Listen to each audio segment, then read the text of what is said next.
Alright, should be good there. Continue to collect some more green stars today. We started a little bit last week, but it was like kind of the end of the stream at that point, so figured I'd save most of the collecting for today. Well, not most, some of it. We used to have like 120, like 115 maybe left to collect. Something like that? I don't know, what's our start count at? How many did I actually end up collecting last time? 3? I think I ended up collecting 3. Yeah, okay, so 117 left to collect. So I'll just kind of continue going. Trying to at least get all the ones in World 1 today, and then we'll see how we go from there.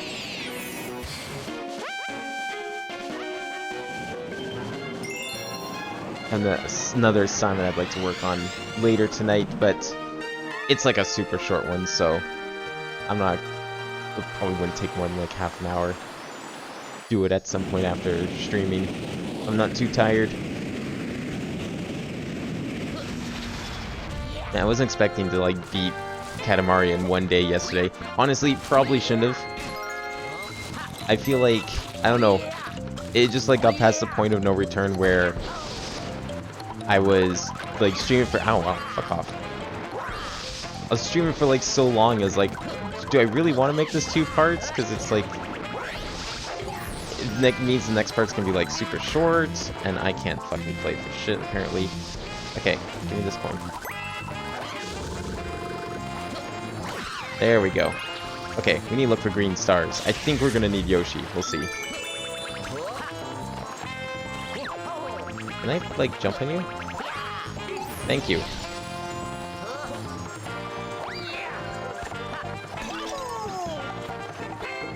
So yeah, there's a straw poll on the Discord, and I think I'm pretty sure I tweeted out as well. If you can go and vote for what game you'd like to see next. It's got, there's a Portal 2 mod. I got Spider-Man 2 for GameCube. That's a classic. Been in a big Spider-Man mood. Binging the fuck out of the PS4 Spider-Man DLC. Trying to beat it all so I can play Miles. Ow, nice. And Super Metroid, because why the hell not? Kind of in the mood for a Metroidvania type game. I think there's a couple others I could probably play that aren't Super Metroid, but we'll start with like an easy, quick one. Maybe I'll do some others later. I know eventually I want to play like Metroid Prime, but I was hoping that there'd, you know, be like some update to Metroid this year. That's what I'm kind of holding out for. If not, I'm probably just going to say fuck it and do the Wii version. Because I feel like they would port that whole thing to Switch. Also, I hear a star over here. Is it on the back? It's up here? Or no, it's just the coin up here, though. Oh, it is up here. There we go. Had the backflip jump to it. I don't know, I still feel like they're going to port that shit to Switch if they plan to make a 4th game on it. But who knows. The Wii version's like perfectly fine, and honestly, after playing Galaxy on the Switch, I think I'd almost rather play the Wii version if it means motion controls that actually respond. Hated that in Galaxy, they like barely worked. The cursor was like, I had to be so delicate with the cursor. In a game like Metroid, you do not want that to happen. And I don't know if I could stand playing Prime with twin stick GameCube style. I'm too used to playing the Wii version of Prime 1.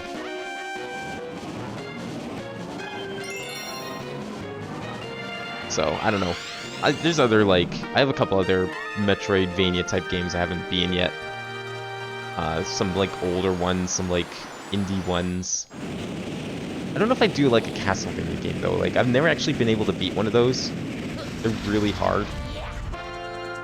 Like, actually really hard. Like, I think I played... Maybe Circle of the Moon just was a bad one to play. But Circle of the Moon, I got to, like, the final area, and it just felt like there's this huge difficulty spike. It was insane.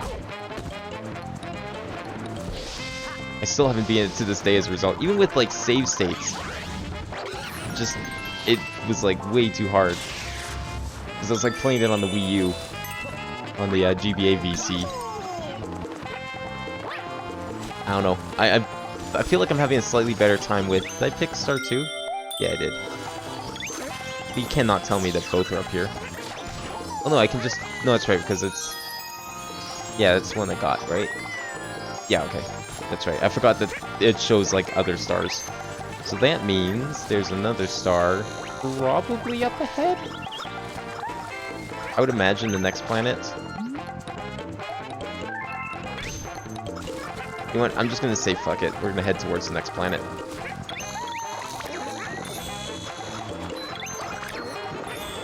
Unless there's like something else here that I'm not seeing. I don't think they're ever in a bone. Oh, there it is.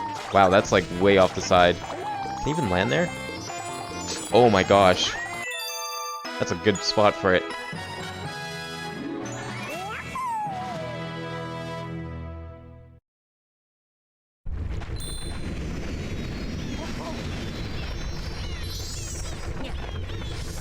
There's been like a few other game ideas I've been toying with. I still want to like... I'm almost done. Just a matter of like finding time and feeling like doing it. But eventually I will have something else I'd like to do on Tuesdays. I don't know how often I'll do it. Probably be fairly often. I don't know if it'll be like a regular thing, but I have some other ideas to just like do a bunch of random games that I wouldn't necessarily do full streams of, but might be fun to just do like one-offs, because I know a lot of people have been asking for like certain things. I know Celeste has come up a couple of times. There's been a couple other games. And just be like a excuse to like try out a bunch of shit and see which ones work. It might be kind of fun to continue playing. And then at least if I don't want to, I'd have the excuse of like, well, it was meant to be a one-off anyways. So, but that's going to require a bunch of work, kind of, because at least for some of them, I don't know, there's like a couple of things I need to make some new overlays that work well with like a bunch of games, depending on like what I do. Like a lot of the games will be full screen, so it wouldn't matter most of the time, but some of the stuff might not be. But I need to get those done soon anyways, because I might... Well, I don't know when I'd need them, but I might need them for something else as well in the potential future. Okay, so the second one was here, so that means the third one has to be beyond this launch star. There's no way it's not. Is it on this planet, though? I doubt it. This planet seems kind of small. I really see nowhere it could be. Another one up? Oh, shit. Can I, like, go into first person? I don't even know if I go to some of these planets. Where's the launch star? Do I have to do something? What? Is it this? Oh, it's that one. Wait, is there another one here? What's this one do? Oh, it's a bug. Okay. Well, I mean, it's obviously not on this one, so we might as well continue. Okay, I could totally see it being on this one, though. There's a lot of shit to do here. Some secrets to find. I feel like this would be a good hiding spot for it. Problem is, since it's so round, it's like really hard to just like take a look in places. Wow, come on. Come on, there we go. That's supposed to be an easy one.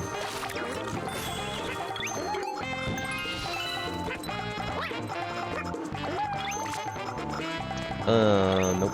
Okay. I mean, I guess it could be at the top, if anything, because I don't really see it anywhere else. Well, you know what? I could use this to look at the other planet that I think we're heading to, which is over here. Maybe? That's the normal star, I'm pretty sure. I don't see anything that looks like a green star. I'm pretty sure they render that far out.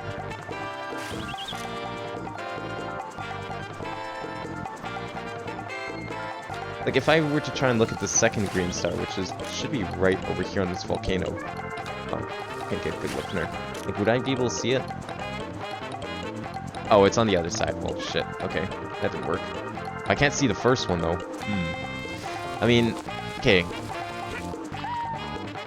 Is it somewhere back here, maybe?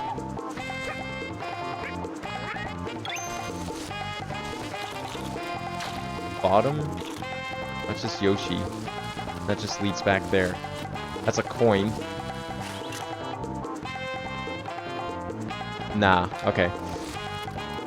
Alright, well, let's continue on. I think I need Yoshi for the next bit, so I'll just keep him.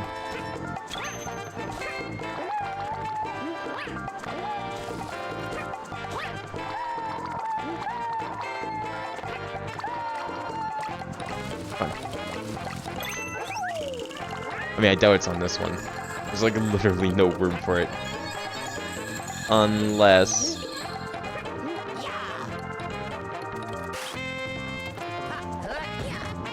No, okay. I don't know. I don't know if they were actually buried. I can't remember if any of them are actually hidden and they're just hiding. Could be wrong. Oh, there's a green star up there. Oh, it's at the top. Wow, we have to do like the whole level. That's weird. Okay, well, we'll just speed run this shit.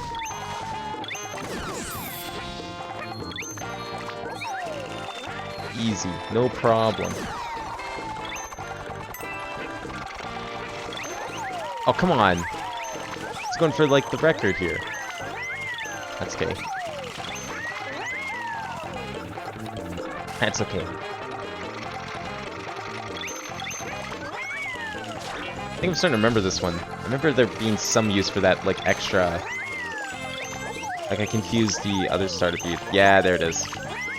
Yeah, that's totally it. Nice. Gotta do the old Yoshi side. Nintendo promoting dinosaur murders since 1991.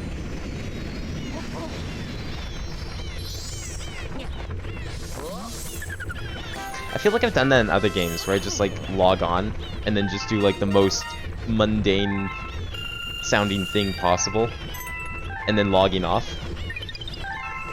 I guess I kind of do that in VR chat a lot. Like I barely ever do anything, I just sort of stand there and do nothing. I don't know why, or just like VR in general. I'll just be like, eh. I felt like playing this, but then I'll just like sit on the menu for like half an hour, do nothing. Or sometimes I'll just end up watching a video with the headset on because I don't feel like taking it off. And then I'll take it off and go to bed. It's very strange. Okay, I can hear the star in the cutscene, so it must be in this first section. Somewhere. Like, right up there.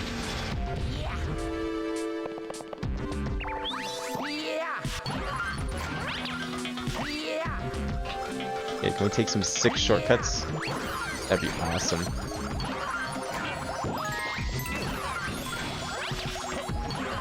Yeah, it's like right here.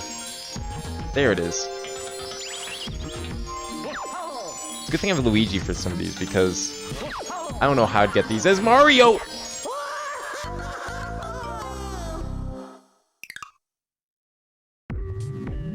Yeah, they like to put them like really high out of the way. You have to do some crazy jumps to get to them. That one I'm pretty sure I should have just been able to get with the backflip spin, but maybe not? I mean, like, all of these are, as far as I'm aware, possible to get with Mario. Okay, you know what we're gonna do? We're gonna do this. Ugh, that doesn't work. I wonder if I need to do like a triple jump at it. Oh, that would be insane. Okay. That might actually be better. Oh my gosh, that worked. I mean, you're not really doing nothing. You're sitting there listening to music, right? So... I get what you mean, like, because you could also just as easily go into YouTube and listen to the same music, right? But you also want to play GTA, so it's like you're doing both at once.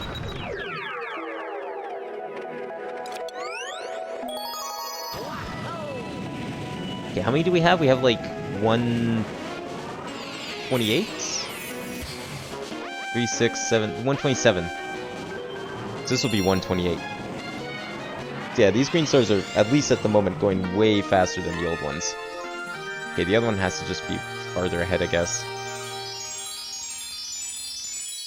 Fortunately, the preview doesn't go beyond that portion, so who knows where it is. We're gonna have to do some hunting.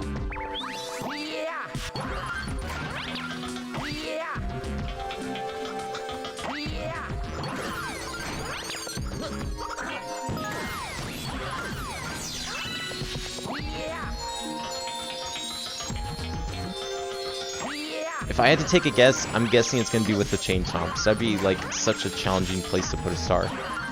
We could probably do some serious bullshit.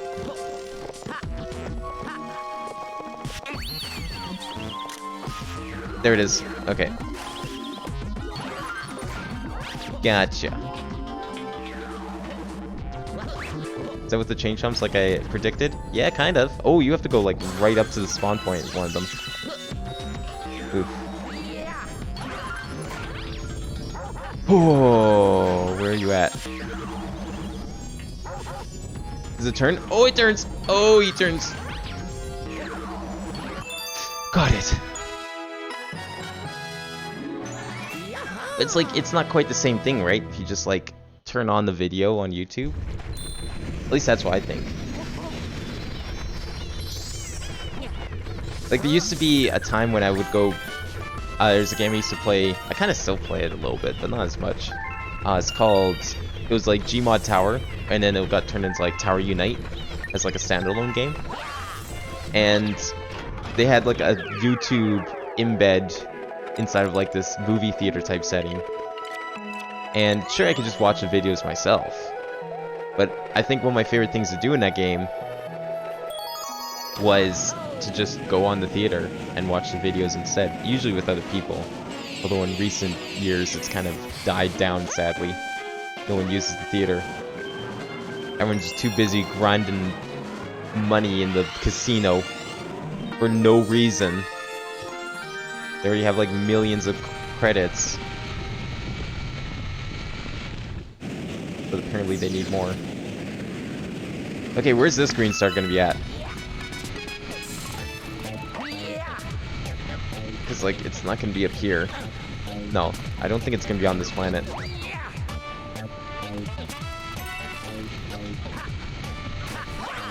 Ugh. I need a drill, I think. I don't think there's any way to get up there without it. I mean, I guess maybe a triple jump might have worked, but whatever.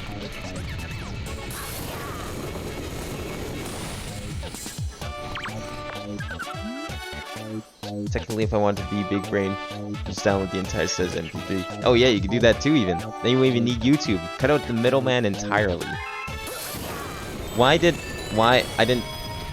I jostled the controller. Okay. Is it on here? I hear a star. Where is it? Can I wall kick up here? Oh, it doesn't actually let me wall kick these. Yeah, it's kind of important to be able to wall kick those if I want to take a shortcut, so... I hear it up there. Somewhere. Or is it down here? Oh, it's out there! What the hell? Oh, I don't need this at all then. Hurt me, please. Thank you. How the fuck? Oh my gosh. Okay, I have to like stand on the fence? There we go. Oh, that was actually way easier than I thought it'd be. Never mind.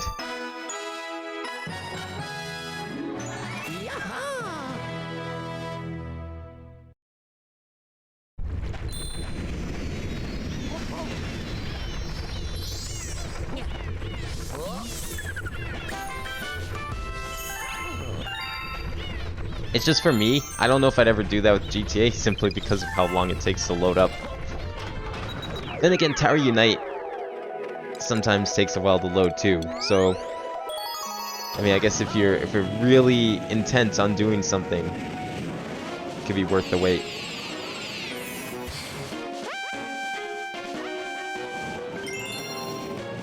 Recently purchased a light rig upgrade for the club. Wait, how... So is it like... How does that work? Because like, you can be in the club with other people, right? So do you... Is it just like a local thing? Like to you the club will have like the lights on, but maybe to someone else it might not have the lights? just decorates your what you see as the club on your game, but you can still like be there with other people.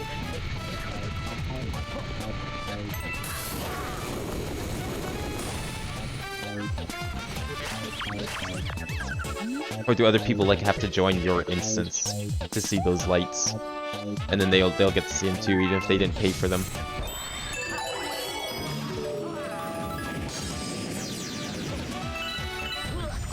Okay, so it's probably not on this planet considering we just got one here and this planet's kind of small otherwise. I'm gonna say it's the next one. Oh, or somewhere that's the next one. That is not the right one. I want this one.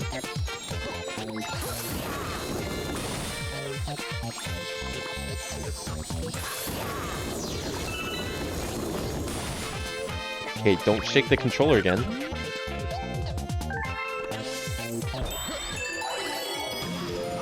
Begin upgrade your club, then anyone who enters your club sees your upgrades. Oh, okay. So it is like your club and then they have to like visit you. I get it. Okay, I hear a star. Where is it? Where is it? Is it up there? That's it? And these first ones are like way easier than I thought they'd be.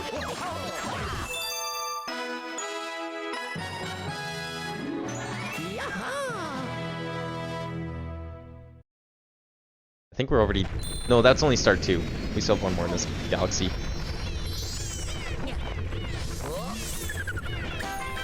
So it's like your house. You can invite people over to your house in GTA. I remember that. I guess that makes sense, because I think you said you have to, like, buy the nightclub, right? You have to, like, unlock it. And you, like, own it. Does that make sense?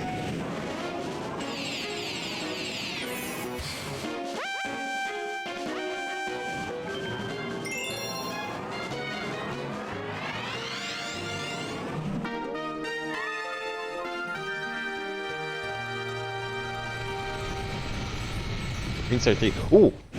Did I hear it? Or was that the silver stars I heard? Shit. Okay, well this is a different instance, so there could be more. Oh, what's this shit? Why is he following me around? Oh, okay. That was it? Cool.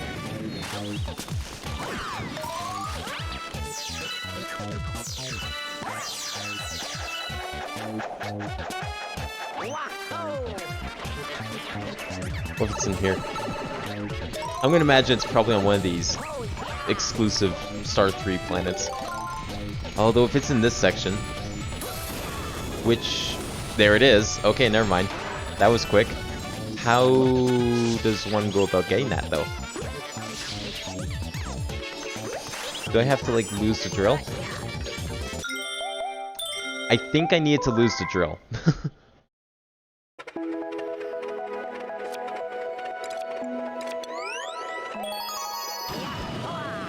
Sometimes it is possible to soft lock yourself with these green stars. Sadly. Like, that drill enemy would not respawn, and there's no other way for me to lose the drill, as far as I know.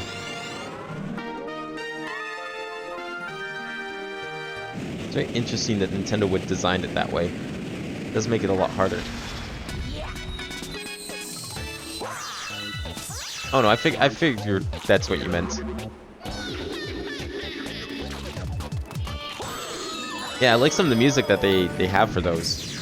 Because I think you showed me that list before, and I took a look at it. I just have like almost no desire to boot that game up again because of how long it takes to load. It's like I load into online and then instantly get bodied by someone.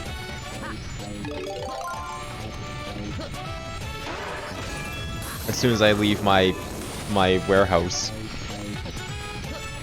Like, I don't even want to bother. Although, I'll go on it for races sometimes. Races are fun. That's, like, kind of it. Okay, that's fine. As long as I don't grab the drill. Okay, we're good.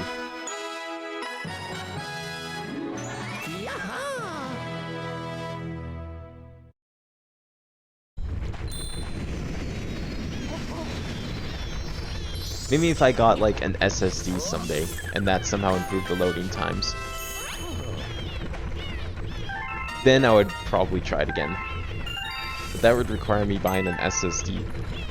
And that's not happening until SSDs are the same price per gigabyte as hard drives. Or very close to. Then I might be tempted. Dixon? I don't know if I listened to Dixon. I just like clicked through a couple of them because they were like really long. I've been meaning to like put a couple of them on just to try eck out while I'm doing homework. While I'm like working in Unity and all that, but I keep forgetting to. Usually what ends up happening is like, oh, I'll put on some music or a video or something while I work on homework. And then I'll start doing the homework. And I'll just like forget to put on the video or music. And then like 3 hours later, the homework's done. Like, oh right, I was gonna watch something while I did this.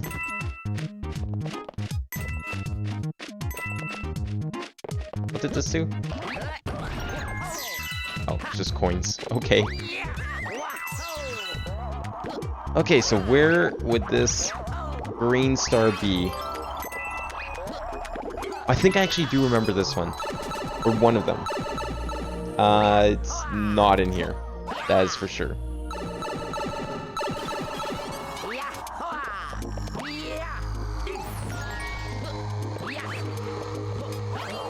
Oops, one. I know there's one during the transition from sideways to top down. I can't remember where the other one was, if it was beyond it or before it.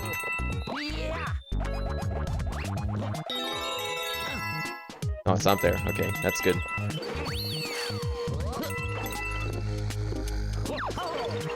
Down here? No, it's just a bonus zone.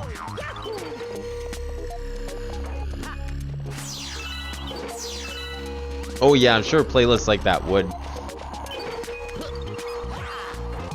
I've thought about doing that before, like just saying fuck the requests and just put on like my own playlist, which I used to do sometimes. I would just put on like my personal. Oh, nice, good job. I don't know what I thought would be down there, but guess it wasn't that.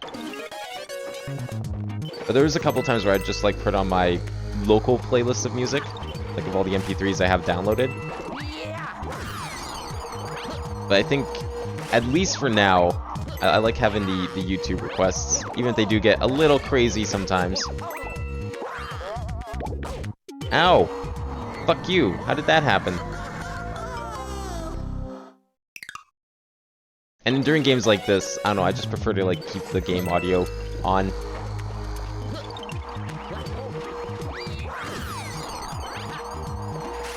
I know some people like to have like background music regardless of the game, but I've never really been a big fan of that. Ow! Thank you! That works.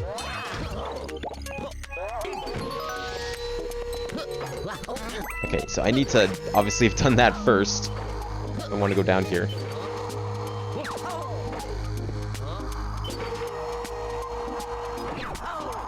Oof, I can almost just backflip into the black hole. Okay, where are we going? Hi there. Oh, it's probably up here. If there's anywhere for a star, it's gonna be on that ledge down here. I'm calling it now. No, it's just star bits. Okay. I guess there's already a secret here, so that's why. That would be a very good spot for it, though. Oh, wait. Is the background green because it's a green star? It's because of the green comet. So technically all the green stars are green comets, like prankster comets. And so it's all green because the green stars.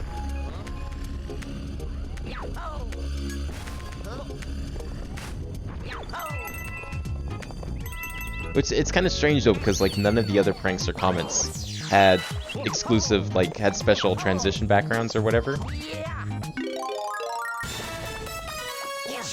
So I'm not really sure why they gave the green stars. Maybe because the green stars are like an extra challenge. I don't know. Okay, so considering I haven't seen any of the green stars, that means the first one's probably the one at the transition point. Fuck.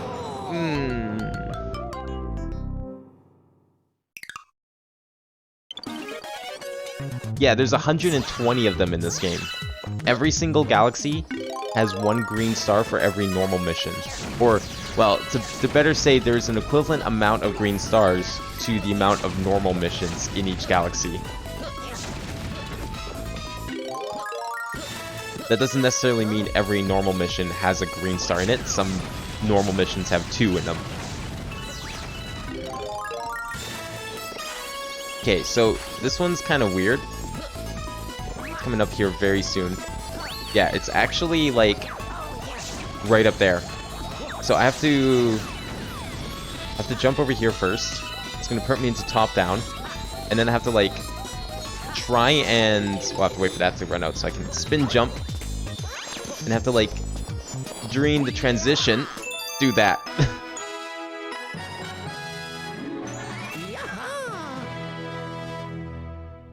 It's honestly better to think the green stars more like the green stars from 3D World. They're more like just general collectibles. They don't really have any hints. They don't really have like their own events or special levels or anything. They just kind of exist, and you have to find them.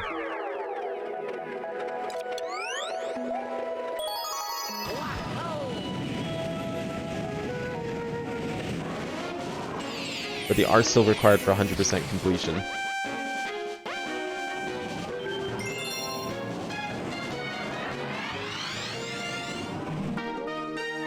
Okay, let's see. So there's the first one. You can see it in the preview. That's the actual star. So I guess the next one's probably... Next one's probably in that top-down section, like later on.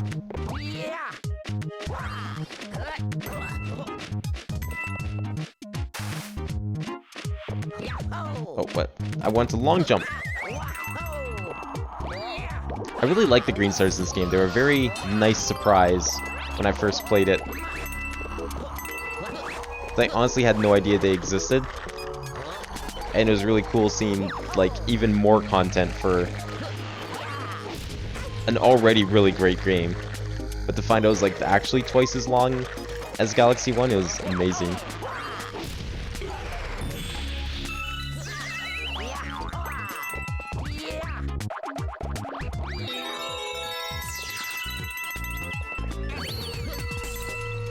Okay, so I need to make sure... Oh, no, that's fine. I'm thinking of the next section. This one here. This is the one I need to hit the switch first.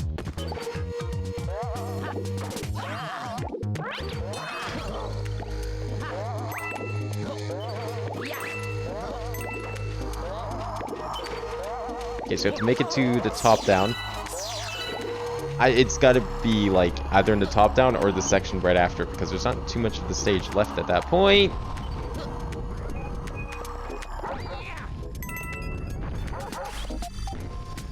They like to put them really out of the way. A lot of the time you have to like either notice the sparkles or like the god rays coming off of them, or just pay attention to the sound. It's like the only way to find them. Rarely do you actually get to see them ahead of time.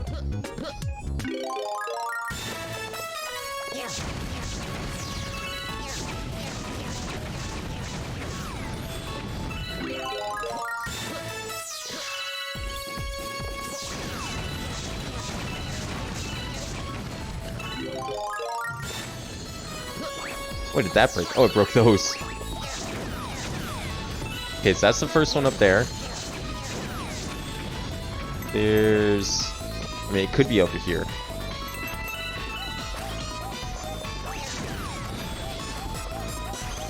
I'm gonna pay attention to the music, to the sound. Okay, wait. I thought that was the first one I heard, but now I'm starting to think it's not. Can I go into first person? No. No, you know what? That probably is. That's probably the one I just collected that I'm hearing off the left. I am pretty close to it still. Honestly, despite how useless it is, I'm glad Rockstar had the music locker. In the music locker, that's like, maybe talked about this before, but I honestly forget. That's related to the nightclub. Ugh. Okay, is that the first star? Is that the main star? Is that the fake star? Is that the real star? It's the real star. Okay, are they up here? It's up here. There it is. What kind of weird ass jump was that? Got it.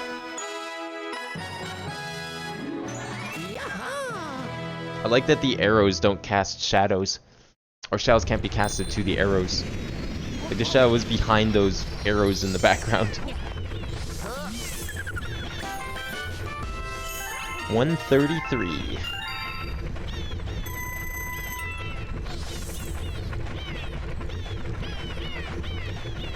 Oh, it's the name of another nightclub in the game. Right, right. And to me, just like hearing the name Music Locker doesn't scream nightclub. It makes me think of like some feature or something, so you can just like listen to the music on your own or something like that, or like a special radio station or something. Not the name of a nightclub.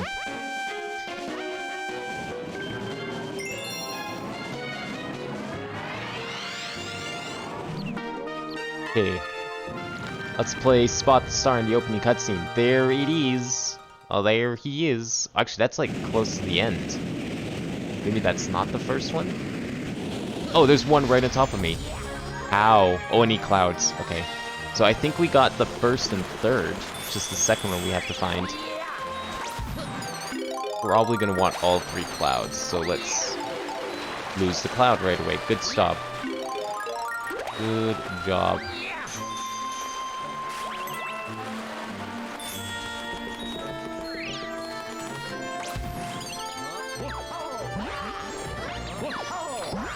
Oh yeah, leave it to them to make it yeet all three clouds. Oh, there's number 2. Perfect. I like how we just saw all three of them.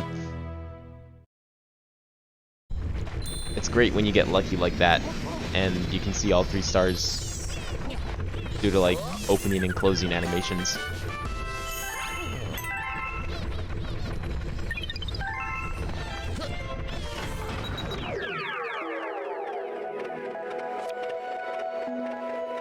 Yeah, like it sounds like what you'd call like the sound test in a video game.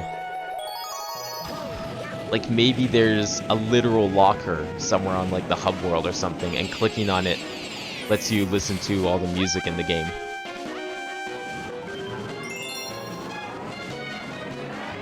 I'm thinking maybe like either a school themed or like a gym themed video game, and there's like an actual locker somewhere. But it needs to be like a more like a grungy kind of game, not really like really punk, kind of almost ghetto-like. Not really. It's just like, you know, not really clean, kind of almost like gangy kind of feel. Oh fuck, do I need more? Oh, I know what I can do. I got an idea. We're gonna go up here. And we'll just zoop across over here. Yeah. Oh, I should have gone forward more. Good.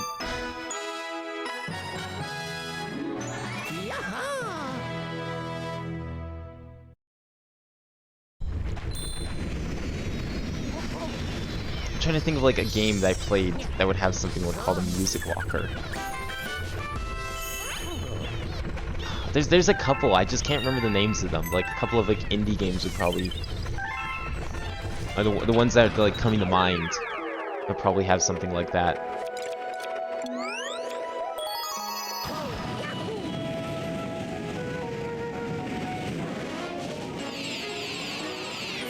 Yeah, I could see Splatoon having a music locker. If it didn't already have like the whole nightclub thing going already, I could totally see it having a music locker. Okay, we have to actually get to the end of the stage for this one, because you can see it in the back there behind Captain Toad. Is that near the end of the stage, or is that somewhere else? No, I'm pretty sure that's like the end. I don't know, wherever Captain Toad is, that's where we're going. I think that's on that planet over there.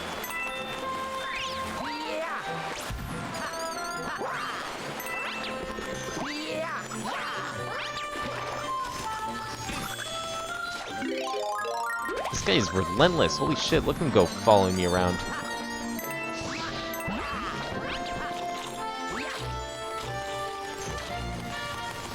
Oh shit, no! Eat that. Get away from me, please.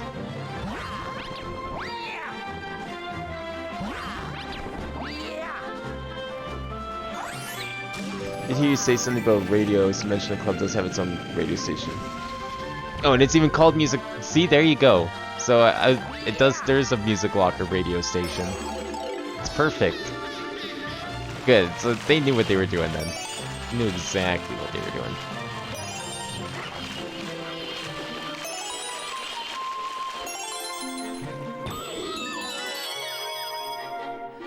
Oops, wrong way.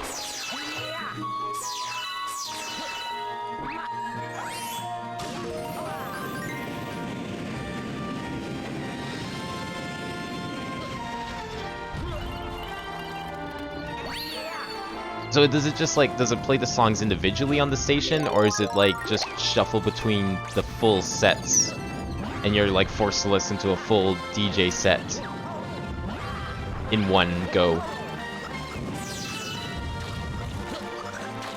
Like, I don't even know if like a DJ set would have like individual songs. Oh, there it is. Way over there. Holy shit. I have to get way over there. Okay. Oh, I know how. I know how I can do this.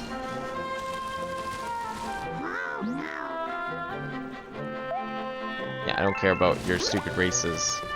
Races ain't happening, monkey. Not today.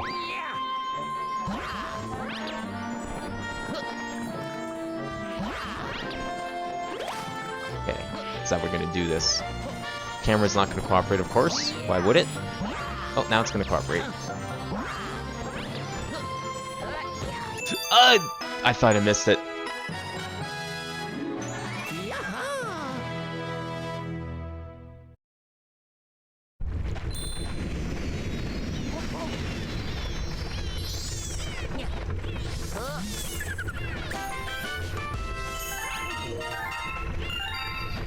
Ugh, almost 1337.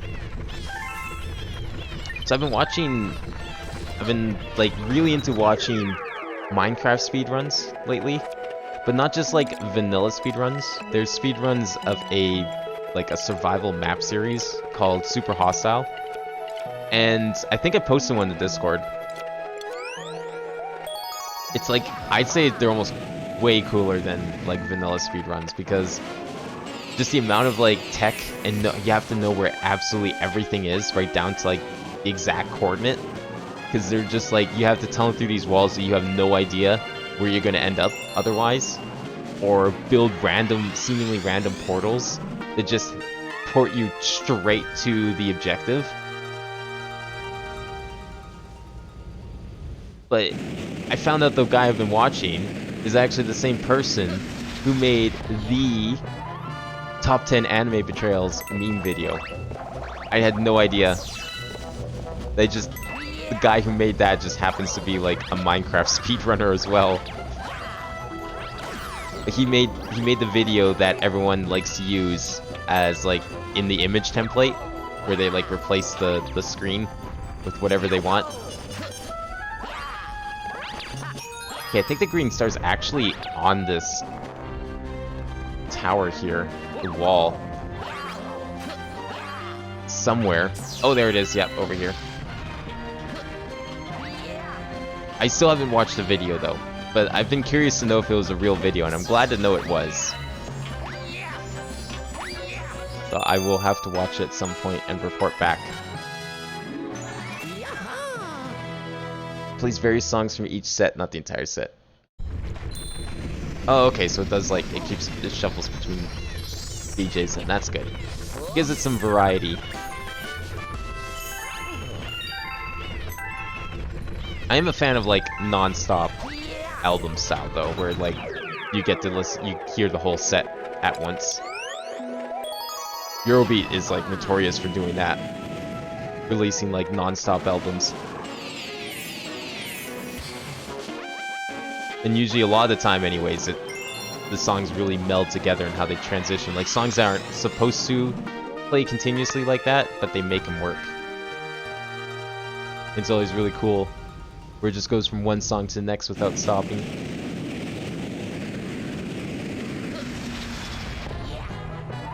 But when you're doing like a shuffle playlist, then, which, you know, radio is probably more equivalent to, you definitely don't want that style of play. It sounds weird, because the songs just aren't designed for it.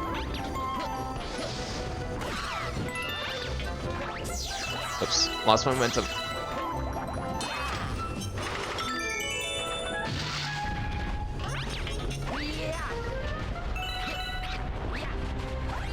Okay, I'm just gonna assume it's on this next planet. Maybe it's back here. Yeah. Oh, is that a star here? Oh my god! They have the damage boost to the star. That's amazing. I was thinking like, oh, maybe there's like a platform back here that serves no purpose otherwise. Wasn't literally over lava.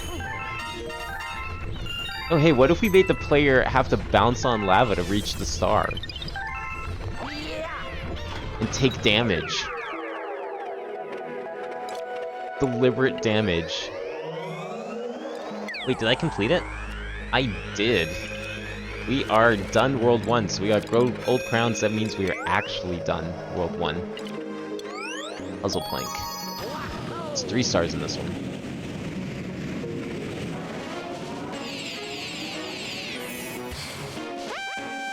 Now, usually, at least the few DJ sets I've listened to in the past, I mean, I guess it depends if they're like DJing actual songs compared to like making up their own stuff. 1, 2, and I think I saw 3. Okay, we're good.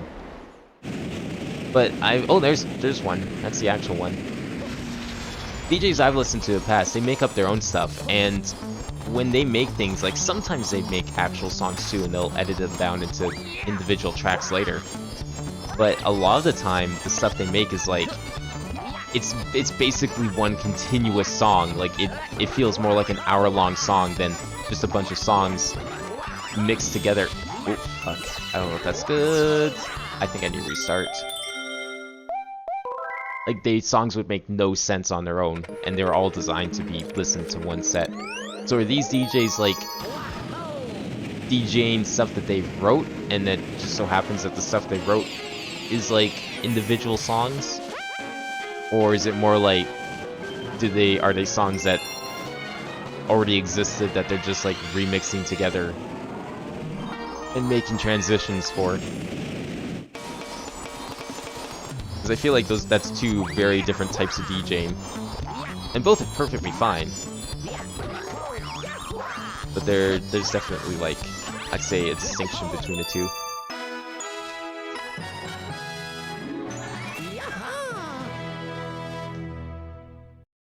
I don't know, then again, like, the DJs I've listened to on YouTube try to mimic, like, the style of music and stuff from, like, the 90s, early 2000s nightclubs. So a lot more, like, rave and techno. And I think just those types of songs in general, like, they're a lot more freeform and not necessarily meant to be individual songs a lot of the time. Like, they certainly can be. But they're more like, they're less like songs and more like rhythm patterns that just get, like, played out in a variety of ways, like 2 or 3 ways over 4 minutes, and then that's how you get a standalone song. And that's why you also get, like, 10 different remixes of the same song from that time period with, like, ridiculous names, depending who remixed it.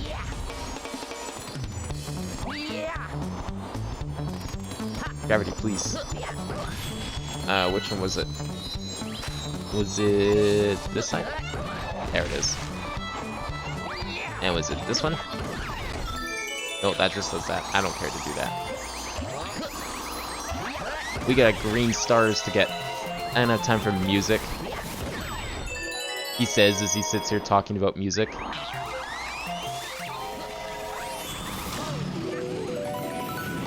I have to get to like the actual part over here. Can I just do this? Yes, I can. Okay, this one's gonna be real tricky because I have to beat that saw blade from cutting it open. Good. First try. Look at all the song links from the playlist I made to calculate find total length playlist. Do you not have something like Winamp installed? I think also... Oh, I guess if you don't have the songs downloaded, then it might be kind of tricky. Yeah, I guess you would have to do it by hand. That's right. I forgot you said you had them saved as like YouTube playlists, not local playlists. Because like local playlists would be super easy. Just highlight them all and Windows will actually tell you the full total length. You don't even need a separate program. But yeah, otherwise you have to do it by hand. I mean, if you convert it all to seconds, and then just divide it by minutes, or divide it by 60 after that, then you can get minutes. But that's like a lot more work.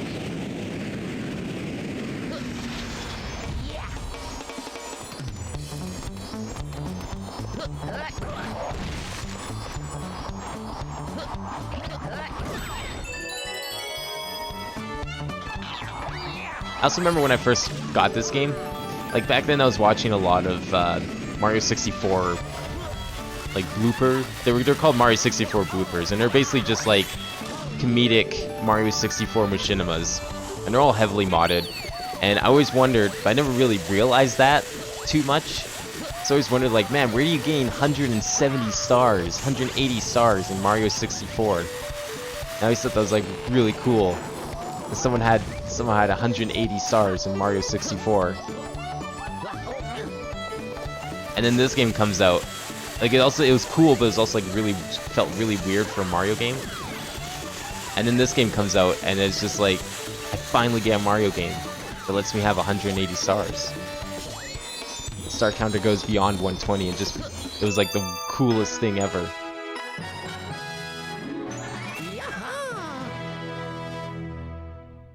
I was a dumb 15-year-old that didn't know any better. Actually, I would have been 14 when this game came out.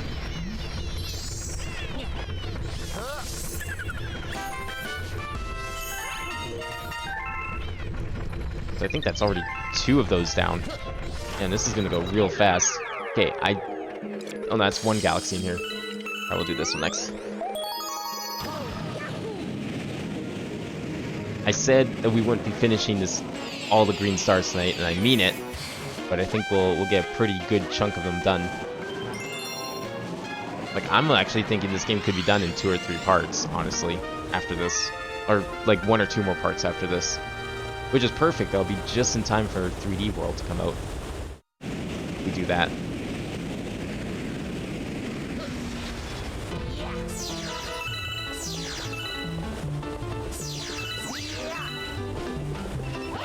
Okay, I didn't see any stars here. How much you want to bet there's one up there? Probably is. There's probably one there, and there's probably one in that final running section. That's my guess. 11.5 hours? Nice. And that's just DJ stuff, right?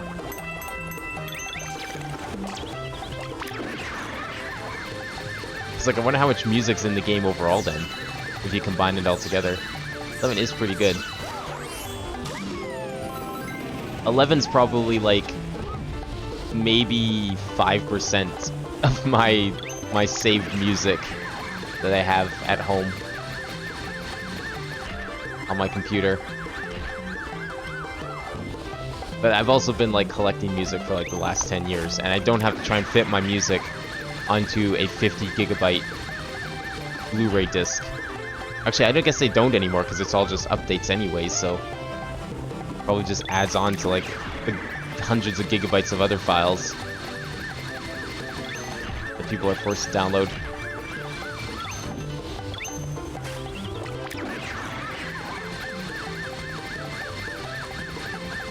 Oh my god, there's gotta be a star up there. I need to find out, because there wasn't really a reason to go up there before, but I could totally see there being some reason now. Ah! Oh, thank god.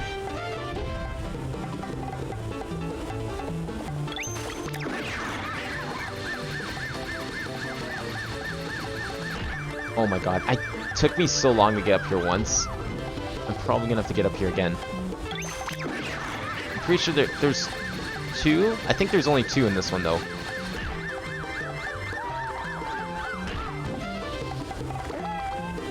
Okay, we're safe. I mean, all else fails, I could probably infinite flutter up to the top, but come on. I still say this is easier.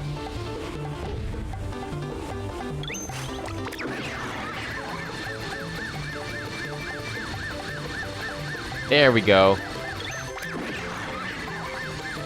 Green star? Yep, right there. I'm just gonna wait for it to run out. You see anything different? Nah.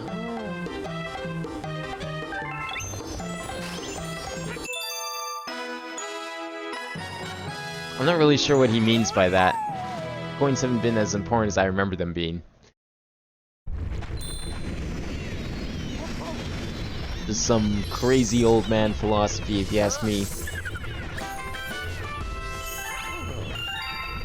142. Yeah, we're already almost a third of the way, or a fourth of the way through all the green stars. Oh, there is 3 on this one.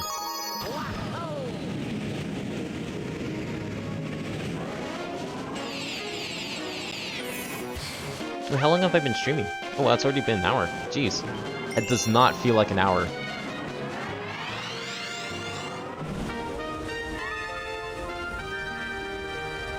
Yeah, it's just DJ sets. That's still really good. Like, 11 hours of, like, full DJ sets.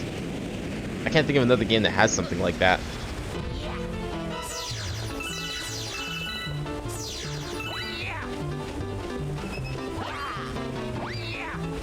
I guess I'm more used to playing games that don't really have, like, actually curated content. And it's just, like, a lot of user-submitted stuff.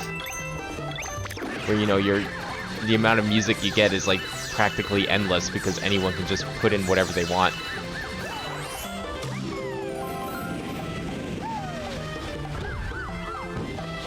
So I don't know. I feel like GTA is probably the first game that I can think of that actually has, like, actual DJ stuff. I guess technically speaking, there have been other kind of similar, like I know there's a couple of VR games, I can't remember what they were, but a couple of people have done like VR DJ concerts, but I feel like that's different. It's not really the same thing as like the game having the DJ set in it to listen to whenever you want.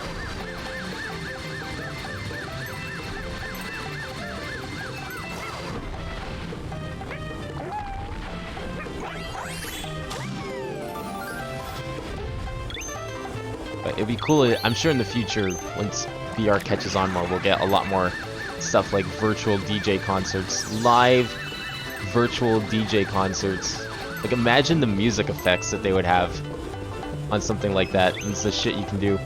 There's a couple... Oh, do I want to go to that planet? Probably not. I'm gonna guess it's up there.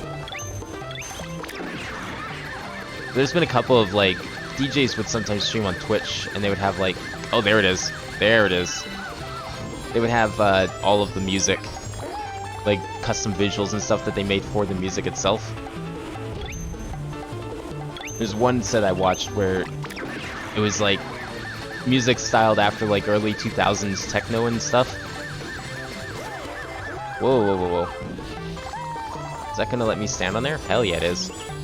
And so all the visuals were like the kind you would see for techno music from back in like 2001, 2002, 1999, like that kind of era. It was really great to watch, but I'm just like imagining something like that in VR, because especially that era, where a lot of that stuff was like 3D modeled, because it was like 3D was the cool thing to do, so everything had to be 3D. So you had just like a lot of like wireframe 3D voids, or weird like 3D fractal crystals. And just like imagine viewing that stuff in VR, that'd be sick. You got something like that. Someday someone will do it. Hello Kennedy, welcome to the stream. How's it going tonight?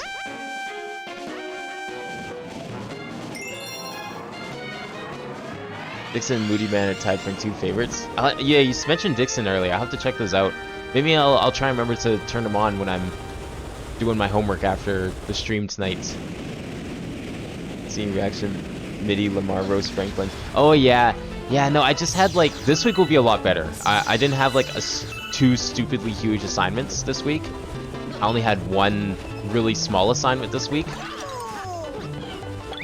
So this week will definitely be there will be a Friday stream.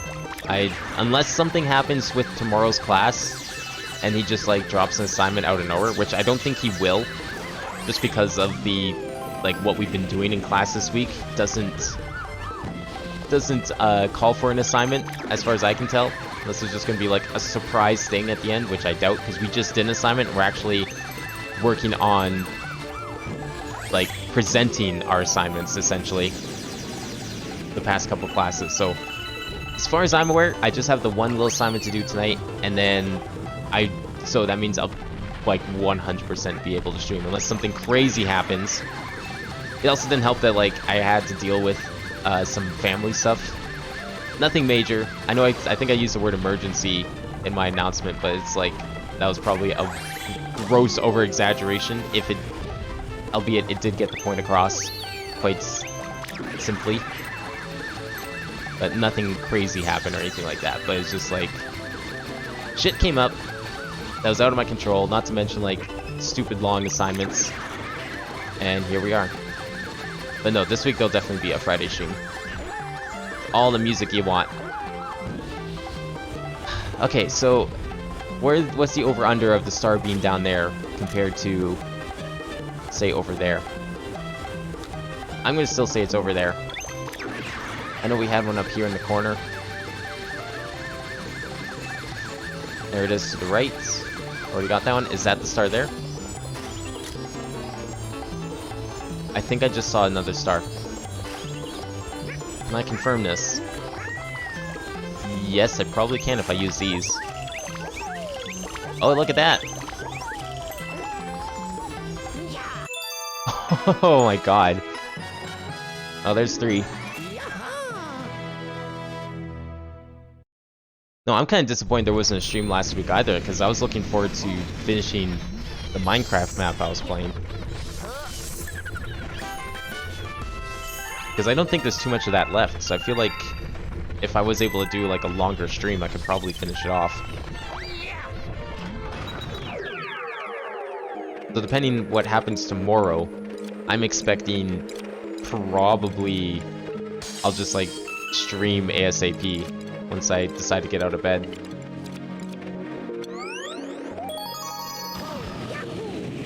Because if it's not, as long as homework doesn't get in the way, like Fridays are usually pretty free.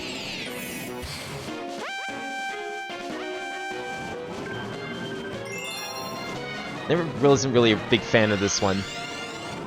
This galaxy is always kind of boring. Any stars I can see? I don't. Oh, I hear it in the corner. It's probably have to wall kick off that bridge, if I had to take a guess.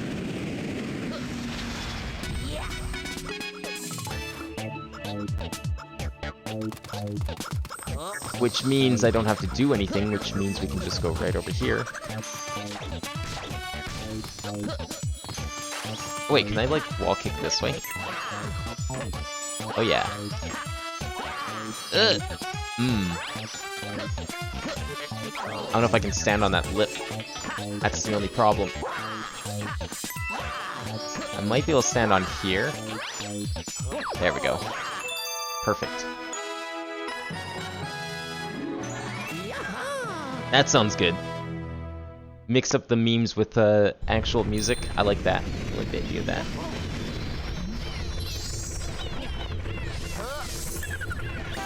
I've been trying to find like more really good roast video memes, but I don't think anything will ever top Lamar's University of Roastology, or whatever it was called. That was like the epitome of the meme. That was the peak. Nothing will ever top that. It's all downhill from there.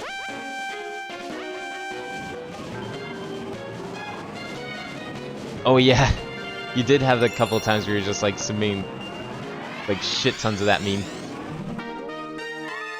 Honestly, if it wasn't for you, I probably wouldn't have even known that was a meme.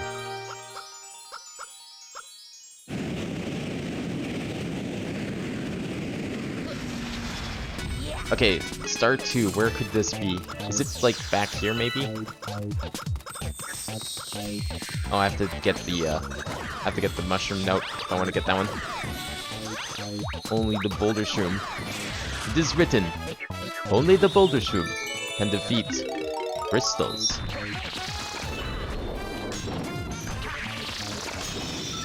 Yeah, it's just a common coin, but it doesn't mean... Oh no, it's just a 1-up. That's a different kind of green object. Not the one I'm looking for.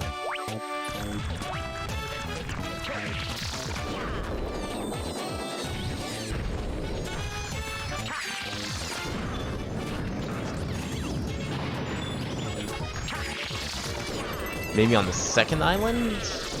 I don't remember this star being that long. There's not a lot of planets to pick from here. Wait, what? Really? It was there?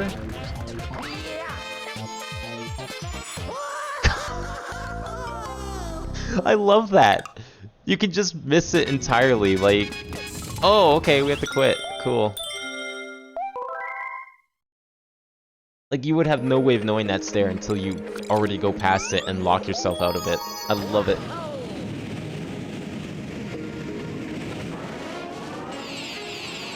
You didn't like the ball levels in Galaxy 1? Those are some of my favorites. I wish there was more. But, I mean, at least at the time, it was like the only game I had on the Wii that played like that. But then I got like a bunch of other games, so I was able to satisfy my hunger for ball mazes. With stuff like Kororimpa, what else is there? I eventually got Mercury Meltdown, which is a very good Wii game, also on PS2. But Mercury Meltdown's a really cool, like, it's like Monkey Ball, but you play as a blob of mercury, and you have to like deal with mercury physics. It's a really interesting take on the style of gameplay.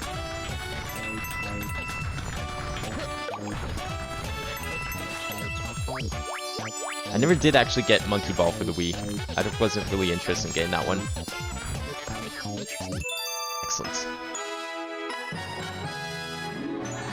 Oh, in terms of difficulty? Yeah, no. They're easy. I think I had a couple trouble... Like, I died a couple of times when I first played the last one. Like, the Green Star Challenge one. But even that one's, like, really easy. Once you know how it works. I think the problem is just a lot of people don't like motion controls whatsoever, and so they just don't care to learn how they work. Learn how to work with them. Because the thing about the Wii Remote is that it doesn't always do what you want, you have to do what it wants. You have to like really know the limitations and be very conscientious of them. That's why when I got a game like Breath of the Wild, and I discovered that the motion control objects in that game like did not give a shit, and you could just flip them any way you want, however you want, whenever you want, as fast as you want. It was like crazy because I never had motion controls that worked so responsively. They had like zero limits to them. Really opened like the creativity you could have with ball mazes and stuff in Breath of the Wild, because you could just totally cheese it by like flicking the ball up, catching it on the backside of the maze, and then just rolling it across without actually doing the maze because it's flat on the bottom. 3? Where would 3 be?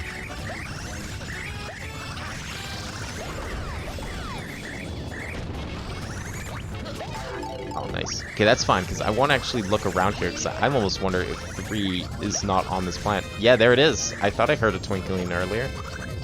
Look at that. Good. Didn't miss it.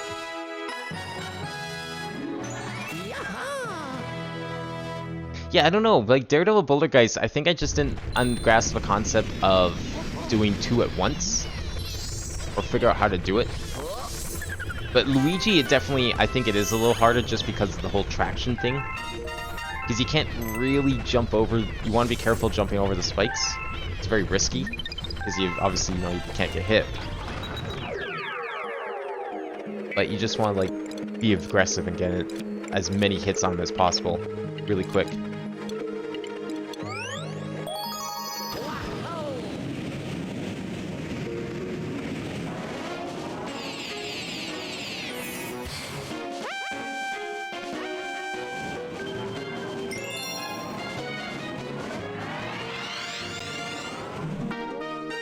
I don't know. It probably is also just like a different time for me back then. So, oh, there's the first star, right at the top. There's probably some more in the cove. I had to take a guess somewhere. Different skills back then.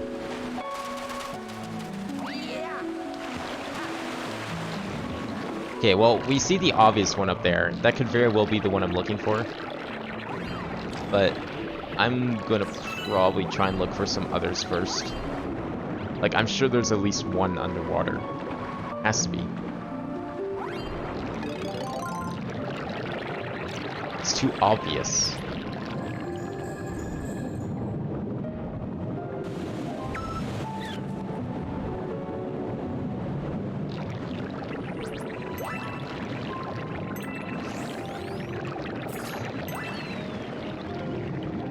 I mean, regardless of Boulder Guys, Galaxy 1 is like piss easy compared to this game. Some of the stars in this game, I still say, like, a Comet or otherwise, there's definitely some very tricky missions.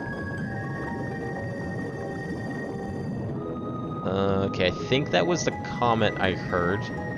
Comet coin down there.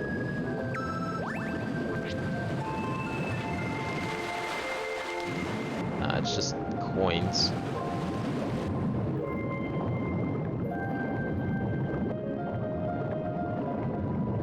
I'm just like keeping an ear out for the stars. Is this somewhere I've been?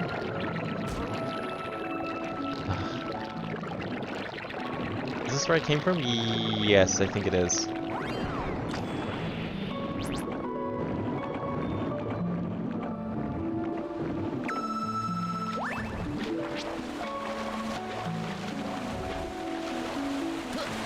Okay, well, there's one on top of here, one back there, but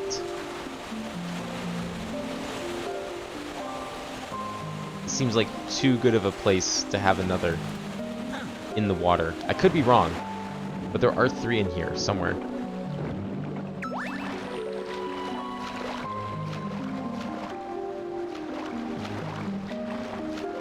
Is this pipe go anywhere useful?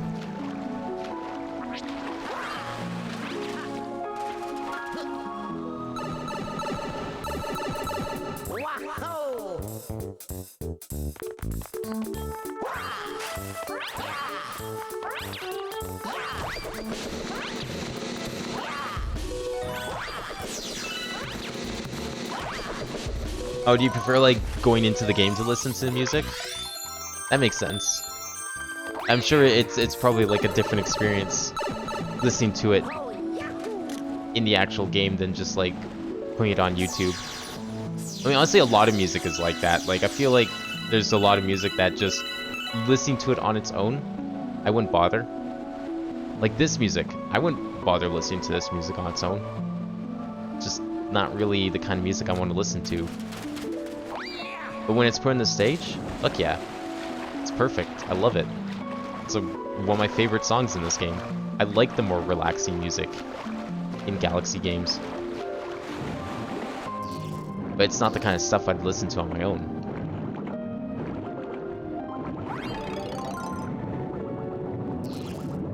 Okay, I think I'm gonna come to the conclusion that there just is not any coins or stars in here. If I end up missing one, then fine.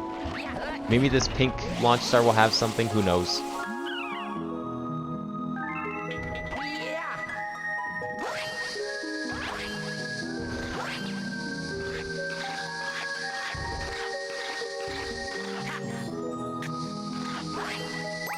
Anything? No, okay.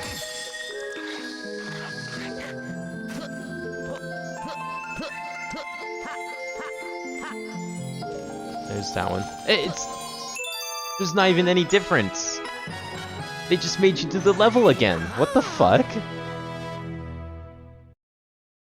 Oh yeah, jumping off a cliff so hard. Oh no, if I hit the ground, I won't die. Whatever will I do? Like, what was the point of that? Oh yeah, that too. It's like, you know, in YouTube you want to look up certain stuff, but you know, sometimes you just, at least for me, I prefer, like, if I'm in a game, I'd rather just leave it on shuffle. But usually if I have control, I'll take advantage of it. But sometimes it's nice when you don't have a choice and you have to listen to certain things.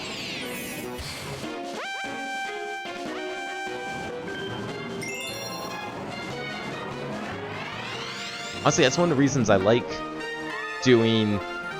Okay, that was probably the only one there. We're doing different missions now. Is that the star here to the left? Probably.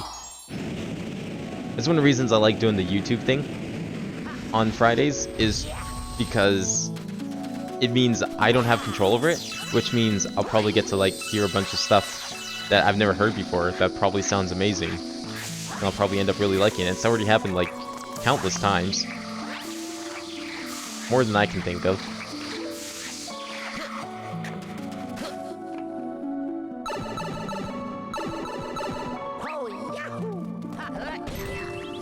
Okay, where's that star? I heard it. It's here.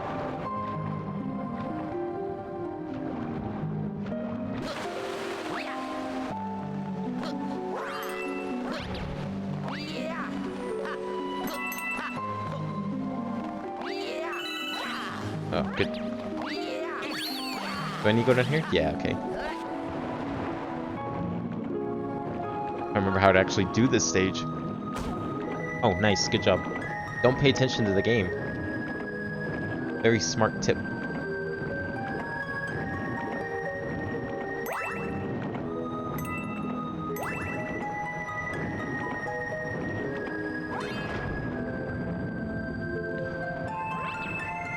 I planning to beat this completely tight? No. I highly, highly doubt it. I'm expecting at least one more part of Green Stars. I'll see how many I end up doing tonight. Because there's some homework I'd like to do before I go to bed, preferably. So I'm thinking like maybe 12 o'clock, like midnight. So another hour-ish, probably. So we'll see how many stars we can get in that time, and then that, at least that will let me gauge how many more parts this will take, because some of these green stars are like super short, some of them are super long. Depends how quick I can find them. Like there's one now. Is there two I hear, or is that something else? Why do I hear a second one? Or is that just a coin I hear? It might just be the coin. Okay. Let's go! Oh, okay. Ugh, that was close. It's been one of the sets, but they're like way longer. Yeah. Like, if they're an hour long, I just feel like, just so that everyone gets a turn, I like having some limits. Trust me, there's been times I wish I could put an hour-long song. And technically speaking, I can. I don't think, at least Stream Elements, I don't think, puts the limit if I submit a song, but out of fairness, I don't. But it's like, even I've like wanted to put down full sets of things. There's some DJ sets I would want to put on stream.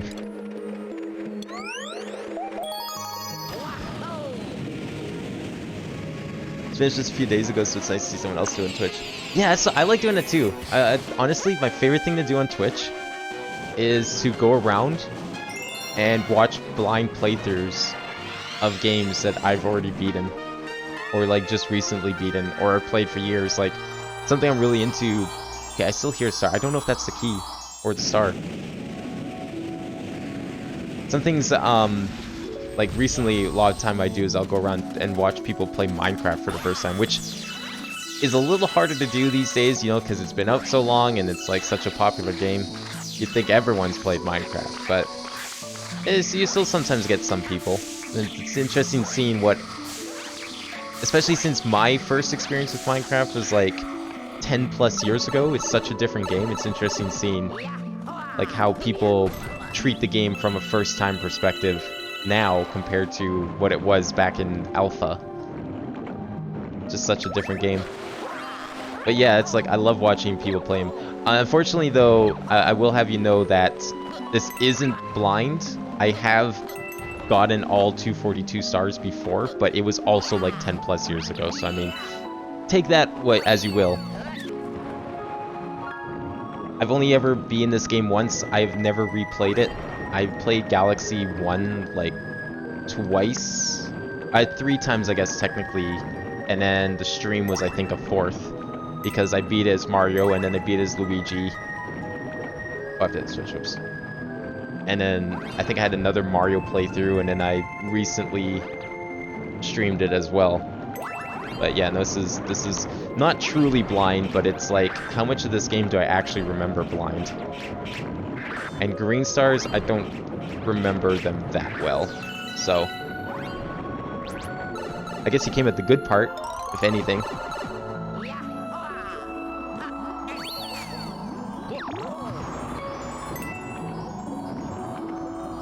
Yeah, no, this one, I remember this game being difficult, but kind of like Galaxy 1, like, I remember Galaxy 1 also being kind of tricky.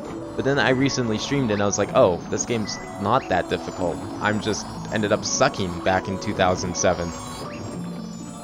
And then I was like, well, maybe this game's... I remember this game being way harder, and I'd still say it's hard. I don't think that's changed a lot. This game has some like really hard missions, and you can tell that they made it for people who've played the original. Is there a star up here? There probably is. Yeah, that's definitely a star. It's like right up here.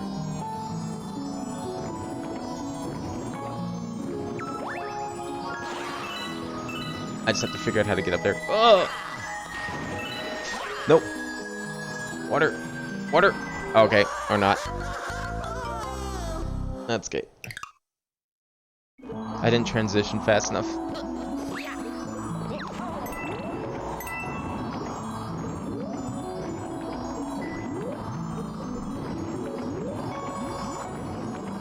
And then, like, back when this, when the All-Stars collection first came out, there's tons of people I got to watch that were playing Mario 64 for the first time, and that was, like, the craziest thing to me.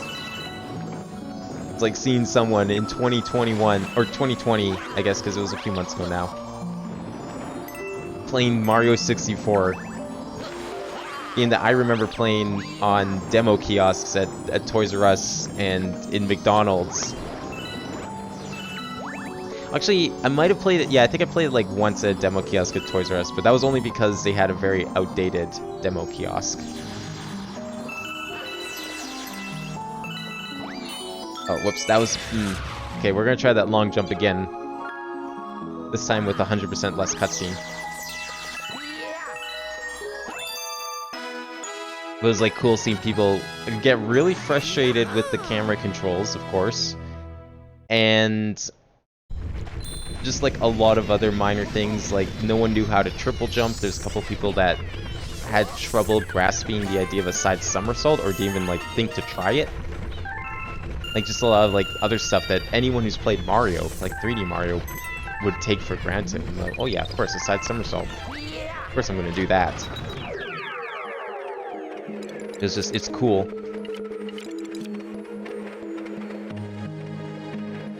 Then went full. Yeah, that's why I love this one. Like, when I first played it, I was, like, so shocked when I got all 120, because I, like, just binged this game straight up. And then after I got 120, I was like, hey, here's another 120. It's like the last thing I was expecting in this game. Easily made it the best 3D Mario game. Or, well, Sunshine. It's like, it's tied with Sunshine almost for me. But Sunshine kind of has the whole blue coin thing, which still not a fan of, even though I finally buckled down and got them all on stream for the first time. Something I've never done before. Okay, so I remember the green stars in this one. Was there one on the starting platform? I just remember the green stars on these flying missions being really stupid. I don't remember where they all are. I don't remember if I need the gates. I'm gonna try and grab them anyways. I think the gates were just for the comet medal, but again, like green stars, they could do whatever the fuck they want. Trying to keep an ear out and an eye out for them. There is one. Got it. Okay, good. That's one.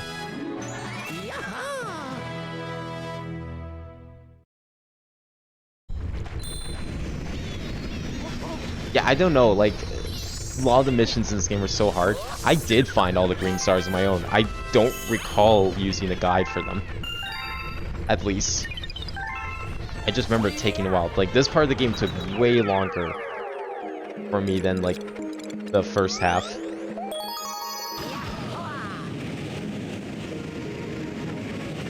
So, what I've understand, like, watching people, like, it depends. You have, like, the super basic DJs that are only, like, DJs by name, from what I understand. And they just sit there and they have, like, a bunch of music that they just put on and it plays. And they don't do anything. And then you have, like, the DJs who will actually, on the fly, make up music. So, like, they'll have a proper, like, soundboard and samples and stuff. They have all their instruments. They'll sit there and adjust things on the fly and, like, just... It's, like, one... That's what when I was originally talking about. It's, like, one continuous track. That's, like, hours long. That's what I mean. Like, they'll sit there. It's, like... It's improvisation, really.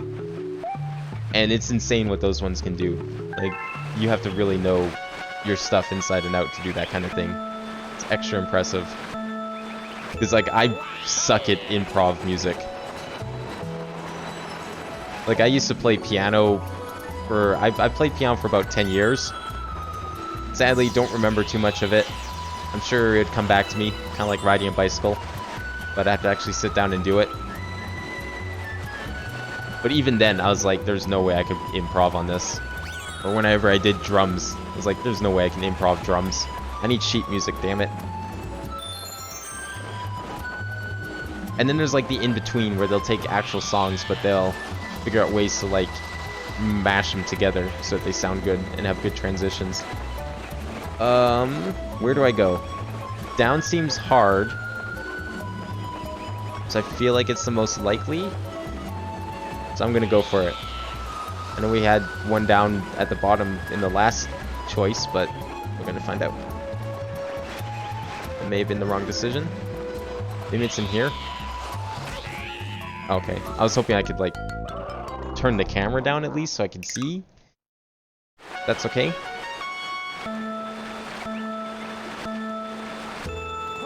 Yeah, I feel like some of those blue coins were like so unintuitive. Like a lot of them just came down to spray this random object that you wouldn't really think to spray. Like, who the fuck's gonna spray a floor lamp in a hotel and expect a blue coin to pop out? Like, actually. Like, were they just hoping people would just spray literally everything?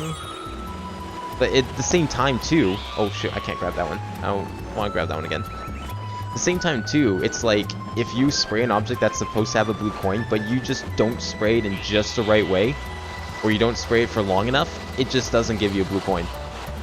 And so, what's your first thought? Not to spray again, right? You already tried the object, right? So, of course, you're just going to assume it doesn't have a blue coin. I think that's like the real bad part, is that just it's so inconsistent. Some of the things are not responsive. There's no way to know if it has like the coins you need or not. Okay, where is this other star? Oh, it's probably to the right. I think I know where it is.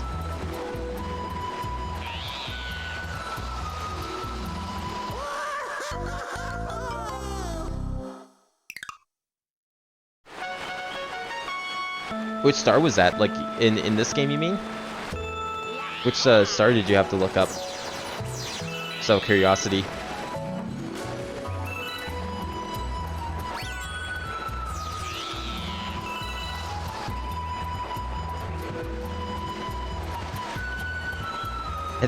Honestly, I think Sunshine was like the only Mario game I've ever had to use a guide for to find everything.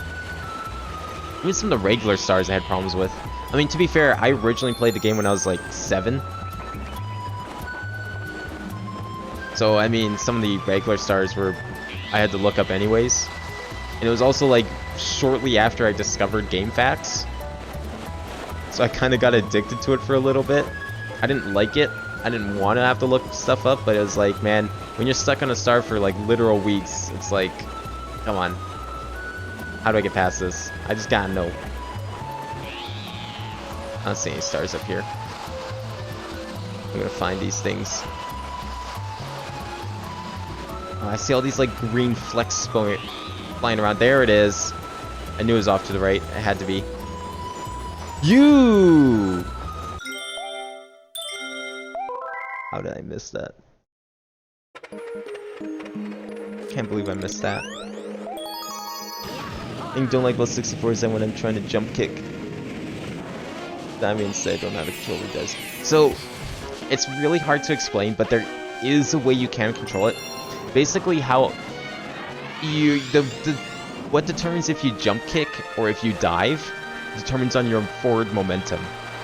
So if you're going too fast forward, it will dive. If you slow down enough, it'll jump kick. And the way I basically try to ensure I always jump kick is once I jump, no matter how much momentum I have, I'd make sure I pull back in the opposite direction. It just slows them to a stop.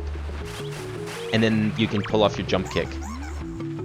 And since the jump kick also kind of resets your forward momentum, it doesn't really stop you from moving. You don't really lose like your progress if you're trying to get up a hill. So you just basically like you pull back a bit and then you press B to do the kick. And that'll basically ensure you always do the kick. It's like basically the strategy to do like when you want to, sometimes you want to use a jump kick to just get a little extra oomph out of your air time. It's like you can get a little further with a jump maybe. And pulling back is a very good way to do it because it resets your momentum. You don't have to worry about losing anything. And then you can just push forward again. Right after you do the kick. I mean, sometimes you can't pull back enough, and then you will do a dive anyways, depending how fast you're going, but it works most of the time. Okay, let's just get back there as fast as possible, now that we know where it is. Not looking forward to Fleet Glide.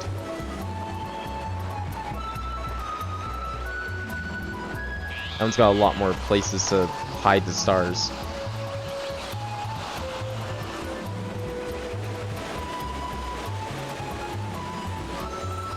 There we go. The first thing I need help with was in the ghost hole where the tiles guide you to around the poison bog. Oh yeah, the purple snake blocks. Yeah, that one took me a while too. Cause it's like you have to know to keep following the snake blocks after the launch star, and it's so hard because the launch star takes up so much room. Whoops. I keep forgetting you can't just like click on the galaxy you want to go to. So it's like really hard to go around it. But they do keep going, and then there is the other star. Even during this playthrough, I actually kind of forgot where it was. And I had to like stop and look and remember where it was. That you had to go beyond the launch star.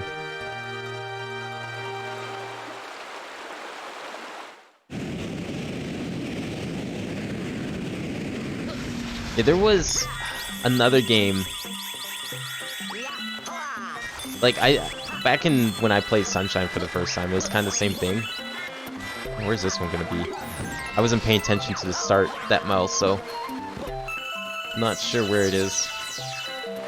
But I was like stuck on the first one. I got stuck on was episode 2 of Gelato Beach. I just, no matter what I tried, I could not figure out. Me and my friend both like were trying to figure out how we were supposed to do. Whoops, that's okay.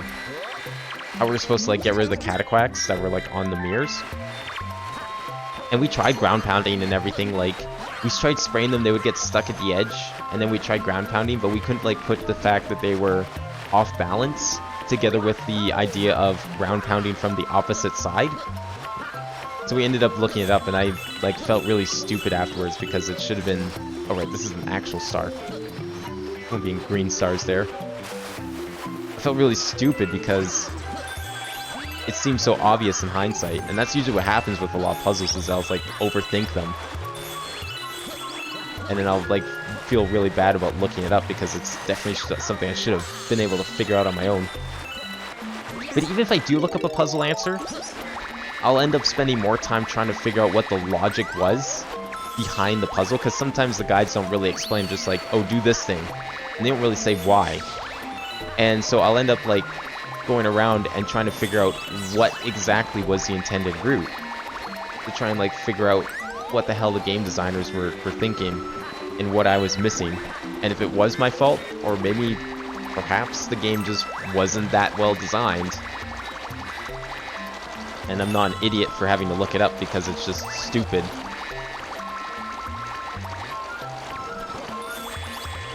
Actually, that very thing happened today, too. Oh. Is there anything I'm missing here? Man, I feel like I'm missing a green star, but I don't know. It happened today, too. I was playing a custom map in Minecraft, and I had to, like... It was actually kind of like a Mario 64 level, if anything. It's kind of open world, and basically what you had to do is you had like a bunch of mini dungeons you had to go to. Oh, I hear something. And you had to like collect an object at the end of the dungeon, and then once you collect all the objects, you win. So it's very Mario 64-esque. Is that a green star? It is a green star. Oops. You know what, just in case, let's do this. And I was like, I found 7 of the 8 objects, and there was just one more dungeon I couldn't find. It turns out, so the whole thing was like ice themed, and in Minecraft there's 2 types of ice blocks. There are the opaque packed ice blocks, which made up the majority of the level, and the more translucent normal ice blocks, like the ones that actually melt if you played Minecraft. And the entrance to the dungeon was off in the corner of like this giant open area that didn't really have a lot in it. But the reason you could tell that the ice blocks were the entrance was because inside of this huge flat wall of packed ice was this tiny little opening that was like maybe, I think it was like 3x3, maybe 4x4. This giant wall and of like translucent ice. And so I guess the logic is that you would see the translucent ice and be attracted to it. But the problem was is that the translucent ice was also hidden by a bunch of like hills and shit that were directly in front of it. So you probably wouldn't see it unless you thought to go walk up to this random wall for no reason. So like I've been debating with myself all night. Like I ended up basically looking it up where it was. Like I had to go and find the answer for it because I wanted to finish the map. And I was like debating myself all night. It's like, is that my fault? Like, was that the game or was that me that was the problem? Because I didn't really feel like it was my fault because of the way it was hidden. It didn't really feel like I should have noticed that necessarily, because there wasn't really, up to that point, there was zero reason to think, like the map creator never bothered to use translucent ice really to hide secrets up to that point. Like there wasn't really a precedent for it. And so I never really thought to try looking for that kind of thing. And it was like just covered and hidden by a bunch of other stuff that I didn't really care about.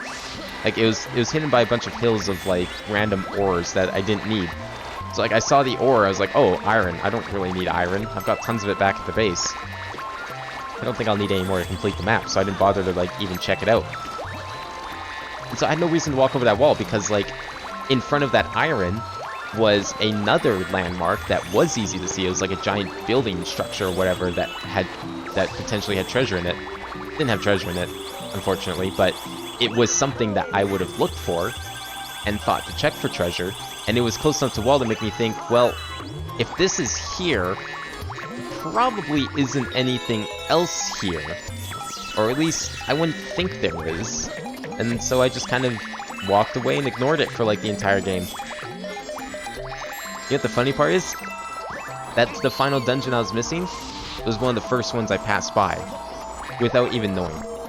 So it was like, I could have found it ages ago, but nope. Just wasn't happening.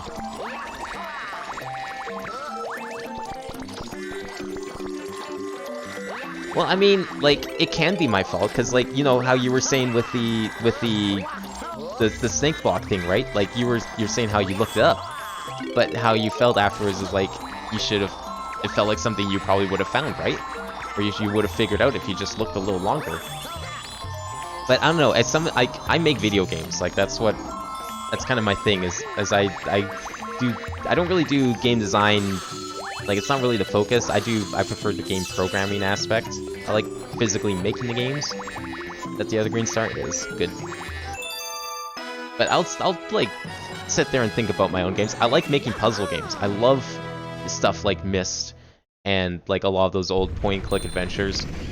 But I've always like struggled with the idea of making really bullshit puzzles. I try and design my puzzles in a way that they're challenging, but they still give direct hints that you should be able to find with a little bit of observation, or, you know, you do something that you would probably normally do anyways, and then you get some sort of result that you can play with. You know, like in Myst, there's a lot of shit you can manipulate and turn and stuff, and then you can see what the different things do, and then you have to figure out how it all works together to find the solution.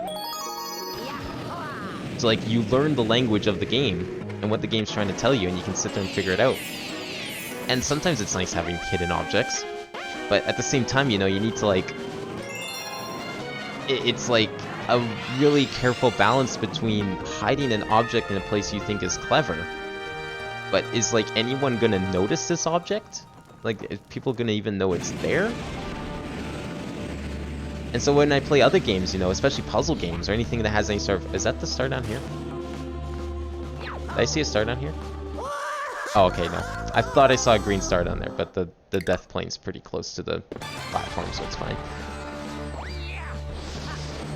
So I like sitting there and thinking, like, what was the person thinking when they were making this puzzle? And is this something that I should have maybe thought of? Like, did this feel fair to me? And like how I thought about it? I don't know, it's just, I like figuring out like how other people make puzzles, because I hope that it helps my puzzle design when I make my own puzzle games and all that. Because either way, like, you either learn what people do and end up being successful, at least in my eyes, or I'll learn something that I probably won't do because I won't appreciate it, because I would never have figured it out. Hey, where's this first star gonna be? I feel like it's probably on this planet or the next one. You see that platform down there? I wonder if that would be it. Okay, this is all sideways gravity, so I wonder what happened if I went like this. Oh, okay. It's not all sideways gravity.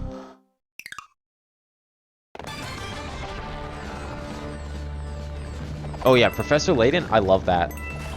I will admit, I'm no stranger to using guides for some of those puzzles, but a lot of them I figured out, and if I can't figure out a puzzle, I'll just abandon it for a while and come back to it later. There's tons of puzzles in like all three of the originals. I played Curious Village, I played Diabolical, and Unwanted Future, and I have seen the credits of every single one of those games, but I haven't like 100% them. I haven't solved all the puzzles. There's probably tons of puzzles that I just ignored and abandoned because I couldn't solve them at the time. And brain teasers like that, I tried my best not to look up answers because I actually, funnily enough, grew up playing like paper puzzles as a kid, like crosswords and other similar types of games. Some like cryptographies, not really those kind though. I wasn't really into those ones, but I had like this huge book of paper puzzles, of paper word puzzles that I would love to like sit there and try and solve as a kid. Some I was better at than others. Oh, there's a star. Nice hiding spot. So when I got Curious Village, like back when it first came out, I loved it. Nice! I missed. But I remember distinctly, like Curious Village specifically, there was one puzzle. Let's see if I can remember how to describe it properly so it makes sense. So you had, the puzzle was, you had someone who typed a message and you had to like figure out, like it looked like a bunch of gibberish and you had to figure out what the actual message was. But the hints that the game gave you were like, it kept hinting at like, okay, think about a cell phone. Now remember, this is 2007. A cell phone was still the key 9, like 0 to 9 keypad with like letters, 3 letters on each button. So it's very different than what you might think of a cell phone now. It's like, okay, think of a cell phone. Think of how the buttons are laid on a cell phone. Think of how someone might write a message on a cell phone and how you might, like, if you were to use that logic on a keyboard instead. And I just, for the life of me, could not figure out what the fuck the game was thinking of with that one.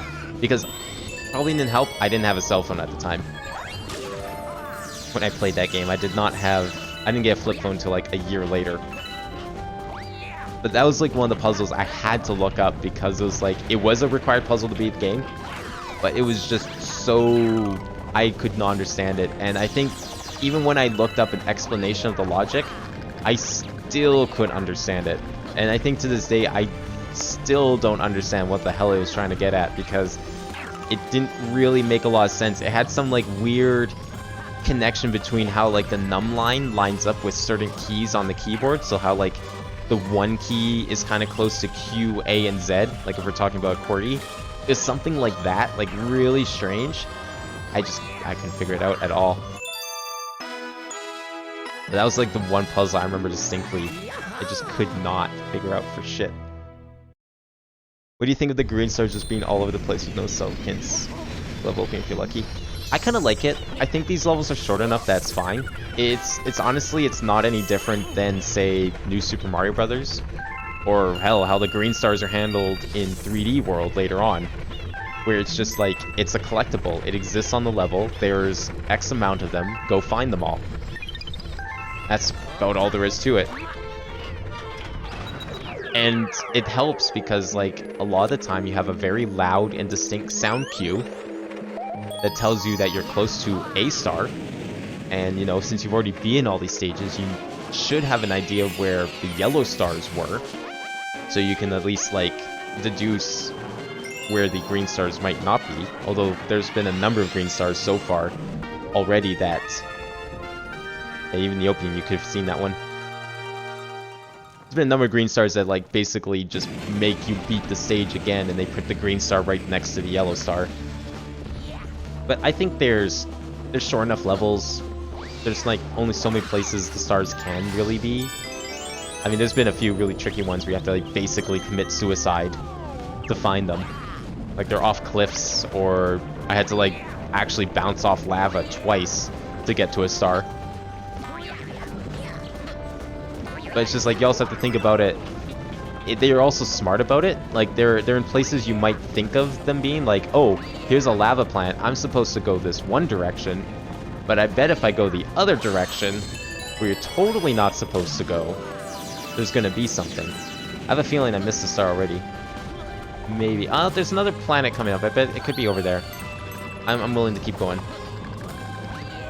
So it kind of has like that mentality of like anti hints, like, you know, the game's totally telling you to go in this one direction, so obviously any player who cares about exploring is obviously going to go in the completely opposite direction.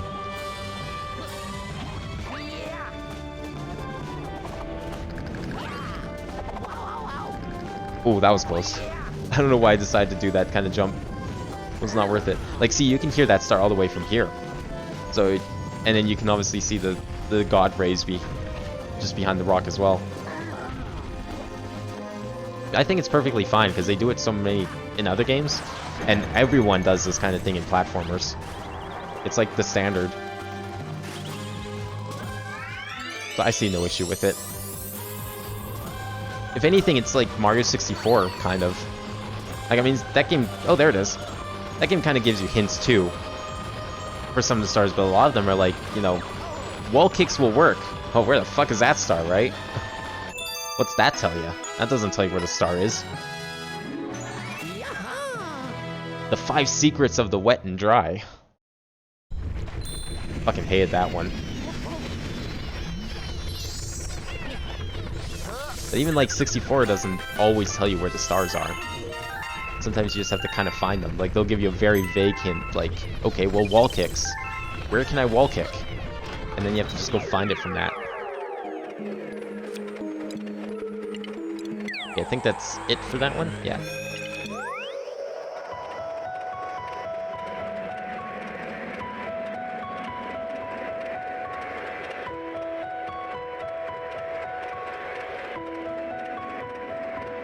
I don't know, like, I mean, I don't think kids today are that different. Like, I obviously, I think just the kind of games that the kids these days play might make them think a little differently and not have that same sort of, like, thought process.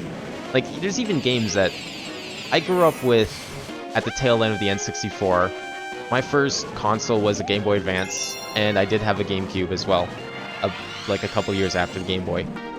So I grew up in that era, so even then, the mentality of games from like early 2000s compared to like the early 90s was still a little different. Maybe not so much for Nintendo games, and it may have been a little different for me because, funnily enough, the first few games I had on Game Boy were all ports of Super Nintendo games. I had Yoshi's Island, I had Super Mario World, I played... oh, I need Yoshi. I played... Super Mario Bros. 2 via Super Mario Advance. So I played like a lot of those older games. I had Sonic Mega Collection even. So I essentially grew up with like the core classics of like Super Nintendo and Genesis games, even though the era I grew up in was like way after the fact. But it's like, if you know, some other games too, like games that were been out in like 1990, 1991. You have stuff like think about PC games, for example. To go back to the adventure game stuff, you had stuff like King's Quest and Monkey Island, and games with that kind of puzzle logic would not fly today, or even like 20 years ago that much. Even 20 years ago, people would have been like, damn, these puzzles make absolutely no sense. I hear the star back here. I just realized. These puzzles make absolutely no sense. And so maybe I would have been like that too, if I played those games. Unfortunately, I only ever played Myst, and Myst is fortunately very well designed and was one of those games that actually put logic and thought into its puzzles. So you didn't have to worry about that, and that's probably why Myst is still popular to this day. Because it doesn't require that weird mentality of like, do this super obscure weird thing because you know to do it from these other games you played. But that's just like something I think that's like a quality you can say exists in all eras of gaming. There's just like something, as games evolve, the language of games changes. And so people who grew up in different eras are used to different languages of like how things are done in games. Like back in the 80s, people were used to having 3 lives and a continue. And if you lost all your lives, you had to start the game over, and that was just normal, and people liked that, and people knew that was just how games worked. But you know, you compare that to now, I mean, well, maybe now is not as good of an example, because there are some instances of that coming back to some degree. But you know, still, it's like, you expect the game to save every 5 seconds. So if you, oh yeah, actually, there's a good example. It's like autosaves. Those are really popular these days. A kid's like used to playing modern games with like, alright, keep forgetting Yoshi's down here, with like autosaves and shit. And then you were to hand them something like, say, Super Mario World, like the original Super Mario World. That game only saves anytime you beat a castle. So if the kid doesn't know that, like back in the day, you would have thought you would know that, and you've been like, oh, okay, I know if I hit this castle, that's probably a major checkpoint. It's probably gonna save. But a kid today is probably not going to realize that. They're going to think, oh, I beat a level. The game obviously saved. And so they'll just go turn the game off or something. Or they'll like end up losing all their lives and then wonder why they lost like the last 4 levels of progress. Because they didn't know that the game doesn't have autosaves, let alone it's saving as often as they thought it would. So it's just like, I think anyone can get used to anything depending on, you know, what they play as a kid. Oops, I did not want to go down there. And I think maybe that's why I'm a little more used to that kind of thing. Even though I grew up in the early 2000s, I'm used to that, like, early 90s mentality of games. And enjoy it, is because the very first few games I literally played on console were games from that era. How am I supposed to get up there? Oh, I need to go around. Okay, that makes more sense than whatever the hell I was trying to do. Like, I grew up playing fucking Sonic 1, 2, and 3. Even though I was, like, in the GameCube because I had Sonic Mega Collection. Those games have no saves. Well, I mean, Sonic 3 does, but, you know. I grew up thinking, okay, well, games obviously have limited tries, and then if you run out of tries, I have to start the whole game over. Oh, I don't have a spin. Shoot. Want to name a Dusclops? Dusclops is that like that's like that tall gray cone-shaped one, right? With the eye. I'm trying to think of like what would be a funny name for a Dusclops.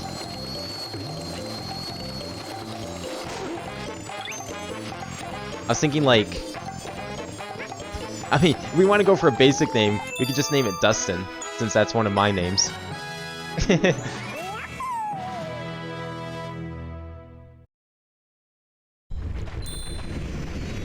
Every NES game, yeah. No, it's like Nintendo hard, you know? I think, though, Zelda was like really good, even back then.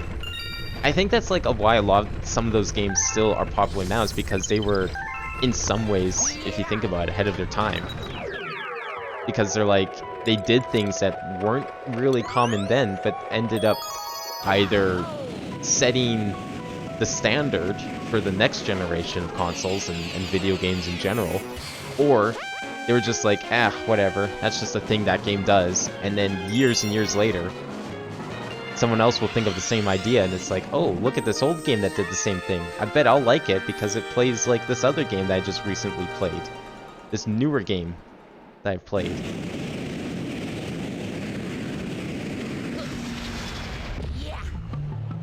And then at the same time, you know, people like that challenge that, like, might defy expectations, whatever those might be at the time of playing.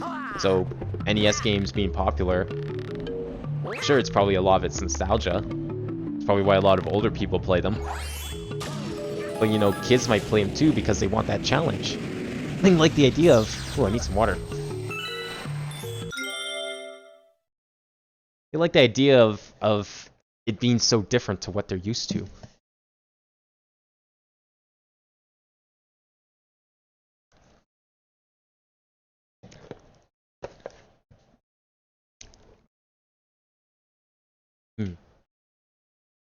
Dusting that name under the rug. Oh, god damn it. How about, Dusty Boy? I lied. Oh, no. I watched the speed run of both Super Hydlide and the, was it Sega CD? The FMV one, the one that tried to do 3D. So first of all, as someone who grew up with Super Nintendo games, like, or games of like Nintendo games or Super Nintendo games, it's probably on the slide. God damn it. You know, I'm used to, like, if a game has Super in the title, that means it was on the Super Nintendo. So what's my first thought when I discovered the game called Super Highlight? I think it's a Super Nintendo game. I look at the game and like, oh, is this like an NES game? Is this like how they called it Super Contra?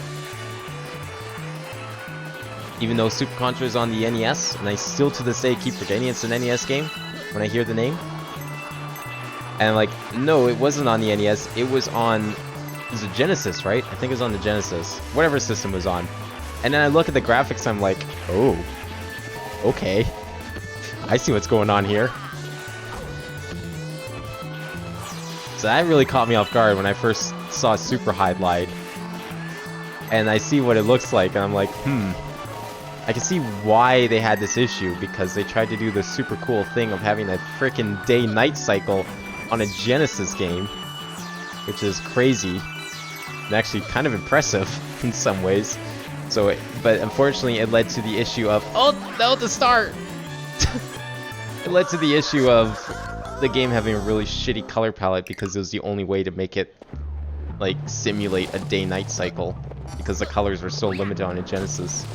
I bet, you know, I bet if it actually was a Super Nintendo game, it probably didn't have that stupid color palette limitation. Funnily enough though, the game itself, like I watched the playthrough, it didn't seem that bad. Like, it had some awkward logic that I'm sure people would have been fine with and just been like, well, duh, of course that's the answer to those puzzles, you know, back when it came out. Maybe, I don't know. Maybe some people not. But I'd probably, like, I mean, most of the game was spoiled watching the thing because I'd had no desire to go and try and emulate it. So I probably would never play it. But I feel like, yeah, maybe, I'm sure I could probably have figured out a couple of those puzzles. Okay, where was that star? It's like the next one, right? I think maybe part of the reason why I might be kind of used to some of that dumb, weird logic is because I also grew up playing Flash games, which also use dumb, weird logic in, like, the room escapes and all that. At least some of the time. Some of them were better than others. But they still had some of that, like, old adventure game logic for their puzzles. So I guess I just kind of got used to that being a thing because I didn't know anything else except Myst. I figured Myst was just an anomaly.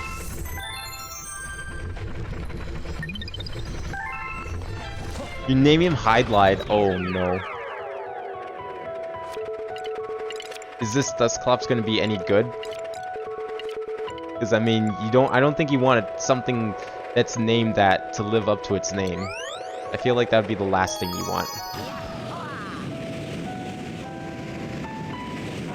And this star in a similar level getting a bit of trouble. Yeah, the slide levels, I was stuck on the purple just in the stream alone. Like, not today, but when I streamed the Purple Coin Comet for that slide level. That took me a while. That's definitely always been one of the harder ones. Oh no, you totally should. Highlight's a great name. I'm just thinking, like, when I hear the word Highlight now, I just think of the game Highlight. Or, like, the series of games Highlight. Which are not really known for being very good games a lot of the time. If you haven't seen it yet, go... what was the name of the CD one? I can't remember what it's called. Super Highlight's the Genesis. And then there's like Highlight on... It was like PC or something, I think it was... Yeah, some PC system. Then there's like Super Highlight on Genesis. And then there was whatever the CD one was called, which is a remake of the first one. But if you want a very interesting time in early 3D graphics, you should go watch a speedrun of the Sega CD Highlight, because that is it's a very interesting experience. And then just go in. Oh, there's a star. Oh, I'm gonna need a thing, aren't I? I need clouds. Can I go back and get some clouds, or am I screwed? Oh, clouds right here. Just go into it knowing that the game itself runs on an engine that was originally designed to make golf games. Like pseudo 3D golf games. And then just like think about what they would have had to do to make an engine designed for golf run a third-person 3D action game. And what that might look like. Like, think about a 3D golf game from, like, 1993 or 4. And imagine using an engine from that era for a game like that to make a third-person action game. It seems very weird. Hyper Highlight, that's what it was. Gotta have Hyper in there somewhere. All the cool kids were doing it after all. Oh, that was the second one. Oh shit, okay. See, I think I also like these green stars too. When I first, they reminded me of 64s because you could grab some of them out of order. But that also helps here too, because if you grab the second one, it marks it as the second one. So you know, okay, well the first one's obviously between here and there, and I think I already see it. I think it's like somewhere right up here. I saw it as he came flying in. Can I zoom in? I hear it too. Is this it here? Wait, is that it down there? What is down there? Oh, it's a 1-up down there. Huh.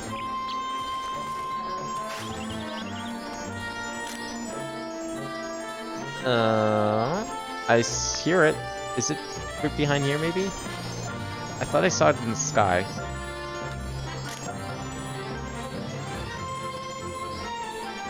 No, I guess not. It must be right over here. Somewhere. Oh, it is up here. Okay. I need to come back with a cloud. Where's the cloud? Did I miss the cloud? The cloud's right here. Excellent. I knew I saw it in the sky.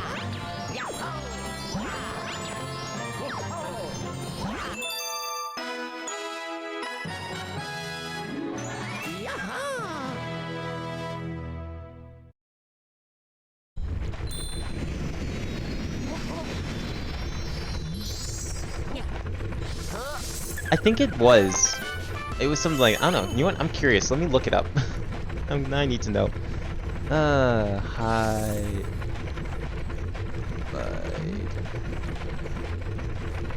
Virtual Highlight. That's what it was. Yeah, this actually ran not too long ago. But this is the game. This is what you should watch. If you want to see this amazing game, just watch this video. Because you know it's 3D, so of course I had to say virtual. Funnily enough though, I didn't know it was the same company, but the company who made this game went on to make one of my favorite DS games, True Swing Golf. Because I guess that's what the company was more known for, was making golfing games. Like, if you look up the company and you look at like the list of games they made, 90% of them, aside from Highlight and like maybe a couple other RPGs, it's just all golf. That's why they had a golf engine to make virtual Highlight with.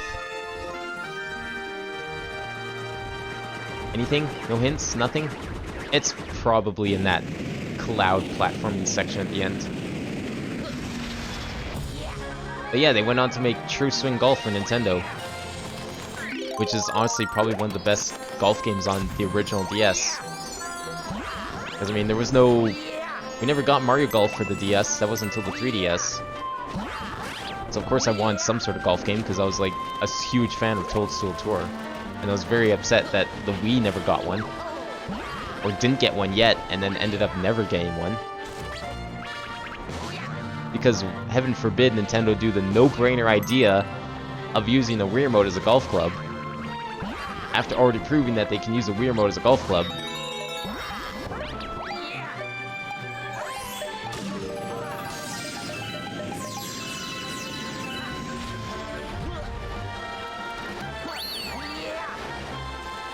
Okay, anywhere else this could be?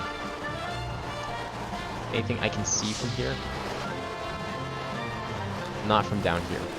I don't hear anything either, so I'm going to continue.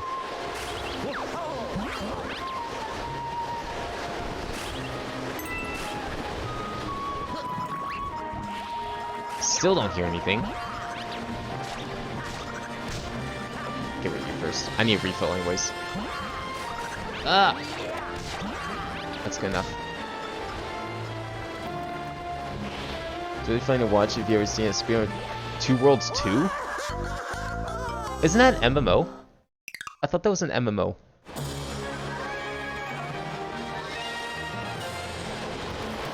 Is that non-MMO? Or am I thinking of something else? No, I'm thinking of the Secret World. That's what I'm thinking of. I was getting that confused with that. The names are very similar, and I'm sure I've did the exact same mistake in the past. Do you have like a link to one? Was it ever at GDQ, or do you know like a run that you would recommend to watch? Because totally link it. I'll watch it. I love watching speedruns of like various kinds. Like sometimes I can appreciate a good glitch run if it's like really stupid and out there and just like really crazy in how it works. But I also just like appreciate a good skill-based run too. So especially when it comes to RPGs, sometimes you know you get some really weird shit. Like I recently watched the GDQ run from this year of Skyward Sword. Man, I did not realize that game had the same glitch that Twilight Princess did that lets you play on the main menu, and just how important it is. And it's crazy like listening to it from the perspective of someone who understands how that might have been programmed and why that might be a thing. Like it just gives you a whole different perspective where it's like, oh yeah, no, I can see how they would have, maybe how they tied these events together and why they might have decoupled world events from like a player character or an instance of a character when making the stage, and the reason why unfortunately they did it, or they might have done it, and it would have resulted in this whole like series of glitches and weirdness. But it's just like shit like that's really crazy to watch. But then you have like super skilled playthroughs as well. They don't really have a lot of skipping or anything, but it's just like seeing someone play it really good. But RPGs are always a good time because it's like when you see an RPG and it's the world record. Oh, I'm dead. And the world record's like under an hour. You have to you have to wonder what the hell did they do to cause this.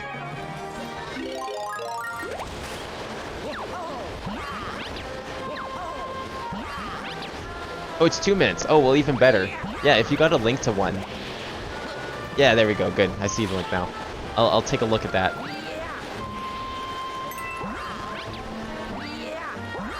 Well, if it's that short, maybe we can watch it on stream together. See what this is. I don't think I've seen Two Worlds 2. I just know the name, and I just remember always getting it confused with the Secret World for some reason. Like, I don't know, just the name. You know what? Thought maybe the green star could be down there. But a good spot. I didn't hear anything, but you never know. Once I get this star, maybe I'll check the link out and we'll give it a gander together.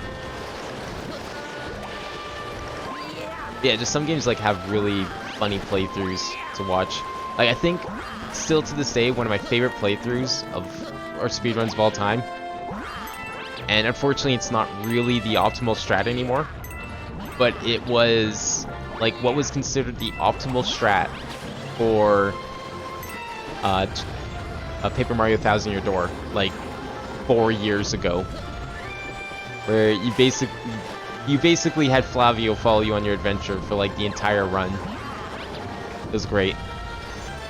So where's the star? I hear it twinkling. I don't think it's... There it is. Okay, this is one instance of like it being next to the actual star where it can be pretty tricky, because I have to not only avoid grabbing this star, but I have to like try and cloud around. So it's actually like a kind of a different thing.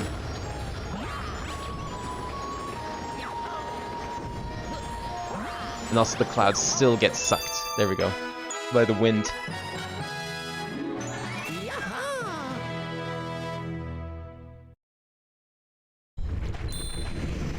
Apparently the Oblivion killer, or so they claimed. Well, I mean, if you can beat it in 2+ minutes, Oblivion, I think isn't the world record for Oblivion like over 10?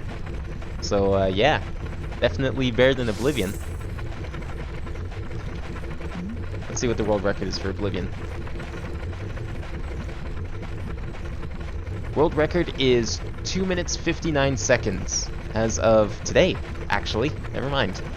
Someone did sub 3 literally today. Any percent Oblivion. Okay, let's see what this this thing is. Oh, I hate that it does that. I wish OBS would go back to its original panels. I don't like that I had to do it myself. I hate this so much. I say that because this was released. Alright, let's see this thing. I don't think I've watched this one before. I say that There's still like a number of GDQ runs I didn't even know existed. I like watching GDQ runs specifically. Just trying to get my display up here. There we go. I like watching GDQ runs specifically because you usually get a really good explanation on why the run exists the way it does, or like how things work, and I really like that part of speedruns. Just watching a speedrun on its own, you don't always get that. And this was released 1 year after Oblivion. And it kind of tried to cash in on all the success that Oblivion had. So even looks like Oblivion. As the Oblivion killer. Look at that. There's that term, you'll find it. there's the main city in Oblivion in the background. Quests. It had none of that. It's an awful game. I love it, but it's an awful game. We're gonna play it on easy because we have to kill 1 or 3 characters. I'm also playing on the lowest settings because it makes you appreciate the game more.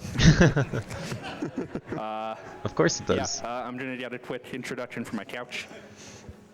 Hi, I'm Dr. T Chops. I am 1/3 of the world record holders of the 2 worlds, 3 players, 1 keyboard mouse. Hi, Went that way through the first time mission before the green stairs. Oh, nice. Like you went all the way around. 1 keyboard mouse.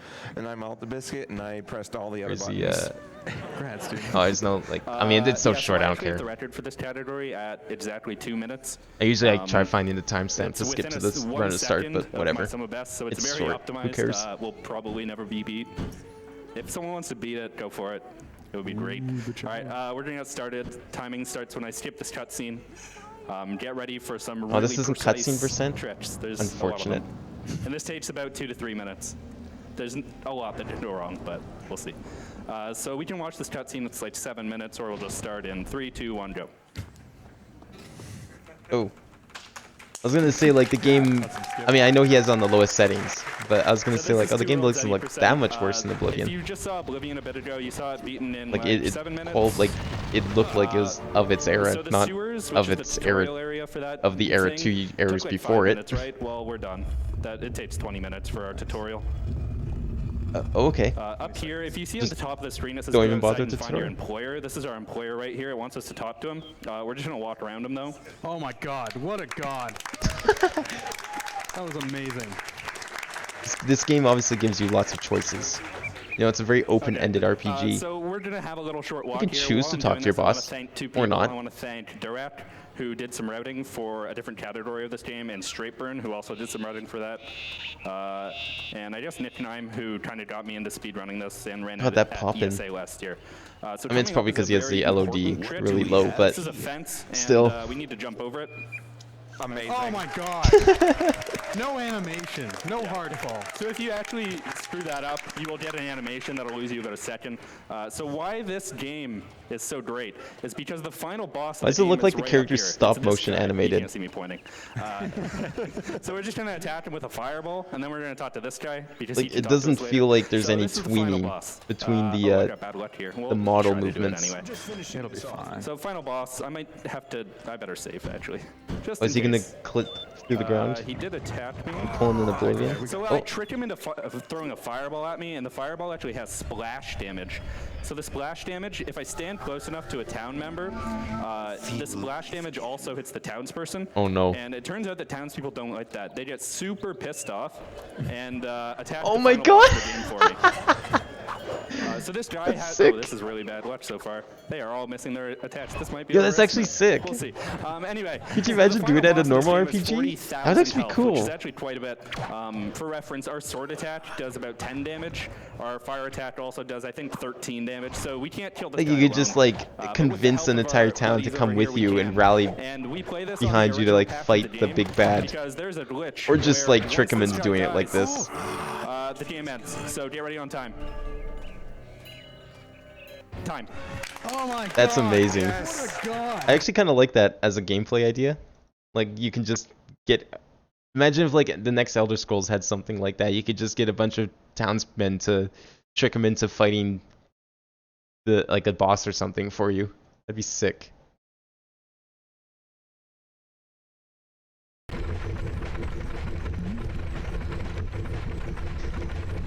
That was amazing. I don't know. That's like, I was trying to think like, oh, maybe he's just gonna like flip through the ground like Oblivion or something, you know? You take a random bucket and just go flying across the world.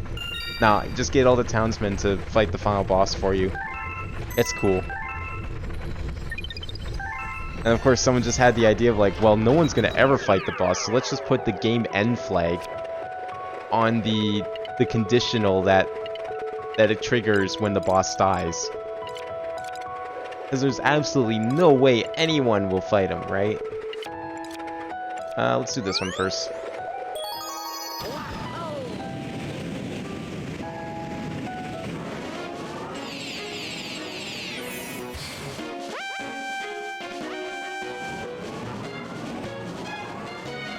But like, it'd be like you have an army, right? Like, I don't know, maybe, I guess it should be a little more, it'd probably have to be a little more structured, but, like, maybe if you had, there's like a speechcraft stat, and you could, like, level it up enough, and then, like, through some, I don't know, like, proper speechcrafting, or whatever the fuck you want to call it, you could just, like, convince all the townsmen, any townsmember you want to, like, come with you, and there wasn't a limit to it. So you could just take, like, a little army with you into a dungeon. And that dungeon could be like the final dungeon in the game, and you could do literally that. That'd be cool. You could just stand back and watch as like hundreds of random NPCs go crazy on like the giant demon lord.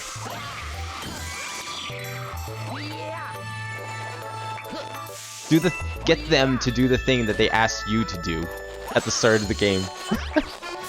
Instead of doing it yourself, you just convince them to do it for themselves.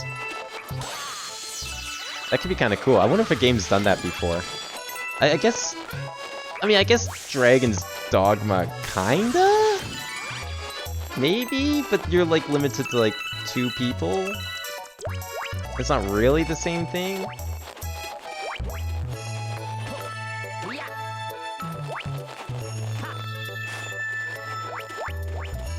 Yeah, but did they even die? Like, it seemed like the NPCs were invincible. They just didn't like getting hit. I don't see any stars around here. I don't think there's gonna be any here. But there's 3, though. There is... No, that's like a bonus room. That's probably not gonna be it. I need a Fireflower to actually get through here.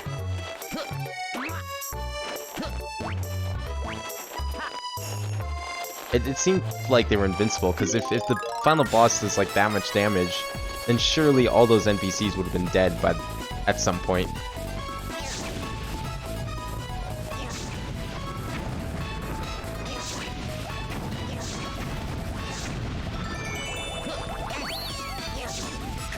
Was Dragon Age like that? I haven't actually played Dragon Age. Oh, there's a start. Oh, got it.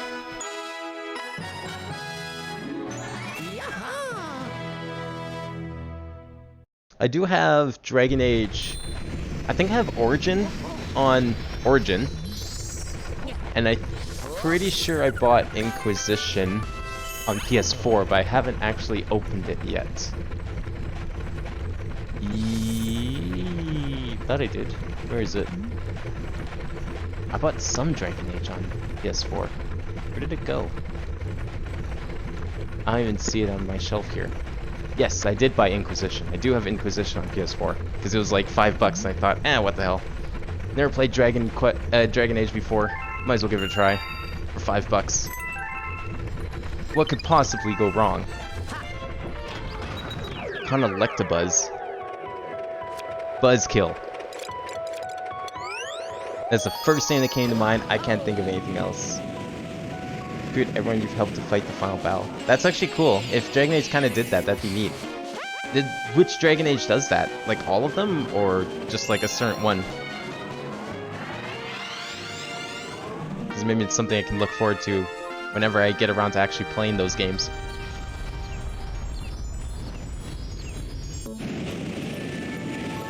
Oh, in the first game. Oh, in Origins. Okay.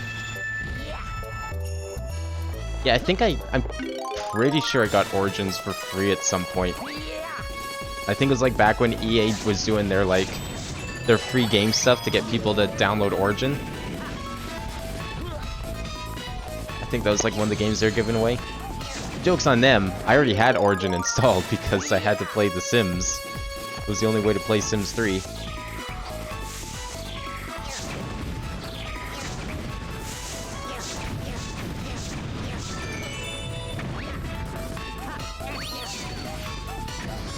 Yeah, I was always like kind of confused by the naming conventions of Dragon Age, but it makes sense now. Like Origins is the first, 2 is the second, and then Inquisition's the third.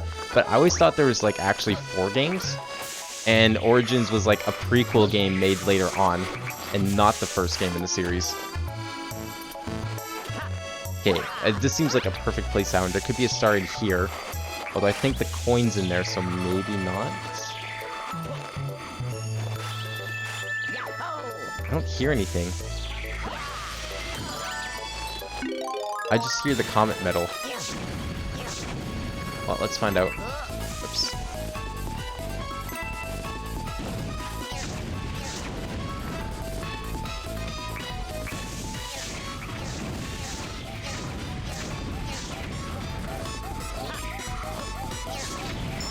Oh my god. Get out here. Nah, I don't think there's a star in here. Well, to be fair, that was the first star. Yes, it's the second one. So, I mean, I guess it could be here, but... I don't know. I don't hear anything, so I'm gonna say it's not. Wouldn't that mean there has to be 2 on here? Yeah, I see 1 over there, but that could be the 3rd. Oh, that's probably the 3rd.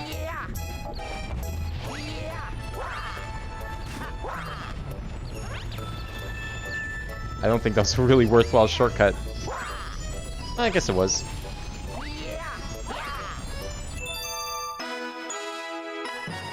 I think that's the 3rd one, not the 2nd one.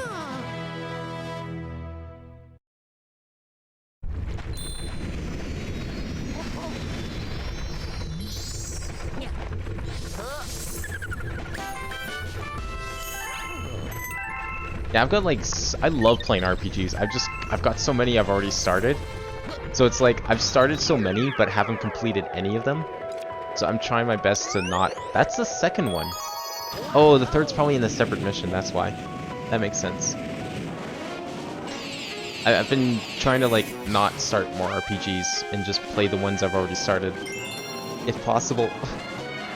So I've got like a number of like, JRPGs just, and some Western RPGs like Dragon Age, just sitting around. Haven't tried them yet. But I figure, you know what? It's like, when a game's like $5, and it's something I vaguely thought about playing before, it's like, I'm going to probably pick it up because it's like so cheap. It could be that price. I could find it for that price again, but you never know. And then I might regret it if I don't. Then it's at least there. It's like, it's only $5. It's like, whatever. At least have it sitting on my shelf somewhere. And then I can try and get around to play it eventually. Okay, what was this star called? I don't remember what the actual mission for this one was. Oh, do we have to find star chips? I don't remember what we had to do here. I had to do something. I'm trying to remember what like this actual mission was, not the green star, but the one I had to do. Is this a boss level? Do I have to go down this pipe, or is this just the secret? I think this is the secret star, right? Yeah, this is the secret star.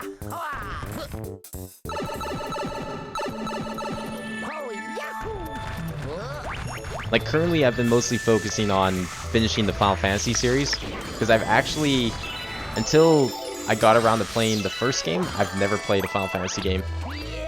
So I've currently played through 1, 2, 3, 4, 4 interlude, and 4 after years. And I'm currently playing the Game Boy version of 5. Nice. Where's the mushroom? It's over here.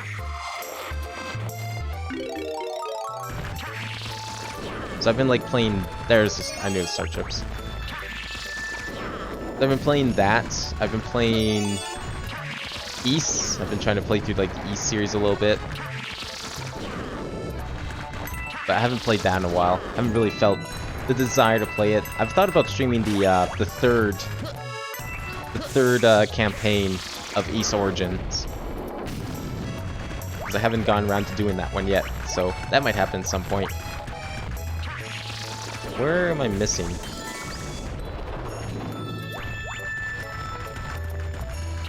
Might they up here? Oh, what? Go.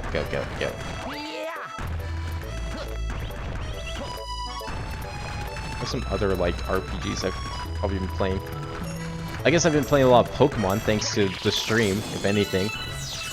Because I streamed like Mystery Dungeon and several Pokemon games I've never played before. I did like both Gen 5 games. And then there's like a number of Western RPGs I started and never finished. Like I recently started Greedfall because I got it for free on PS Plus. That game's really cool. It really feels like an old CRPG, like Baldur's Gate or Knights of the Old Republic, which is another game that I have a save file sitting around for that I haven't played in a while. That game's really good. Oh, it's this crystal. How did I miss this crystal? What? How did that not do anything? Thank you.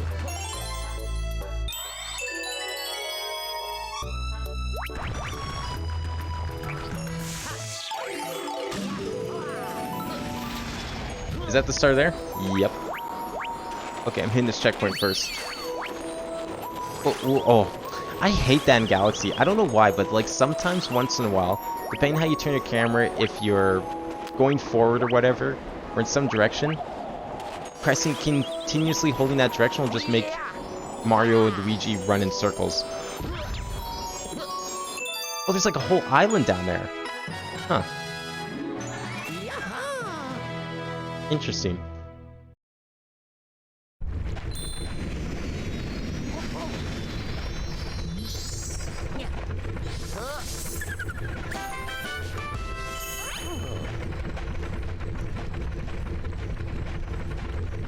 Yeah, I totally forgot that island existed, because, I mean, I forgot that star was even there. How are you supposed to get there? Are you really supposed to just jump off the edge? I guess you could probably see it on the flyby as you get to that checkpoint, maybe.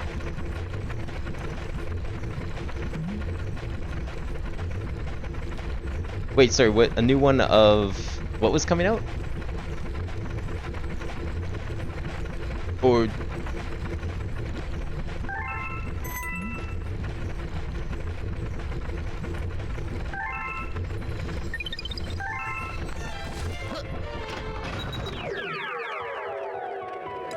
is that all of them? Yeah, we're done. Excellent.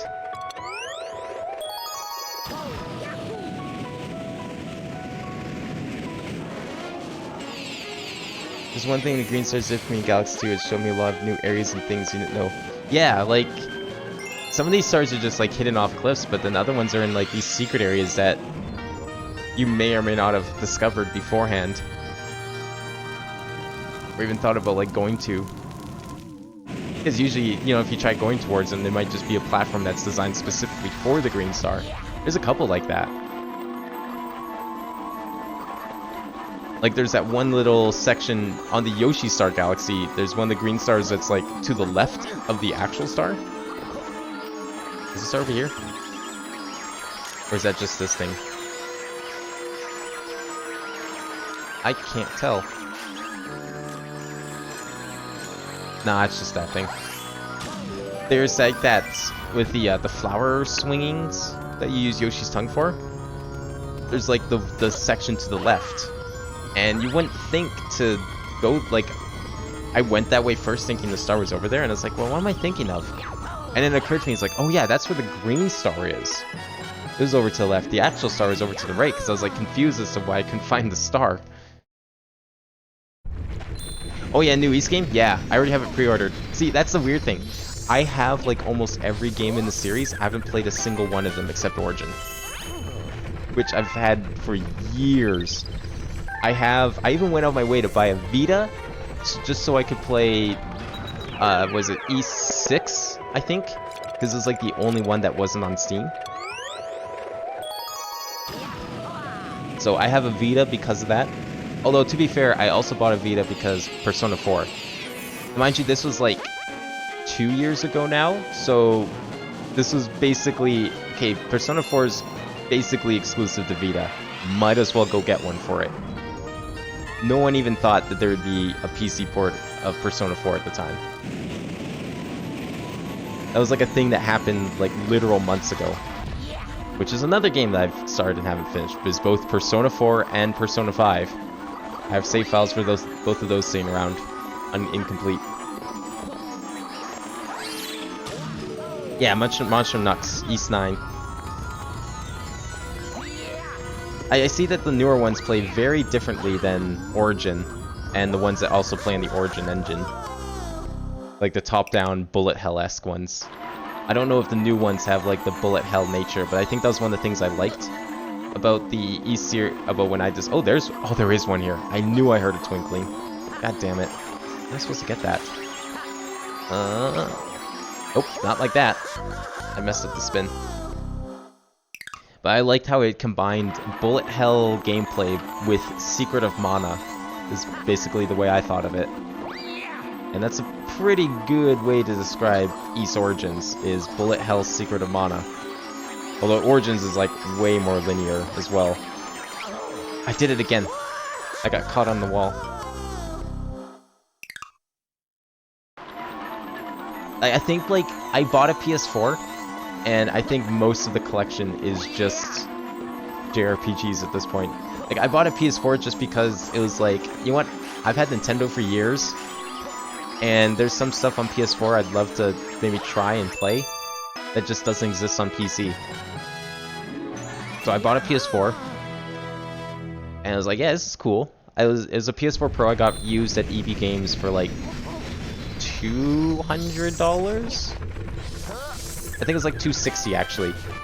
$260, bought some games for it. Then they announced the 500 million edition of PS4. I was like, that looks really good. I'm a big fan of transparent consoles because I grew up with a transparent with the clear GBA. Love the clear N64s, even though I never owned one. Because it was unfortunately, by the time I got my first home console, N64 was already old hat, so wasn't getting one of those anytime soon. But I loved clear electronics, and I was really disappointed that no one else liked clear electronics anymore. So of course, when Sony announces a clear PS4, I was like, you know what? I need to get that one instead. I'm getting rid of this old one. Managed to get one of those. Enjoyed that for like a while. Ended up pre-ordering a PS5 as well. So I have one of those now. Bought a PS3 because they're showing PS3 that you can't play that doesn't exist anywhere else. So I have a PS3. And then even before all of that, somehow managed to find a fully working PS2 at the dump. So I ended up getting a free PS2. No controllers, but it had all the cables. It did also have a copy of Sex and the City, the movie, in the disc slot. Fun fact. Not sure why that was left in there, but hey, you know. That was the thing that was in there. Not sure, I don't even remember what I ended up doing with that disc. I think I just like put it in some random jewel case. And it's like somewhere in a box. So I have pretty much every single Sony console, and didn't even like really ever think about having that before. But like my PS4 collection specifically is like all JRPGs. And I would argue that most of my PS2 collection is that as well, if it wasn't for the like 4 or 5 DDR games that I have for it. Because I ended up buying like every single like Final Fantasy game with the intent of playing it eventually. So I have like Final Fantasy X, 10-2. I found a steelbook version of 12. I didn't even know that existed, but it was like cheaper than a normal copy, so I bought it. Thought, oh, that's cool. It had both discs, and I'm pretty sure, and the manual. I don't even know what's on the second disc. Just there's two. It says 2 discs. There are 2 discs in it, so everything's there.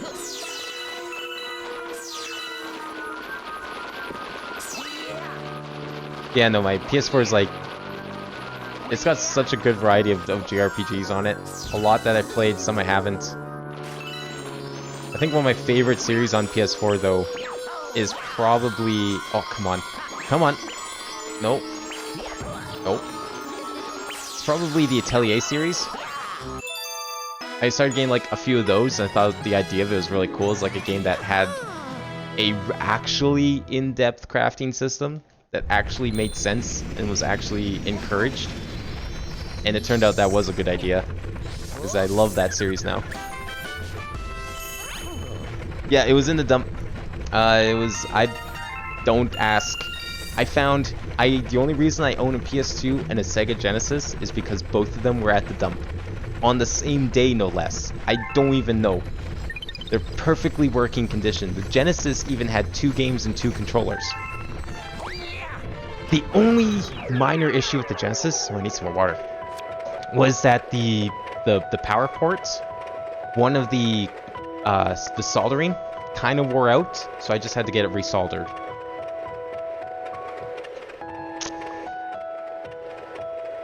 That's it. And I have a fully working Genesis. Controllers never had problems. Yeah, I don't even, like, you hear about people getting all these crazy, like, garage sale deals and online deals, or like going to Goodwill and finding like $300 games for like 99 cents because people are stupid. And here I am, getting consoles and games straight out of the dumpster in perfect condition. It's like, yeah, you know what? I didn't actually read your comment. I was like just listing off games I had and discovered through PS4, and yeah, it seemed like we both thought of the Atelier series. I was too busy trying to get that star when I was talking about it. I didn't see that you already mentioned them. But yeah, no, Atelier, first game I got was Atelier Sophie on PS4. Really liked it, and then they announced the remakes. I don't even know like how this ended up happening. It felt like a weird coincidence almost. That like soon after I got, is there a star here, or is that just, that's just star bits falling around? I feel like one could have been back there. Maybe. There's one there. Oh, it's up here. Like soon after, like when after the Switch came out, they were like, hey, we're gonna put all the, like the PS3 Ateliers on Switch. I was like, fuck yeah, more Atelier, and it's on Nintendo no less, and it's portable. Gladly take that. So I got the Roland, or the Arlen series. All 3 of those. I beat Rorona, and I'm currently playing Totori. Both very different games from each other. Also very different from Sophie, because of the whole time limit thing, which I'm still not sure I'm a fan of. Like, I get it. It makes sense. It's fine. I just don't like it. It's probably one of the reasons I never really got into Harvest Moon, was like the time pressure of, hey, you only have this amount of time to play the game, and then the game's over. So you better do everything you can in that time, otherwise you just don't. So I never really got into like Harvest Moon. But I did end up, with the help of a guide, I did end up almost 100%ing Rorona. But I did give it a couple tries, like, on my own. Like, I just did a blind playthrough, see how far I could get, what I could do. Didn't do too well. I think I got, which ending did I get? I think it was, like, just one of the neutral ends, more than anything, because I just focused on one character. Because I didn't realize you had to try and, like, balance all 5 characters that you could have relationships with. I just thought that you had a choice, and you were only supposed to do one, but then I looked up the guide and it's like, yeah, you have to get all 5 characters, you have to beat this, and this boss, and then you also have to pay off the debt, and then you had to do something else I don't remember. I'm like, what the fuck? How are you supposed to do all of that? So I ended up using a guide to get, like, the quote-unquote true end. And now I'm trying to play through Toturi without a guide. And then I'll probably do the same thing for it whenever I get around to it.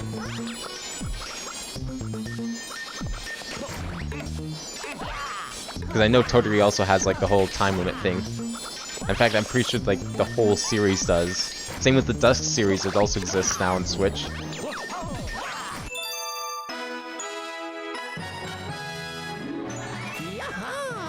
A Sage and 2 controllers, 2 games for trash. Yeah, it was... Okay, so the funny thing about it was, like, my mom comes back because, like, her boyfriend at the time... I don't know what his thing was, but they, like...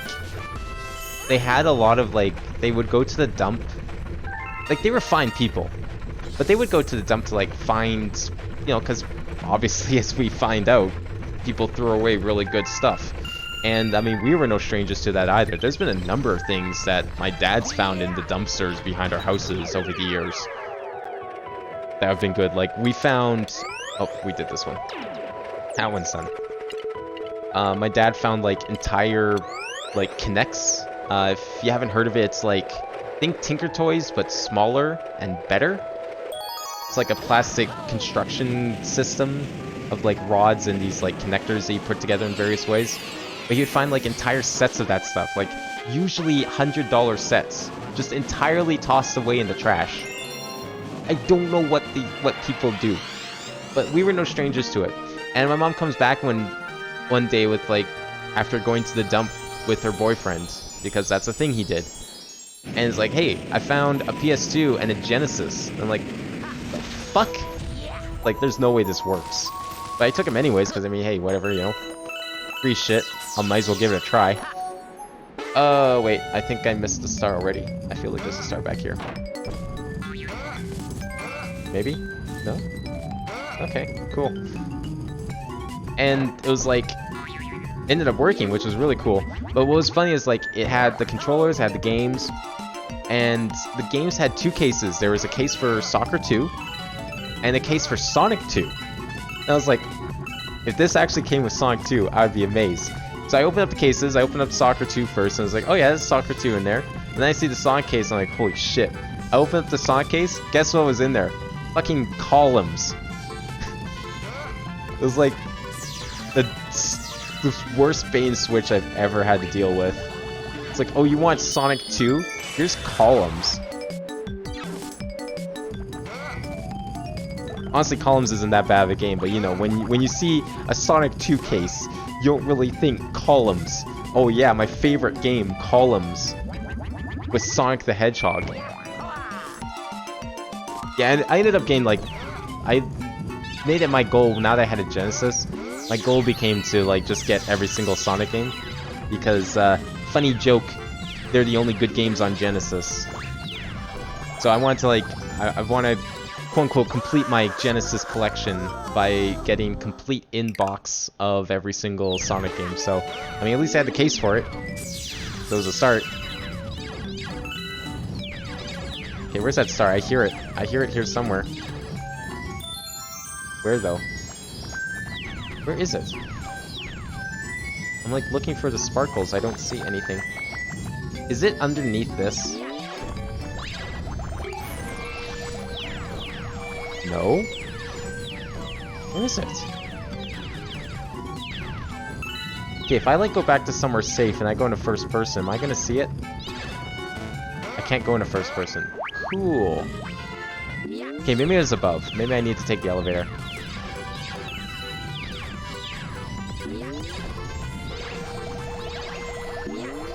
Oh, there it is. Oh, come on! How did I miss it?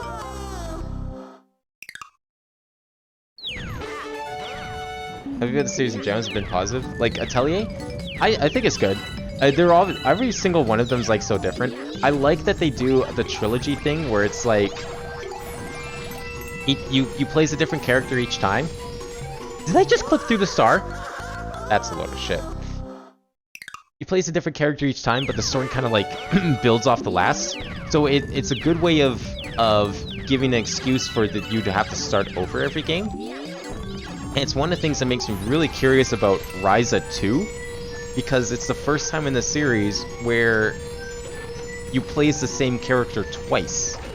So I'm trying to figure out how they're going to handle tutorials, because it'd be very strange if Ryza just suddenly forgot how to do alchemy for the purposes of plot. See, like with Metroid games, there's like story between them, and you know, it's like one of the things in the back of your head is like, why does Samus keep losing her powers? But you don't really think about it. It's not a big deal. But Atelier made such a big deal of the idea of you starting over with a different character so that, you know, you have your tutorial and everything again. But then it like continues on, because then like halfway through Toturi, I got to meet Rona, which is cool. Because it turned out Toturi was trained by Verona, but it was like an older Verona. So it's like there's like this sense of continuity between each of the like trilogies. And you could tell what was a trilogy just by like the subtitle. The X of Dusk. The X of Arland. Then you have like the Mysterious trilogy on PS4. And then there's like other older ones that kinda don't sort of follow that pattern as well, but not fully, because they're not all like, there's not all threequels. But then Rise over here, like, doing a direct sequel with the same character, and it's like, why? Like, when the first Rise was announced, I was like, oh man, I wonder what this trilogy is going to be called, and I was like trying to think of what parts of the title would make for a good trilogy name, and it turns out now we're just going to call it Rise 2.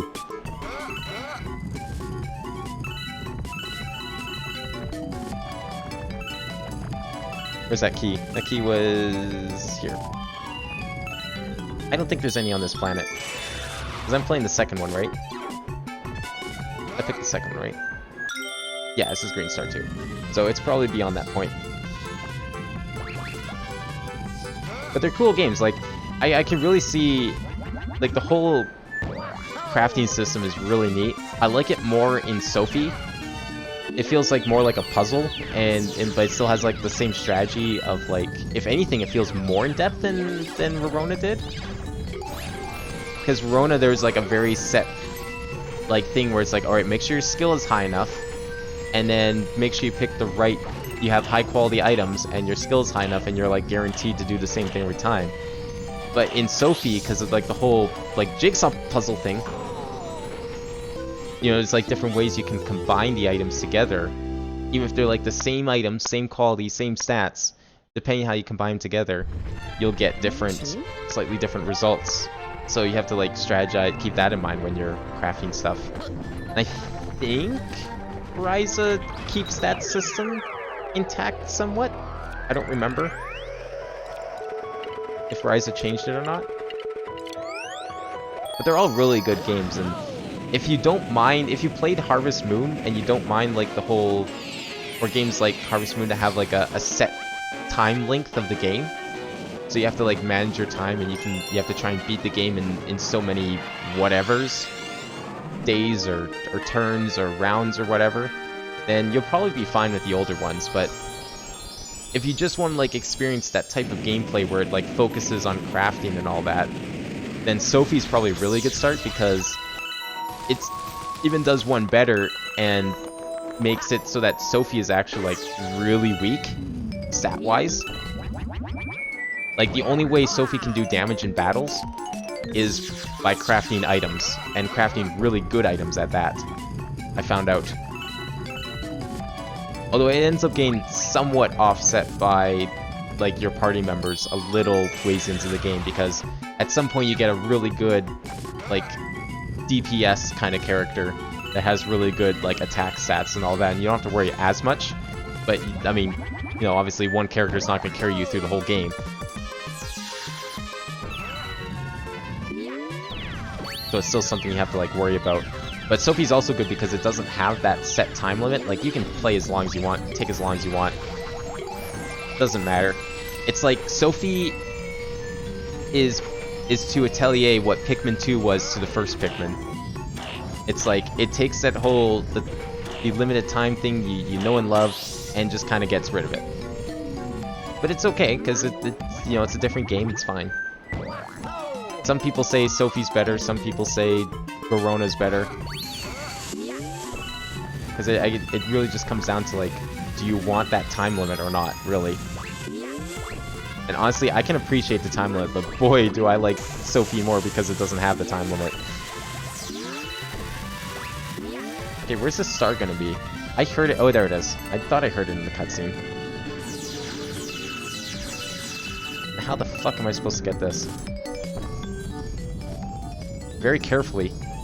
Nice.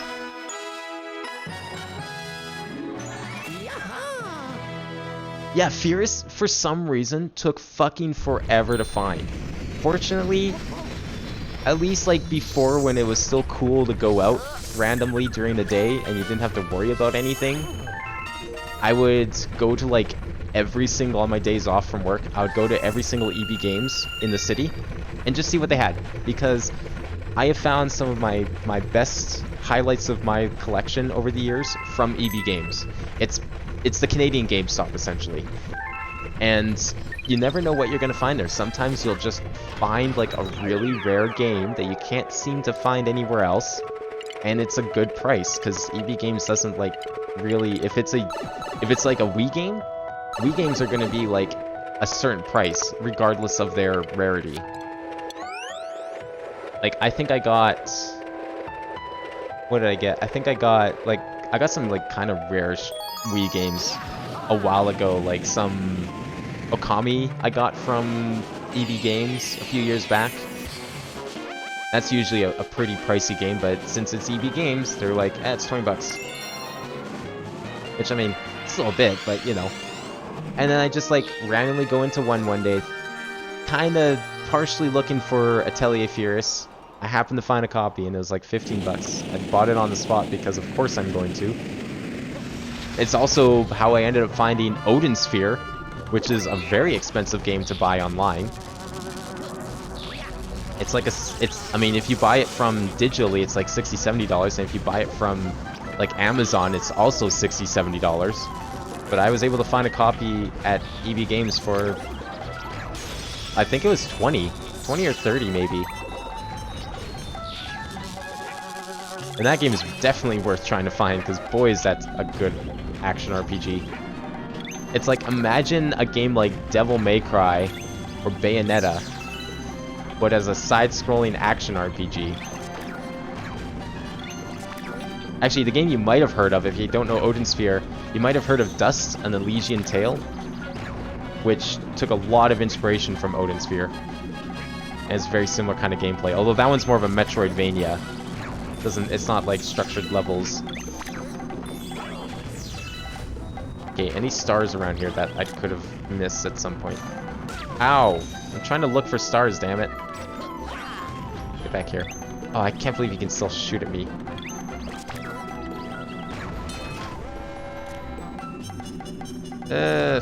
I'm gonna say no. I'm also gonna probably have to restart because I'm missing the boat! Okay, good. Oh, I hear the star. There it is!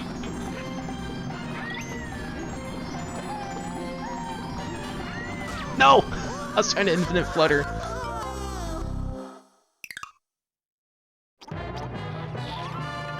Yeah, I would imagine. Honestly, I only I didn't go to EB Games that much as a kid, because, you know, obviously you don't have the freedom of going wherever you want as a kid. And I wasn't really into going out alone anyways as a kid. I was very shy. Didn't like going out on my own. But the couple times I went to EB Games, like back during the GameCube days, there's like a lot of good Game Boy Advance games I saw, but GameCube games, I don't recall like seeing too many good GameCube games. They had some good N64 games. But yeah, there was like GameCube's, weirdly enough, there wasn't really a lot of like rare stuff, and I think part of the reason why, it's okay, whatever. Part of the reason why there's so many GameCube games I missed out on or never even heard of is because, like, I never really saw them as a kid in stores. Like, even to say, even though GameCube, I had a decent collection of GameCube games, there's just so much stuff I'd love to go back and get on GameCube because I didn't even know it existed.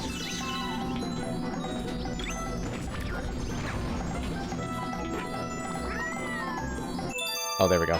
That one you have to like blind jump. That one's hard. Because you can't turn the camera. Yeah, Dust is like so good. I've never been Dust. Honestly, I would probably be willing to stream Dust. I've like, it's been years since I played it. I barely got anywhere in it, so it would be pretty much blind all the way through. It'd be an RPG on stream, it'd be a Metroidvania on stream. At least I think it's a Metroidvania. It feels like one. At least from what little I played of it, it felt like one. But yeah, Dust is really good. And so if you play Dust, you probably would like Odin Sphere, or pretty much any Vanillaware game. Except that newest one. The newest one I think is like a strategy RPG or something. It's not a platformer, not an action game. So maybe not that one. Unless you like that kind of game. I don't know. But like there's Odin Sphere Lefterzir and on PS4. And then there's also, I can't remember what the Wii one was called, but there was a Wii game that Vanillaware made that plays just like Odin Sphere. I just don't remember what it's called. But they made a game on the Wii. Oh, nope, don't do that. Hey, don't stick your tongue into an electric socket, kids. Bad idea. Oops.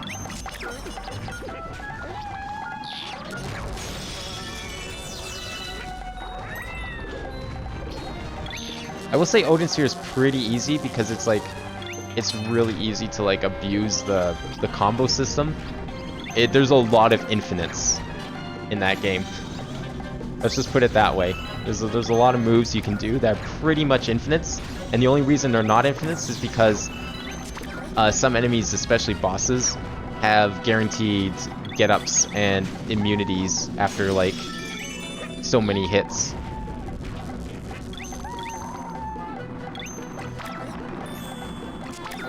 Okay, so the next one, probably gonna have to go through the gate here. Oh, they already snipe it? Nice.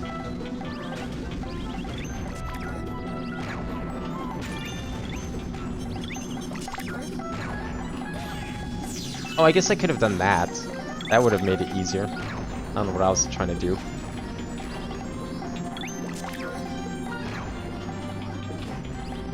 Nice, see that strategy? You know, you throw the bullet bill, it makes Yoshi do a flip. Get that little extra height you need, so you don't have to jump.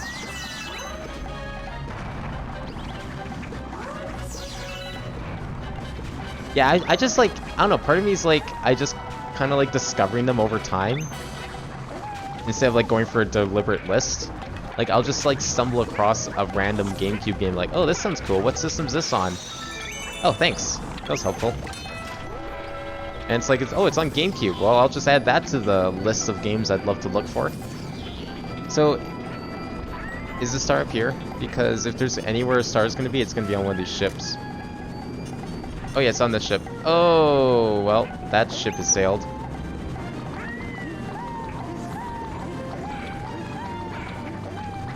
Or not.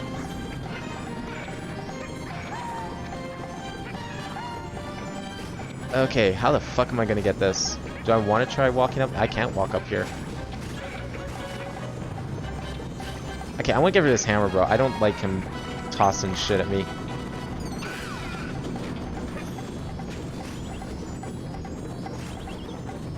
I can walk up here. Very carefully. Thank you. Yeah, you know what? I don't think it's on the list. I don't know why I never thought of doing it earlier. I'll add it to the list. Let me do that right this second. Let's see. Maybe it is on the list. Am I stupid?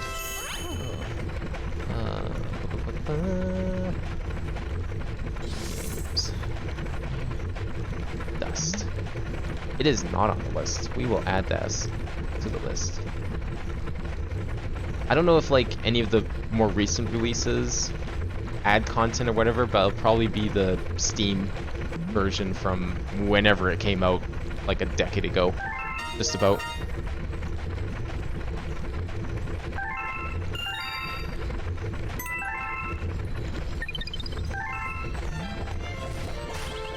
Oh, I thought I heard a star.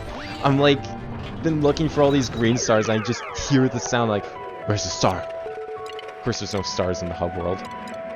This ain't no Mario 64 or Sunshine. And I didn't realize I collected so many of these. Okay, we'll do a few more. I'm down for a few more. What's another gay game? Oh! If you've never played... Okay, even if you don't like Harvest Moon, you might like Rune Factory. I was able to get a copy of Rune Factory 4 back on 3DS. Like, I discovered it was just like the GameCube game stuff. Just discovered it was like a game that existed. Like, oh, this sounds cool. It's Harvest Moon, which I kinda liked. I like the idea of farming. But it didn't have the time limit, and it also has a sick-ass looking action RPG built in, so might as well just... Well, is there one that's coming out soon, or is already out? Oh, there's a new one on the 3DS. Let me get that one. Turns out the 3DS one is considered the best in the series. Didn't even know that. Definitely go play Rune Factory 4, if you have not. I'm just gonna let it run out. Dropping right on the star. Watch this. Bam! And the Switch version is just like all around better. Because it's, you know, on a newer system. Higher resolution. You can play it on the TV, which you couldn't do before. Yeah, some of the green stars like stupidly easy. Like the very first green star in the game, I actually overthought it, and it turns out it was just behind the starting platform the entire time. What didn't you like about Rune Factory? Was it like the combat or whatever? Because I could see that. Some people definitely don't like the combat, or don't think it's very fun.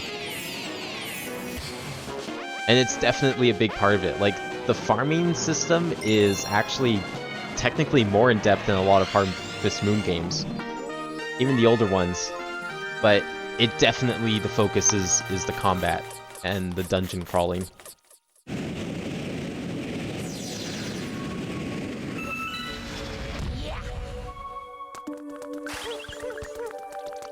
Okay, so this is star 2 of 2. Okay. Can I see anything from here? I see the normal star.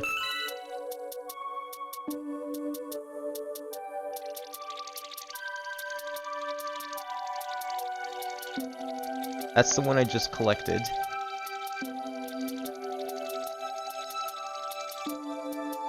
Okay. Well, I don't see it, so I guess we'll just continue. I was just trying to see if I could, like, spot it from here. So I knew where to head towards.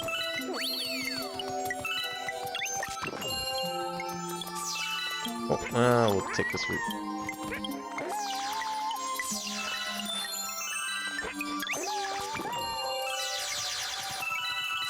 Where would this one even be? Oh, over here. Never mind. We found it. I hear it.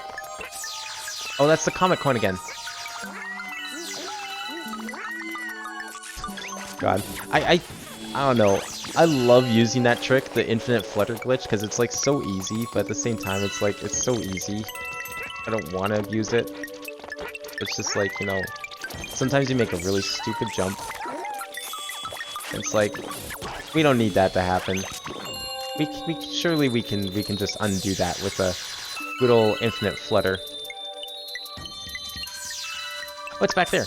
Okay. I thought I heard it.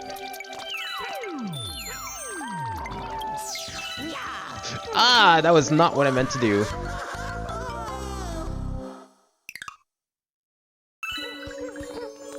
See, it's like, I'm torn too, is because I want to stream, like, there's all these great RPGs that I love playing, that I haven't beaten, but would love to stream. But the problem is that so many of those RPGs are, like, so grindy.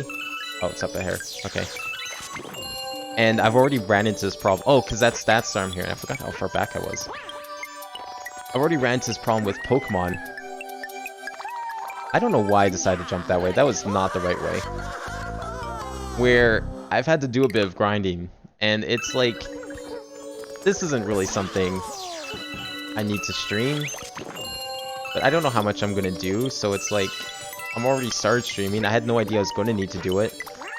That's why it's like one of the reasons I'm reluctant to play so many RPGs, is because I don't know if I'm going to need to grind or how grindy they're going to be. Like, I played the Paper Mario games. Oh, I see where it is. I forgot to backflip off. I would have had it. I was trying my best not to use the Infinite Flutter deliberately, just so I didn't cheat. Like, I played Paper Mario because I know Paper Mario games are not going to be grindy in the slightest, because I've beaten them so many times. But, you know, doing a blind RPG, which is definitely, I would say, more enjoyable, because then you get to see someone react to the story for the first time, which is obviously a big part of any RPG. And, well, it's like, do I want to stream this? Is it going to be grindy? Like, is there a chance it could be grindy because I'm sometimes stupid and don't know how to strategize battles very well, depending on the game? Am I just going to get, like, super stuck? How slow is this game? Like, Rune Factory, I feel like would be terrible to stream, as fun as it is, because it's just a lot of, you get up, you water the plants, you go back to bed. You get up, you water them some more, you go back to bed. And then eventually you get your plants, you sell them, get a little bit of money, maybe you feed a few to your companions to help your relationship, and then maybe you go and do a dungeon. So it's like, it's just not very consistent gameplay, and it's a lot, like, it's grinding in that sense, because you're just sitting there waiting for plants to grow, essentially.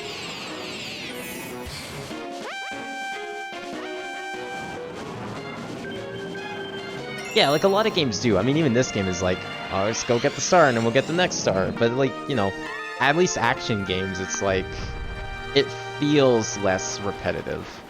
But RPGs, they put the repetitiveness front and center, which is totally fine. That's just, you know, you play an RPG, that's what you expect. Okay, well, I didn't want to activate the ghost, but whatever. Okay, is that this I'm hearing, or is that something else? Is that the coin I'm hearing? Might be the coin I'm hearing. I hear some sort of sparkly. Oh, it's under there. What the fuck? Oh, I see how I can get that. Never mind. I need to go over there first. There's actually one RPG I've kind of considered. One I mentioned earlier, Knights of the Old Republic. I haven't played that all the way through yet. And I think that'd be kind of fun because there's like so many fun options you have to make in that game, like to affect your character's morality, which those are kind of RPGs I really love. Are ones where you get to like do a lot of choices and it affects like what people think of your character, and it can make like a different ending. Or it's just like different ways to like complete quests, like, which is common in a lot of CRPGs. It's like many ways to complete the same quest. Ah, it's like that game could probably work. Maybe because that doesn't. What I've played of it didn't feel like I really had to grind too much, if at all. And it's just, you get the added bonus of like people can make choices for you, which is always fun on a stream. So maybe if I get around to playing that game again, I'll do it on stream. Like, that would be an RPG I'd probably say is safe. Even has the added benefit of voice acting, so I don't have to read like a million lines of dialogue and destroy my throat. Oops.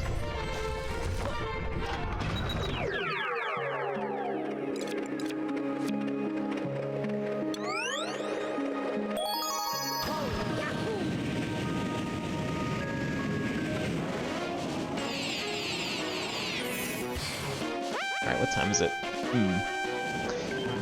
Okay, I'm gonna at least finish this galaxy, and then I'll decide if we're gonna continue this now, or if we're gonna continue this next week. Because we're already at, what are we at? 177. So we only have like, this was how many hours? 3 hours 15. Okay, that's actually really short. Because we collected, what was that? 123. So we've done 54 stars in the span of 3 hours. I think that's like the fastest star collection I've ever had in any of these Mario games that I streamed. Actually, 64. 64 I did like 50 in 2 hours.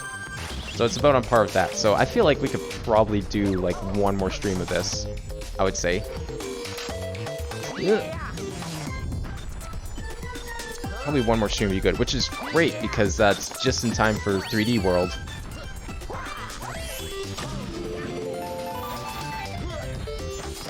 There's the next one. I knew there was something with this planet. Another green star that I totally forgot existed, but knew something was up. Was this one. Like, I kept thinking there was something to do with this planet when I was first going through it. Totally forgot it was green star related. So close to 200. You're right. I am. You know, if we have to go to 242. Where we at? You know what, fuck it. Let's see if I can get to... Let's see how many are in this world. That's like 1, 3, 5, 6, 9, 12, 14. Probably like 192. No, we could probably at least finish this world, I think. This world's not that long. I'll at least finish this world 4, and then we'll do like the last 3 worlds. I'll put us at like literally the halfway point, and then the last 3 worlds we can do next week. Because I know some of the hard ones are coming up. They're still like the final stars in this game, the final 2 stars in this game. Those are going to be tricky, and I'm sure those are going to take a lot of time on their own. Hopefully not too much, but I feel like they're going to.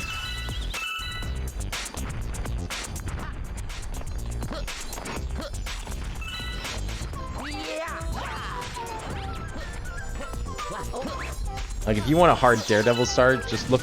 You get to look forward to star 242 in this game. That is a very hard Daredevil star. It's probably one of the hardest challenges in any Mario game.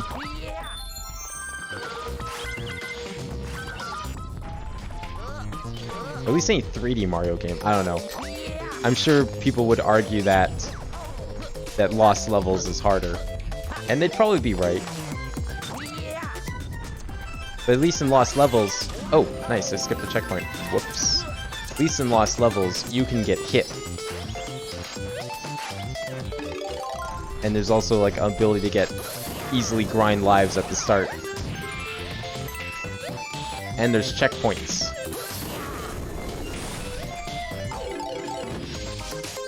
Go, go, go, go, go.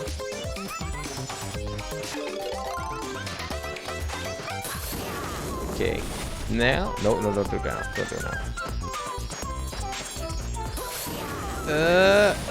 Yes, good.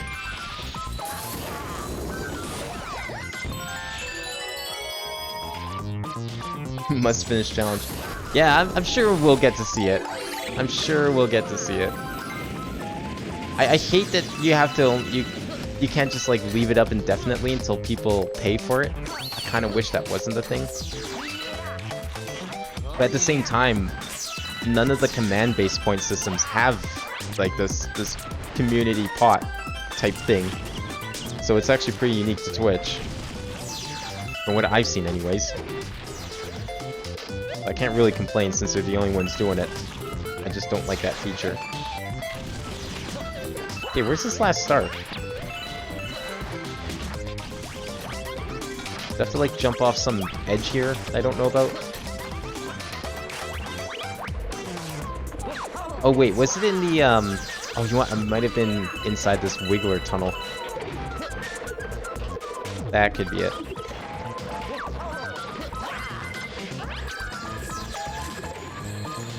I'm trying to see if it's in here. That's the actual star. What is that planet? Is that planet I could have gone to? No. Oh, that's the planet I'm about to go to. Never mind. If it's there, I don't see it from here. But I also don't see it back here.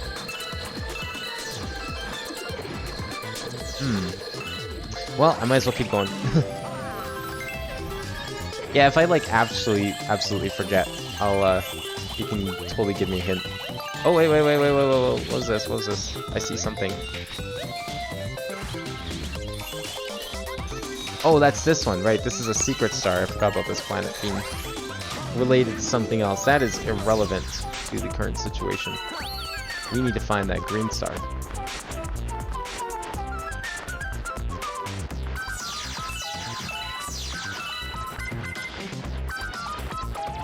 I could have sworn I saw it in the opening cutscene, but maybe not. This is... Oh! That's because I already got it. The one here. Oh, I'm stupid. It was at the start. I'm stupid. For some reason, I wasn't paying attention.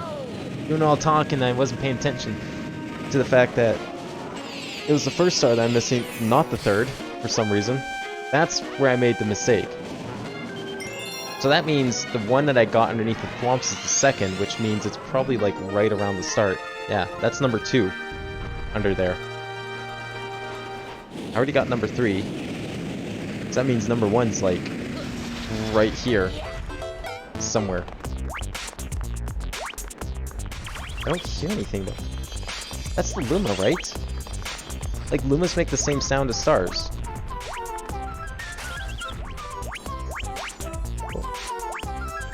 Wait. I hear something faint.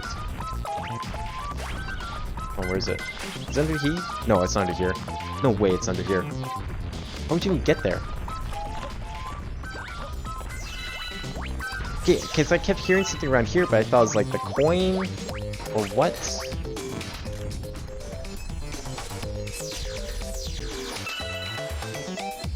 Is it? It's been on my screen 3 or 4 times. God damn it! I somehow keep missing the opening cutscene. Wait, what? This is it here. How did I miss this shadow? I've walked past that shadow like 3 times. See, that's a my fault situation. That is not the game, that is me. That shadow is like in plain sight. There we go. I thought I heard something. See, the very first time I went past here, I was like, is that a star? Chalked it up to being the coin, because it was so faint. I don't know why I'd think a coin would make that sound, but it doesn't seem like the most unlikely thing.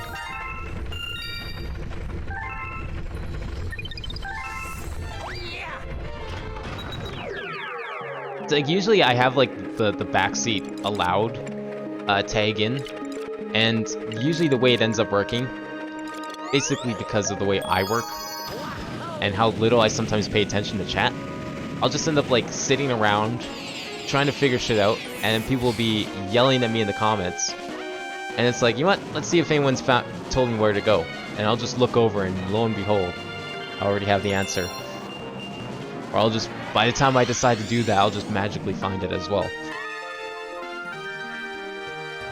So it's not like everyone's directing me every single second, every single moment, but it's like people are totally free to like leave spoilers and shit if they want. And then I'll just like look over with the knowledge of being like, hey, if I'm looking over, then that means I probably want a hint.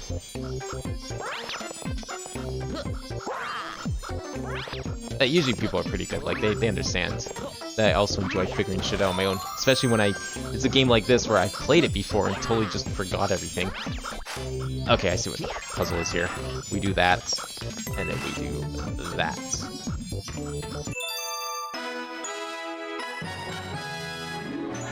I thought I could jump high enough, but eh.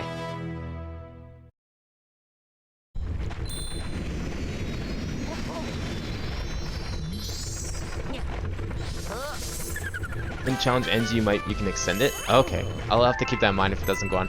If it doesn't let me do it, well, probably end up doing. See, what I didn't like was it actually refunds everyone their points if the challenge fails. So there's like no danger to you to spend points,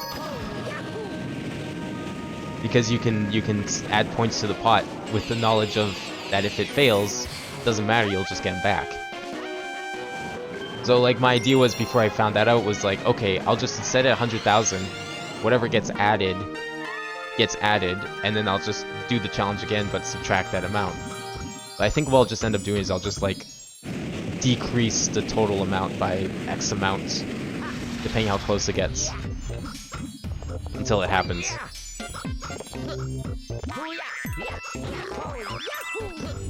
Okay, so I need to actually get off this planet. I'm thinking anyways. I don't think there's any other star here. It's probably the only one. Where's the one I want? Is this the one I want? No, that's a bonus stage. Wait, isn't the launch star like right up here? I have an idea. It's kind of on the center. I was thinking maybe if I switch to gravity and do like a big brain speedrun strat of just falling to the launch star so I can get out of here faster. And now I gotta actually solve this puzzle. There's the switch.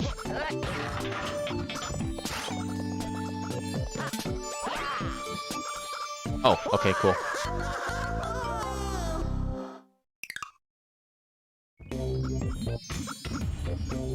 I think you might be right. I think it actually did that when I went to delete the old challenge, because I realized 100,000 is probably like way too much.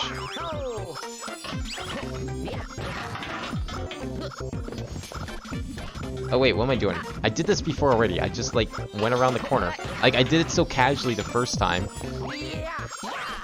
And I'm not even doing it again. That's what I needed. Oh, speaking of falling up to the launch star. There it is. Oh, wow. Okay. That's fine. I know how to do this.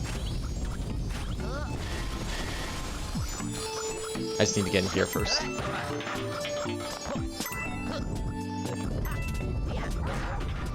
Ow! Did that hurt me? Damn. That's unfortunate.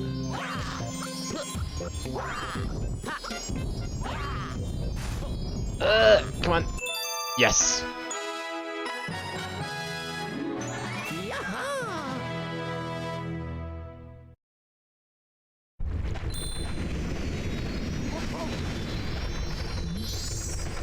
I'm sure making art stuff. I know. I do that a lot. I overthink everything and then try and do like weird shortcuts that I feel like should work, but I just can't pull them off. I felt like if I you know, refrained from doing half that shit, it wouldn't look like I sucked so much.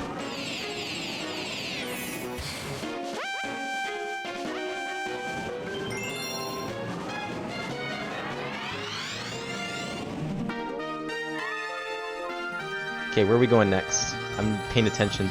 I hear it. Is that... where is that? Is that the third one? Oh, is that there? That the camera went? So that might not be one that's relevant. Ow.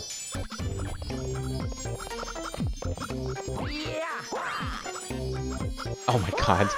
Did it again. I don't even know how to get over there normally.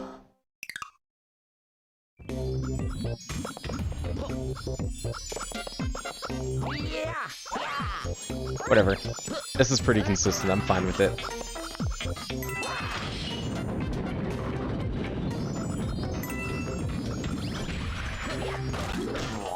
Oh, I could have just done that, and then that, and then... okay. Well, whatever. It's still shorter.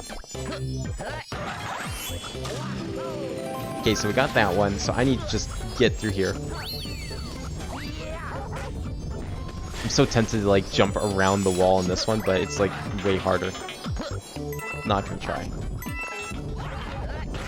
Oops, why did I do that?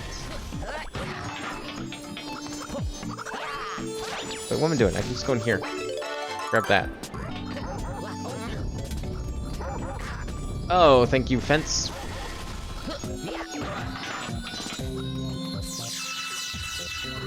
Okay.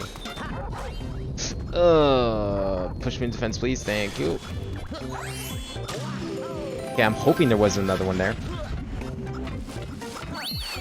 Is it here? I don't hear anything.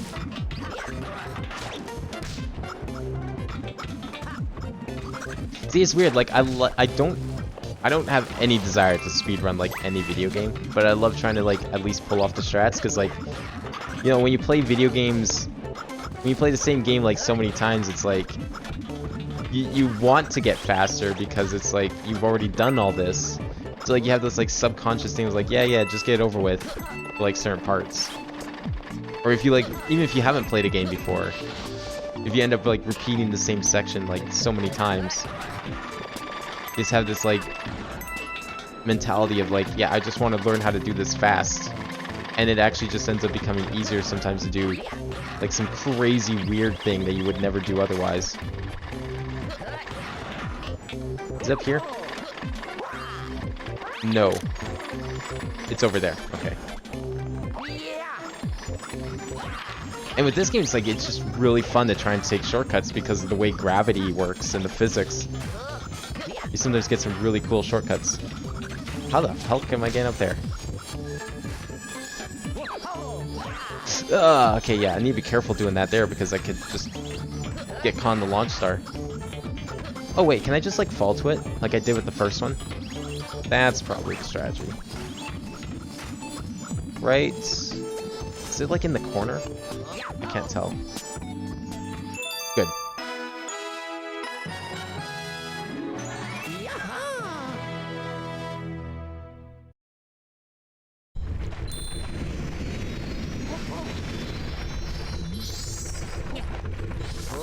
How's that that poll doing that I put on Discord? Where's that thing?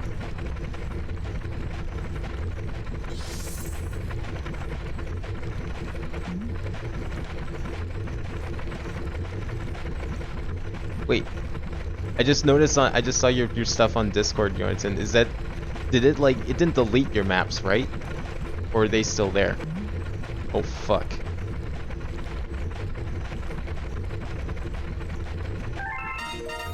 Oh, they're there. Okay, good. Because I would be extra worried because that took a while to import them all. And also, I don't have a backup of the other 30,000 maps that were not from Bloodcat, so that could be a problem. I had a backup of that, but it's just the folder, the Osu folder got so out of hand, it's like it was not worth trying to back up. So I'm living dangerously here with these 500 gigabytes and 260,000 maps. Because if something happens, they're gone.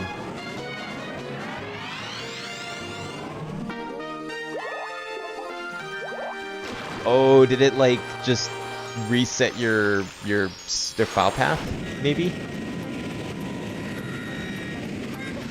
Then again, you said it was in, you were on cutting edge or whatever, right? So that's not, I only use release versions. So I probably won't have to worry about that, hopefully. I was gonna go check on the poll that I put up for, see if there's been any new votes. I ended up playing like Katamari Forever last night, and I was thinking it's gonna be like a 2-week 2-part. Turns out I decided to no-life the game and beat it in 8 hours on a single stream. So I need something else new for next week. So I put up a poll, and surprisingly, someone actually voted for Spider-Man, which I wasn't really expecting. I mean, I like that game. A lot of people do. I wasn't actually expecting someone to want to see it played. So that's kind of cool. I think there's like 1 vote for Spider-Man and 2 for Portal. Let's see if anyone else voted in the meantime. Okay, hopefully I'm not like, I can't use my camera. I haven't heard any stars. Maybe once I get through this Donkey Kong section, I'll be able to do something.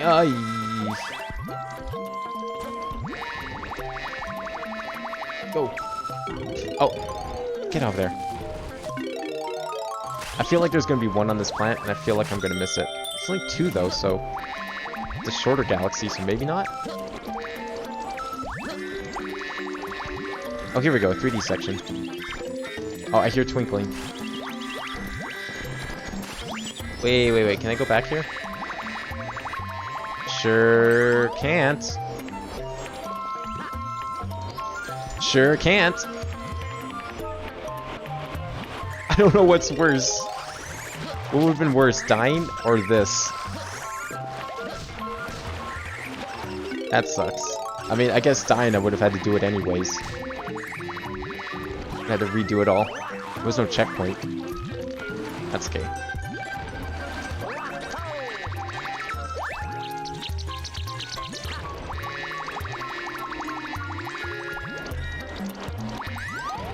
Cool.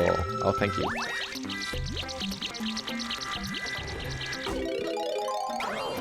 Only was weird when I turned it back on after the outage. Oh, okay. Well, that's good then. If it didn't actually, as long as it doesn't delete the songs, then that's good. That's what I'd be most concerned about, because I'm sure, like, a broken file path sucks, but at least you can fix that.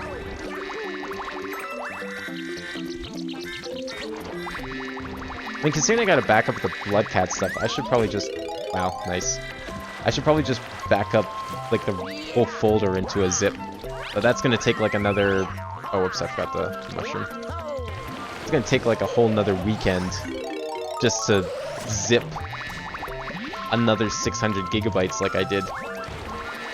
Because that shit takes a while. Like, a long while. Land! Please! Please, thank you. Holy. Okay, I'm gonna pay attention because I keep like looking over at chat when I'm trying to jump over this green guy. Probably a bad idea to do that. What was that?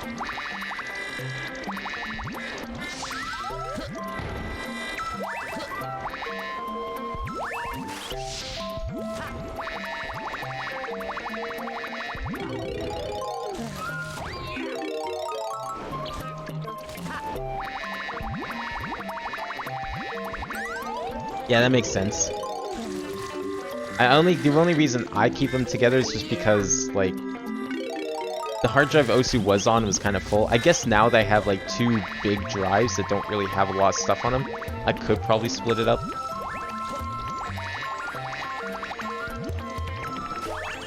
But I sometimes, like, depending on the game, I sometimes have, like, really shitty luck with file paths that are different from where the game itself is, and it just doesn't always work. Okay, where is this star? I hear it straight, so that could mean it's below me, behind me, above me.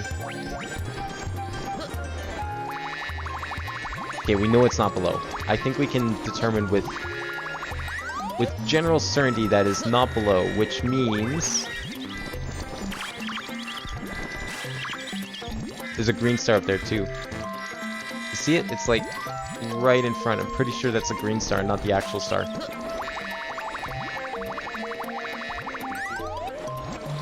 I can't tell where this star is. It's like to the left. How though?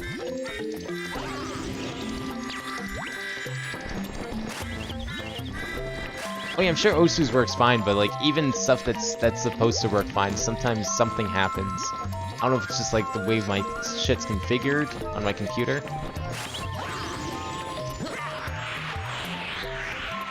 Oh, I can control this. Oh, we're good then.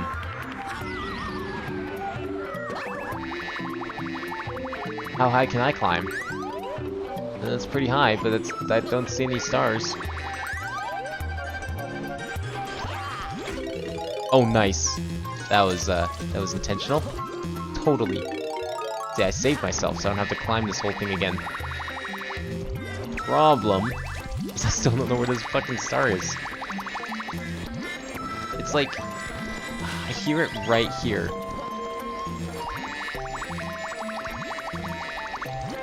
I just don't see anything that makes me scream star. Oh, it's behind there. I see it now.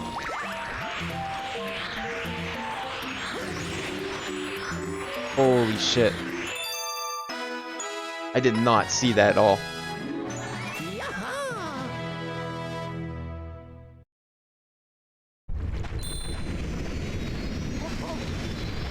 Well, it's like you can see the god rays, but only from a very specific angle, because it just, at least to me, it blended in with the background. because they're so light, and then the sky is like bright blue. Okay, if that's the first one, that means the second one's got to be on the final planet, at least.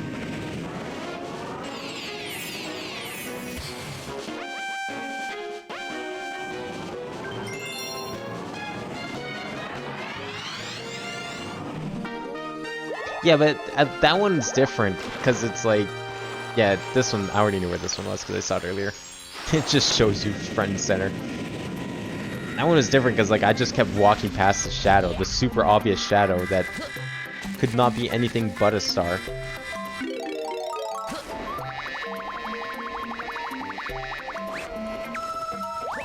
This one's like a little harder, because I definitely heard the star. I just could not for life of me figure out where it was, because it was like behind me and to the left. And I was like way too stubborn and kept thinking it was like maybe around the corner, which, you know, would probably make a good position for a star. Whatsoever.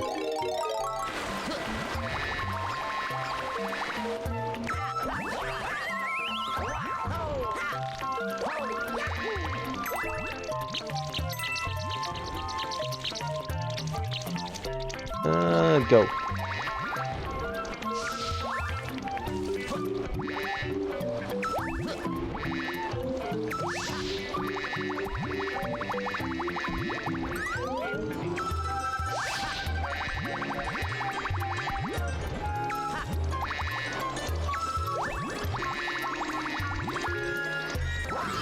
Okay, so I just have to climb this one.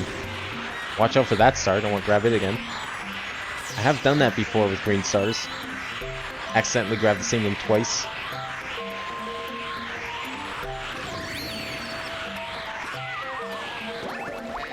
Shortcut? Fuck yeah. I even got the checkpoint too to boot. It's perfect.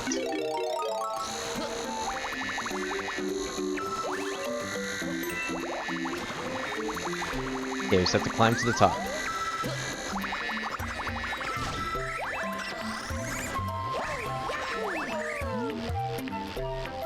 Okay, so yeah, we need to crawl around on our back, but we're gonna do the opposite.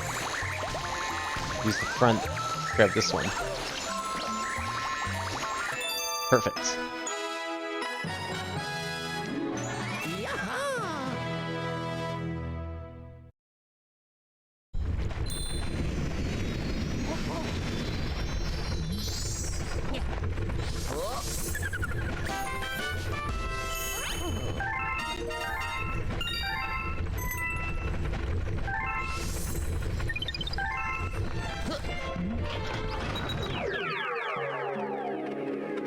Okay, what's next? We have 3 more galaxies. We'll do 3 more today.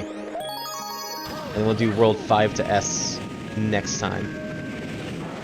Is this the Nintendo Switch? No, this is Galaxy 2. It is on the Nintendo Wii. It was not part of that collection, sadly.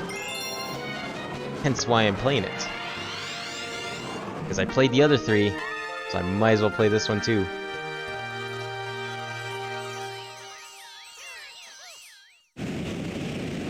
Okay, this one's gonna be really tricky because they're probably both on that main planet. Actually, can I see the green stars from here, maybe? I might be able to. If it lets me.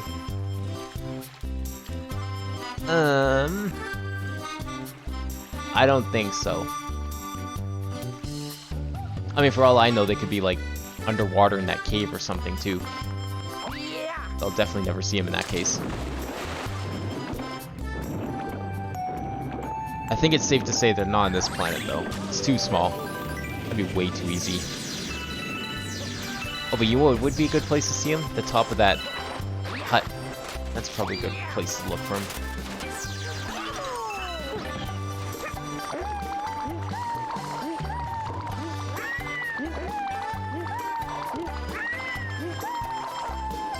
Oh, come on. There's like an invisible wall right there.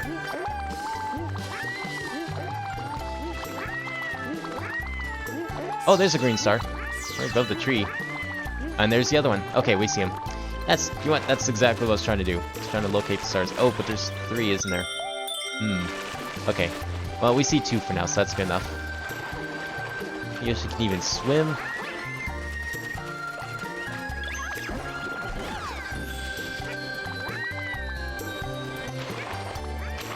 How do I get over there? I have to use this? Maybe?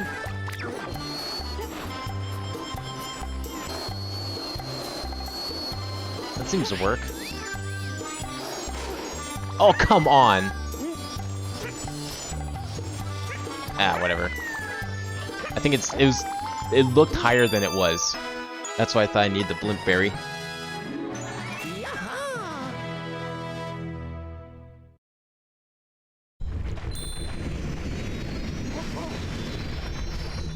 Okay, so the second one is on the side of that white dome. So where's the third gonna be? Unless the third's its own mission. Could very well be.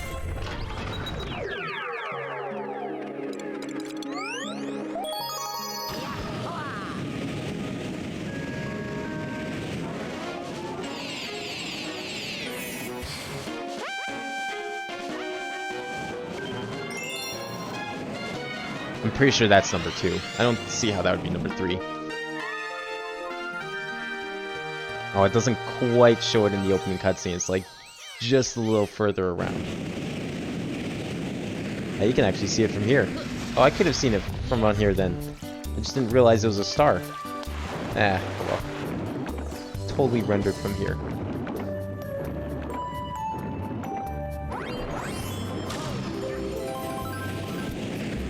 Oops. Missed like all of those. God damn it.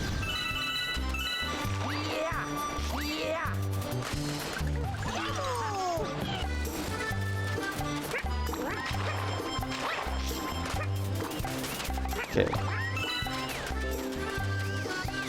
I keep seeing like all the silver stars and briefly thinking they're green stars. Okay, this is where I'm probably gonna need the Blimp Berry. Somehow. Actually, wait, don't I raise the water level if I go like this? Isn't this a thing? Well, I thought there was... Oh, where's that tunnel? Is this the tunnel? This might be the tunnel. There was a tunnel here. I might have to ditch Yoshi. I don't know if he can dive. Nah, he totally can't dive. There we go.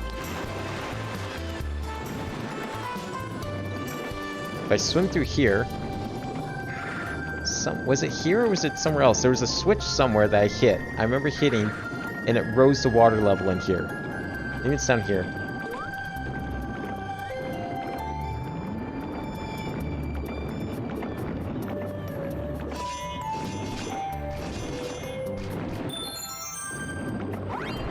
How did I get through here? I have gone through here. Did I need a shell? It's been a while since I did this. Actually... Yeah, where is the shell?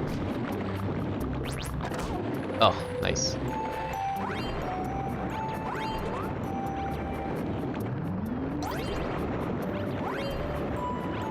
Ah! I should not have survived that. Yeah, there's totally, like... You open that up... Oh, fuck. I thought you, like, opened that up or something. I mean, I guess the other way I could do it is if I took Yoshi and, like, jumped the right way on this. That could work. I need... Is there no coins up here, or is it just a silver star? It's just a silver star, okay. I need coins before we start doing more random shit. Risking our lives.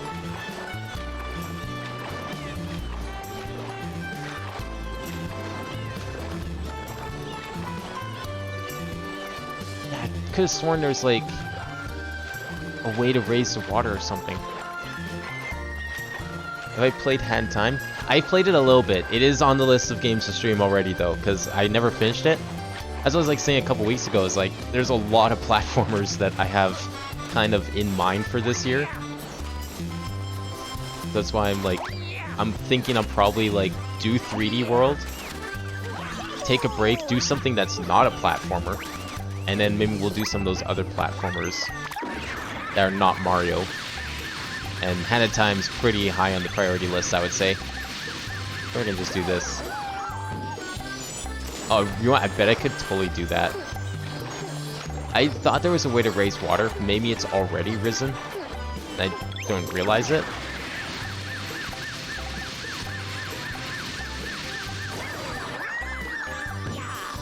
Oh, yeah. I mean, that technically could work. But I thought there was a way to do this like a slightly different way. Can I, like, just jump on this guy? Oh, I totally can.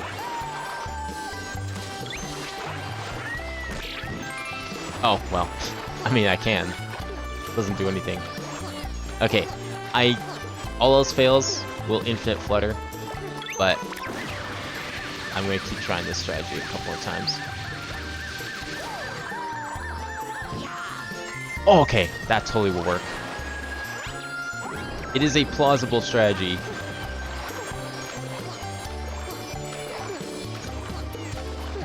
Actually, funnily enough, I think the very first stream on this channel was a stream of Hat in Time, simply because they were giving out special hats to anyone who did like one of their, like did a stream of their demo or whatever. Like some demo that they had years ago before the game was out. I don't even know if I ever got that hat, to be honest. But that's why there's like a random stream for like early 2017. Oh my god. And it's just kind of sitting there. I don't really acknowledge it or anything. It's just a thing I did.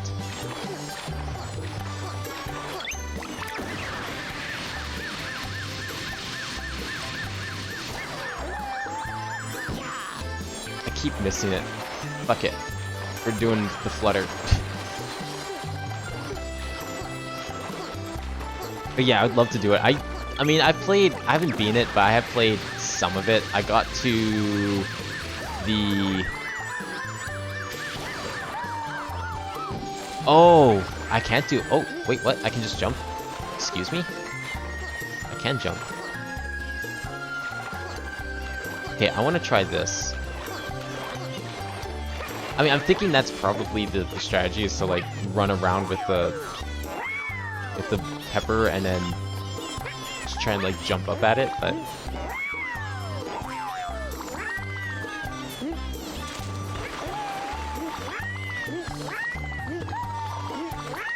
sorry, we're cheesing it.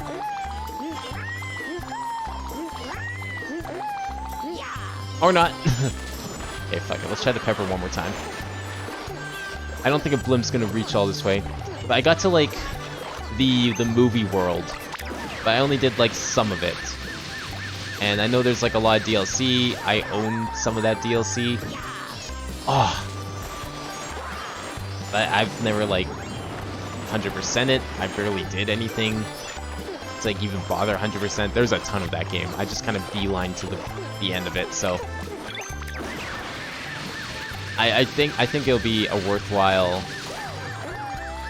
playthrough.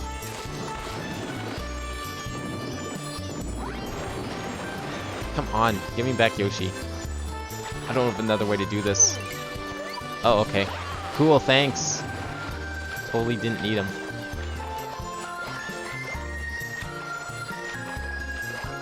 I wonder if I can just use one of these other peppers to run straight at it, so I can get a better camera angle. Oh yeah, I forgot that game had mods. I guess that would add some replayability in the future. I've been thinking about trying to look for some like good like Mario 64 or other ROM hacks to play as well too. So at some point in the future, like, man, I wish I could stream Mario 64 again. Oh wait, I can. I'll just get a ROM hack. You know, something like that. If that situation ever arises. I totally forgot that Hat in Time had mods. Yeah, I have the DLC. I think they gave it away for free when it first came out, so I just like made sure I picked that up. I don't remember if there was another DLC. I thought there was 2 DLC packs. I don't think I have the second one if there is.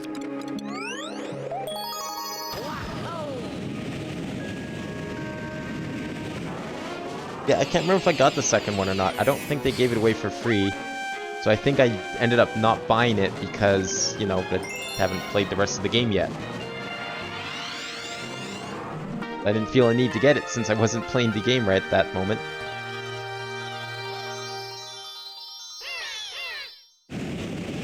Yeah, no, that's like high on the priority list. I think what I'll probably do is we'll do 3D World. I have a Pokemon-esque RPG that I would like to stream.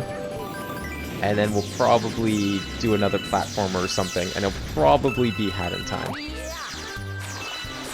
So which one's this? Oh, is this... Oh, Yoshi here. Okay, what planet were we going to in this one? I can't remember. Is there like a new planet that wasn't in the other mission? Probably. Why can't I ever... I hate that the game restricts you so much from going in the first person. Thank you. Is it on this planet? Oh, there it is. It's way up there. Is Yoshi anywhere in here? Am I just like out Yoshi? I have to use that trampoline, maybe? Looks like it's in the same area. The trampoline didn't go very high.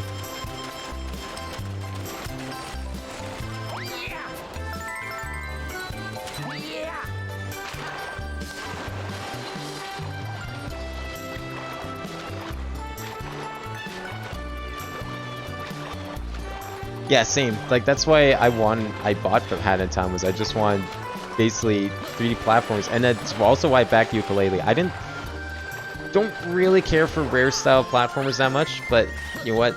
In this day and age, I'll take any 3D platformer. And I still like Yooka-Laylee enough, because it was a 3D platform at the end of the day. Okay, I definitely need to raise the water level in this one. Yeah, that's right. This is the one where I raise it.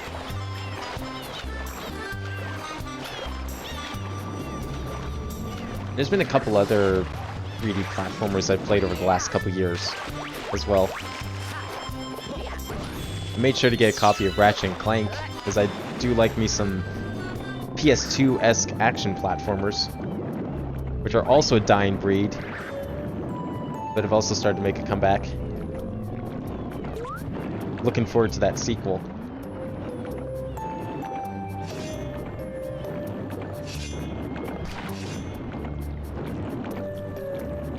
Okay, this is what I was thinking of before. You had to like swim up in here and it like rose the water or something, I think.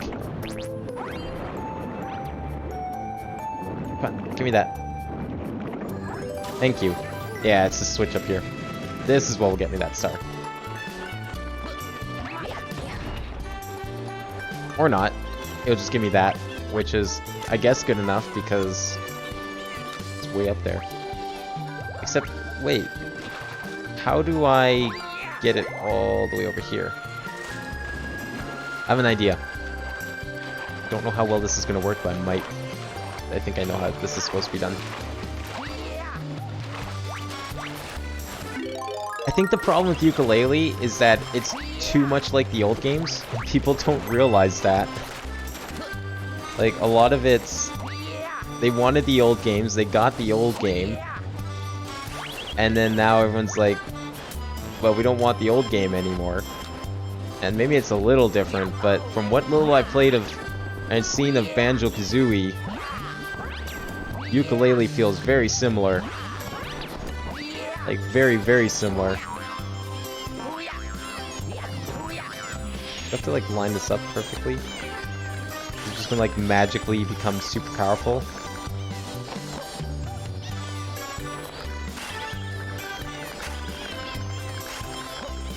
But actually, how do I do this one?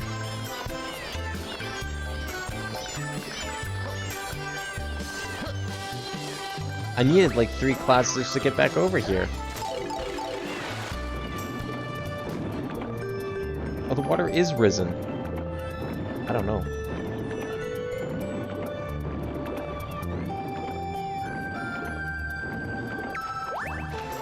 Wait, you found it for $7, like on Steam? I mean, I backed it on Kickstarter, so I ended up getting a Switch copy, which I'm perfectly fine with. The Switch version runs perfectly fine. It's a fine system plan. Actually, there was one other game I was going to play, and that was Balan Wonder World. That one looks pretty interesting and look very similar to Hat in Time. But I might do Hat in Time first. In fact, I probably will do Hat in Time first since I already own it. Oh, there's more clouds up there. Oh.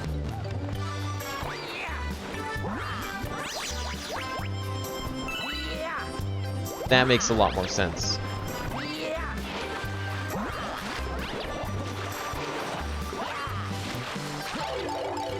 Come on. No, wow. I want to go ride the bubble, please. I want to ride the bubble. Thank you. Oh, that doesn't work. Never mind.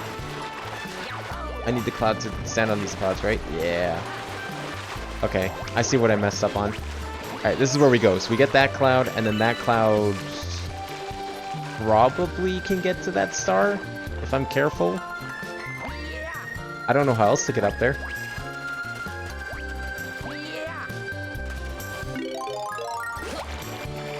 Yeah, I'm starting to see this one. I think I vaguely remember this one. Oh, why did I do that?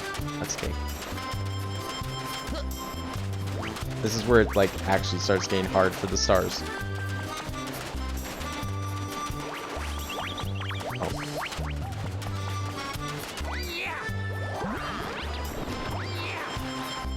Oh. Okay. Can't I ride these up? I can't remember. Oh no, I can just do that. That's fine. That's that star. Okay, so it's like way up there.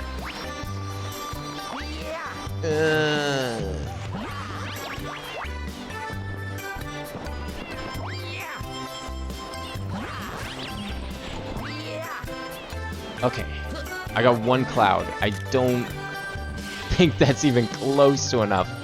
What the hell?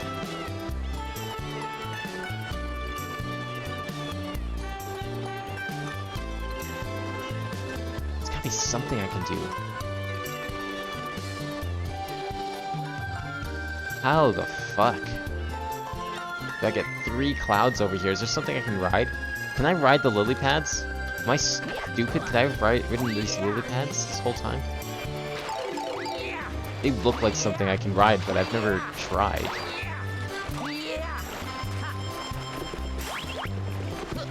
How would I even do this? Oh!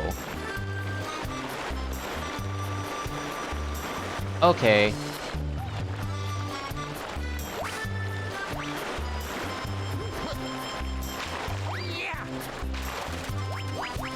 Never mind, we can preserve all our clouds. Easy.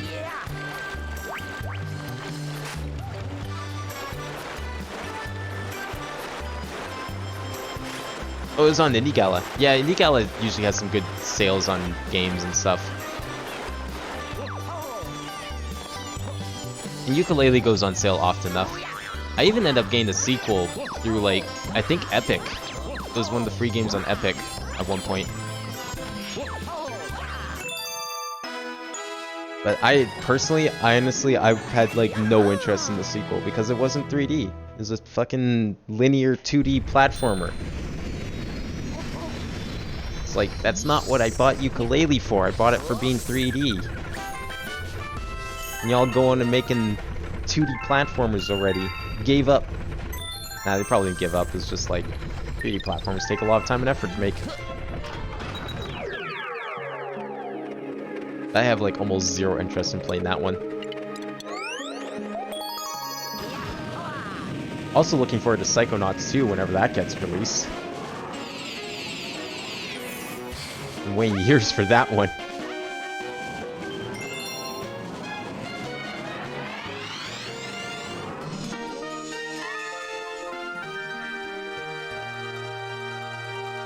It's because, like, I don't know. See, if you price it $7 normally, it doesn't make it seem like a very good game because it's $7, right? If something looks expensive, it makes it seem better than it is. There's the first star. I'm gonna fall. Nice. Then if you just keep discounting it, then it's like people are going to buy it more because it's on sale. When something's on sale, you know the price is limited. It may not be that price ever again, except, you know, when it always is in this case. Oh, I'm dead again. Oh, no, okay, we're good. Okay, how the hell am I supposed to get over there?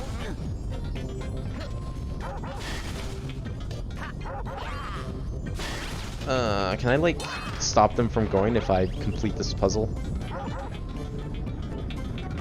Whoa, whoa, whoa, whoa. Game, please, game, please! What are you doing to the controls? They weren't working. If I complete the puzzle, is it gonna just stop?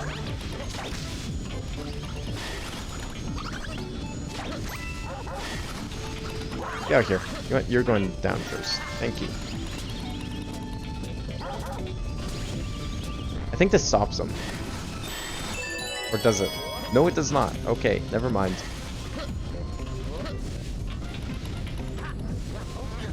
Ugh, okay. Ow! No. Please.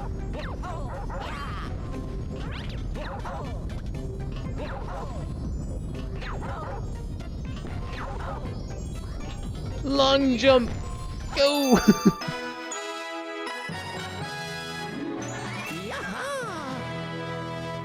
I think they priced it at 40 just because of like all the console shit. I don't know. I could have sworn it was cheaper at some point, but it was definitely 40 on Switch. But fortunately I already paid for it, so it's fine.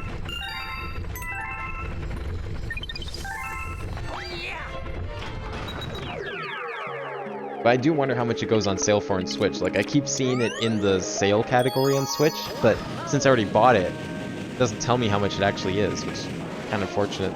You need to see how much it's actually on sale for, even if I can't buy it again. I wonder if, like, I think when it first came out, it didn't go on that deep of a discount, but maybe because people didn't like it as much, that's why. But, you know, since they already set the precedent of it being at 40, maybe they don't want to, like, lower the price.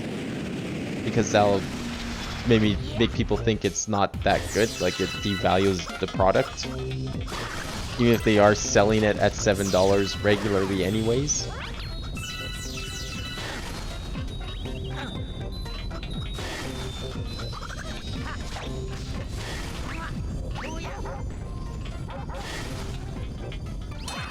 Okay, so how much you want to bet the second one? Actually, well, there's only 2 plants in this. Oh no, there's like 3. There's 3 plants. I guess it could be there. My guess is it could be like at the end of there or somewhere along there. Don't you dare fall off.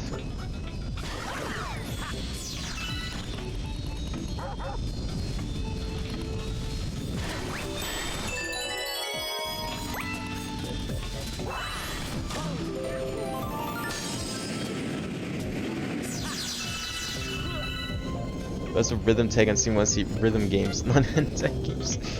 What? Are there no? Are you telling me that there's no hentai rhythm games on Steam? That's disappointing.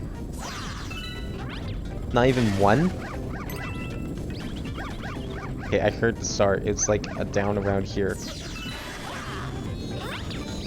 I don't think it was these star bits. It will not let me zoom in.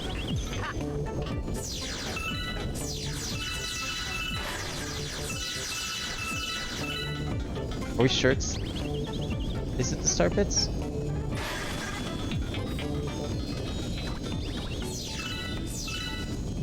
No, I still hear it. Or is it the checkpoint? Oh, it's the checkpoint. I'm like extra sure this time it's definitely the checkpoint because I don't see any shadows. I can't see anything up there. That's just a 1-up up there. I mean, it could still be up there, but maybe it's like underneath the track. God, wouldn't that be stupid? No, I don't want to actually check.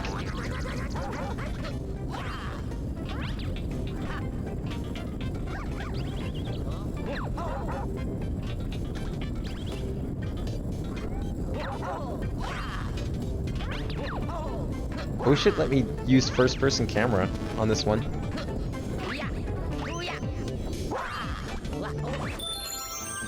Still doesn't let me. Wait. I hear it.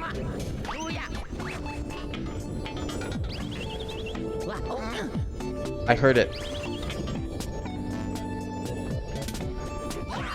Where's it gonna be? It's not up. Wait, did you see the gravity change? Oh, that is weird. It's here. No. No, it's not.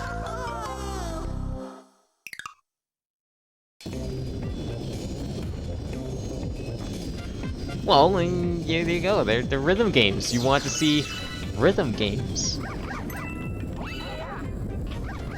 If it's a game where you play to the beat of the music and you're scored as such, is that not a rhythm game?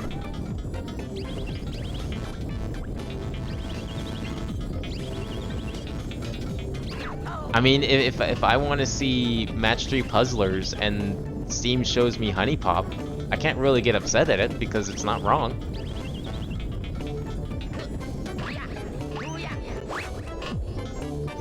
Okay, am I crazy or do other people hear sparkling too?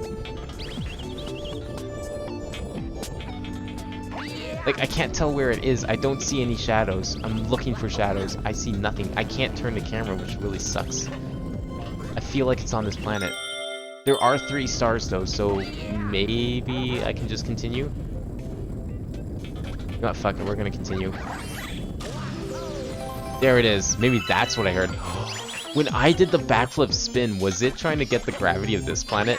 Oh, that would have been crazy if it was. Nice. That's probably 2.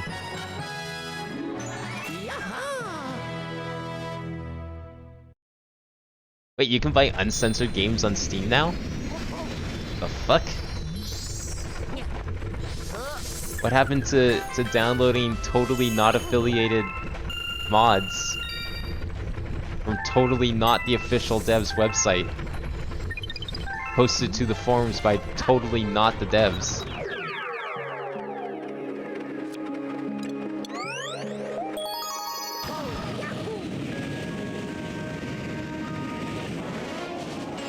Well, in some ways I'm glad that they realized how stupid it was that people were just doing that and letting people buy the game directly. It's like, come on. Everyone knows that's what people are buying the game for. And you're like, you're not going to... Everyone's downloading the mods anyways. Just put a fucking warning on the thing. Like the whole are you sure you're over 18? For like M-rated games is like pointless anyway, so it's like, who are you stopping? What are you preventing here? You're preventing nothing. Can I just... No, I can't do the spin trick up here. That's what we need this for. As much as I hate it.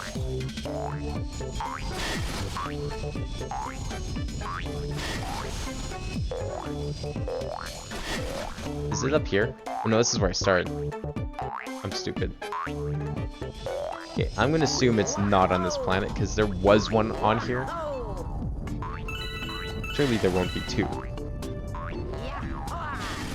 It's probably gonna be something spring mushroom related. Yeah, exactly. But it's like, it's less about that, but it's like, you're selling these games anyways. You have zero way of actually preventing minors from purchasing these games. And people are just, you're letting people put the mods that uncensor the games on your platform essentially via link. So what are you stopping exactly by not allowing the uncensored versions to be sold on Steam?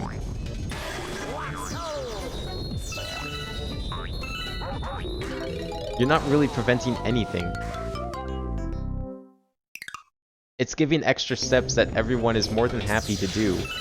That it's like,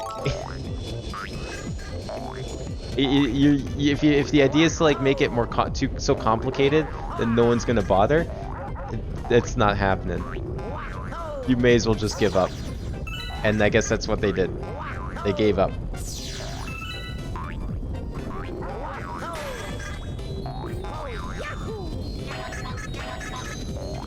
So where is this other star? Is it like here? And those are star bits. I'm gonna say it's somewhere else, like over here. There it is. I was correct. Good.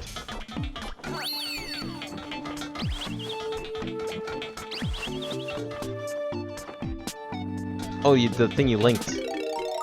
That the way approaches everything onto the Steam store except for things that we decide are legal or straight up trolling. I mean, that's fair. Now, illegal shit I can understand.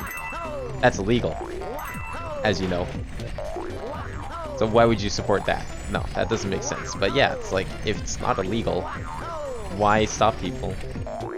You are a store. I mean, I guess you do have the right to not allow people to sell things, but it's like, at this point, since you're literally the only place that people can really sell things for and make money and give you money, you're just turning down money because, like, it's the only place anyone's gonna, like, willingly put their shit on because, like, nowhere else is something gonna get attention. I guess porn games were the exception, though, because there are sites that people know and are more used to going to, so it's like, there is a market for that already, but, like, anything else? You're just turning down free money by not letting people sell in your store. Because everyone goes to Steam.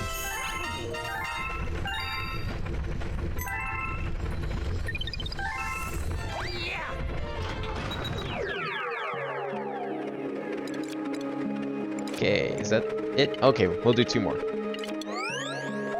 192. 50 stars to go. Every month seems a client-wide announcement for the top release of the month. Buddha Fix Stick Dine and Dash was on it. I don't think I've heard of that one. I have seen a number of very weird named porn games, but I don't think I've heard of that one. Is that like Diner Dash, but everyone's naked? Like, did someone just mod Diner Dash with like a nudity mod? And then try to sell it on Steam as their own product. How delightfully devilish of them. I hear a star already. Where is this thing? I hear something.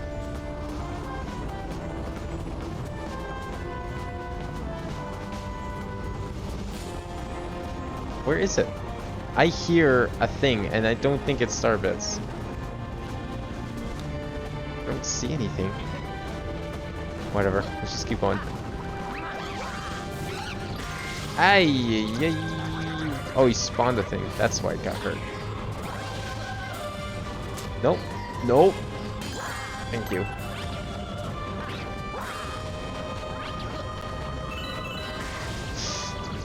Stop that, stop that, stop that, stop that. Okay. I can't, okay. If I can't camera, I'm gonna just assume it's not here.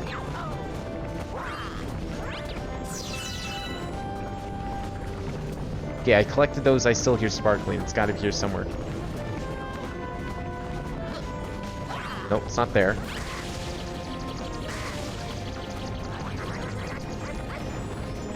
There it is. It's on there. That makes sense. That's a good place to put it. Except for the fact I can't get up there. No. Okay, okay. Bear jump, bear jump. Up here.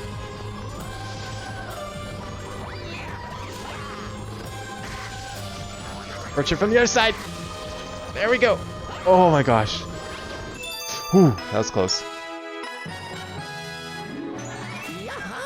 I mean, Diner Dash is a full game too. I played the shit out of Diner Dash as a kid. I never owned the full version,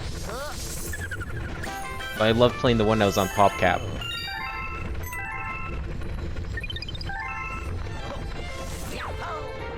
It was like Diner Dash, Cubis, and Zuma were like the 3 games I loved playing from PopCap. I think, was Cubis PopCap? I think so. And 2 of those they don't even make anymore. Actually, I guess all 3 they don't make anymore. I'm trying to remember the last time I saw a Diner Dash game. What's PopCap make now? The last game they made was Peggle, and they're just around so they can use the Plants vs Zombies IP for weird ass third-person shooters and shitty sequels.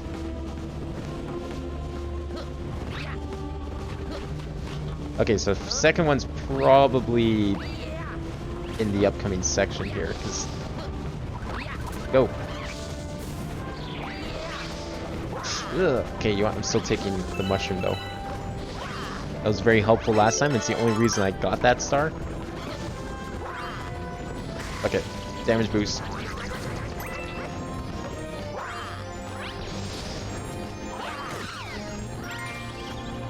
No, that's still the first one here. I don't think that's another one. It's probably in this 2D section. Somewhere. Hey! Yay! Didn't this happen the first time I was through here? Whatever. I got impatient. Too impatient.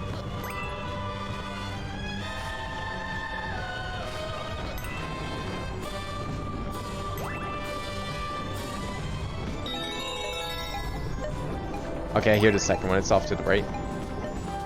Is it like above here maybe? Somehow? Is it even possible?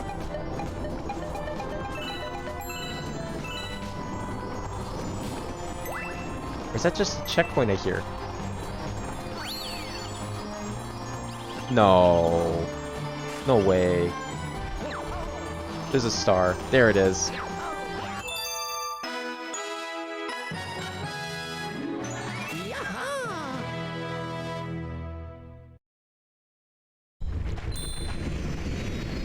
Yeah, PopCap, it was like way back. I would play, there's 3 sites I'd play on. It was NabiscoWorld.com, MSN.com, like the Microsoft site.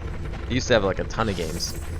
And PopCap.com were like the 3 Flash game, quote unquote, because not all of them use Flash, some of them use Shockwave and other similar browser plugins. But yeah, those are like the 3 main ones I played on. And PopCap, there's like a number of stuff that I played on PopCap. It was like Diner Dash, it was like Cubist. Well, Cubist was on MSN. But it was like that one, and Zuma was another big one.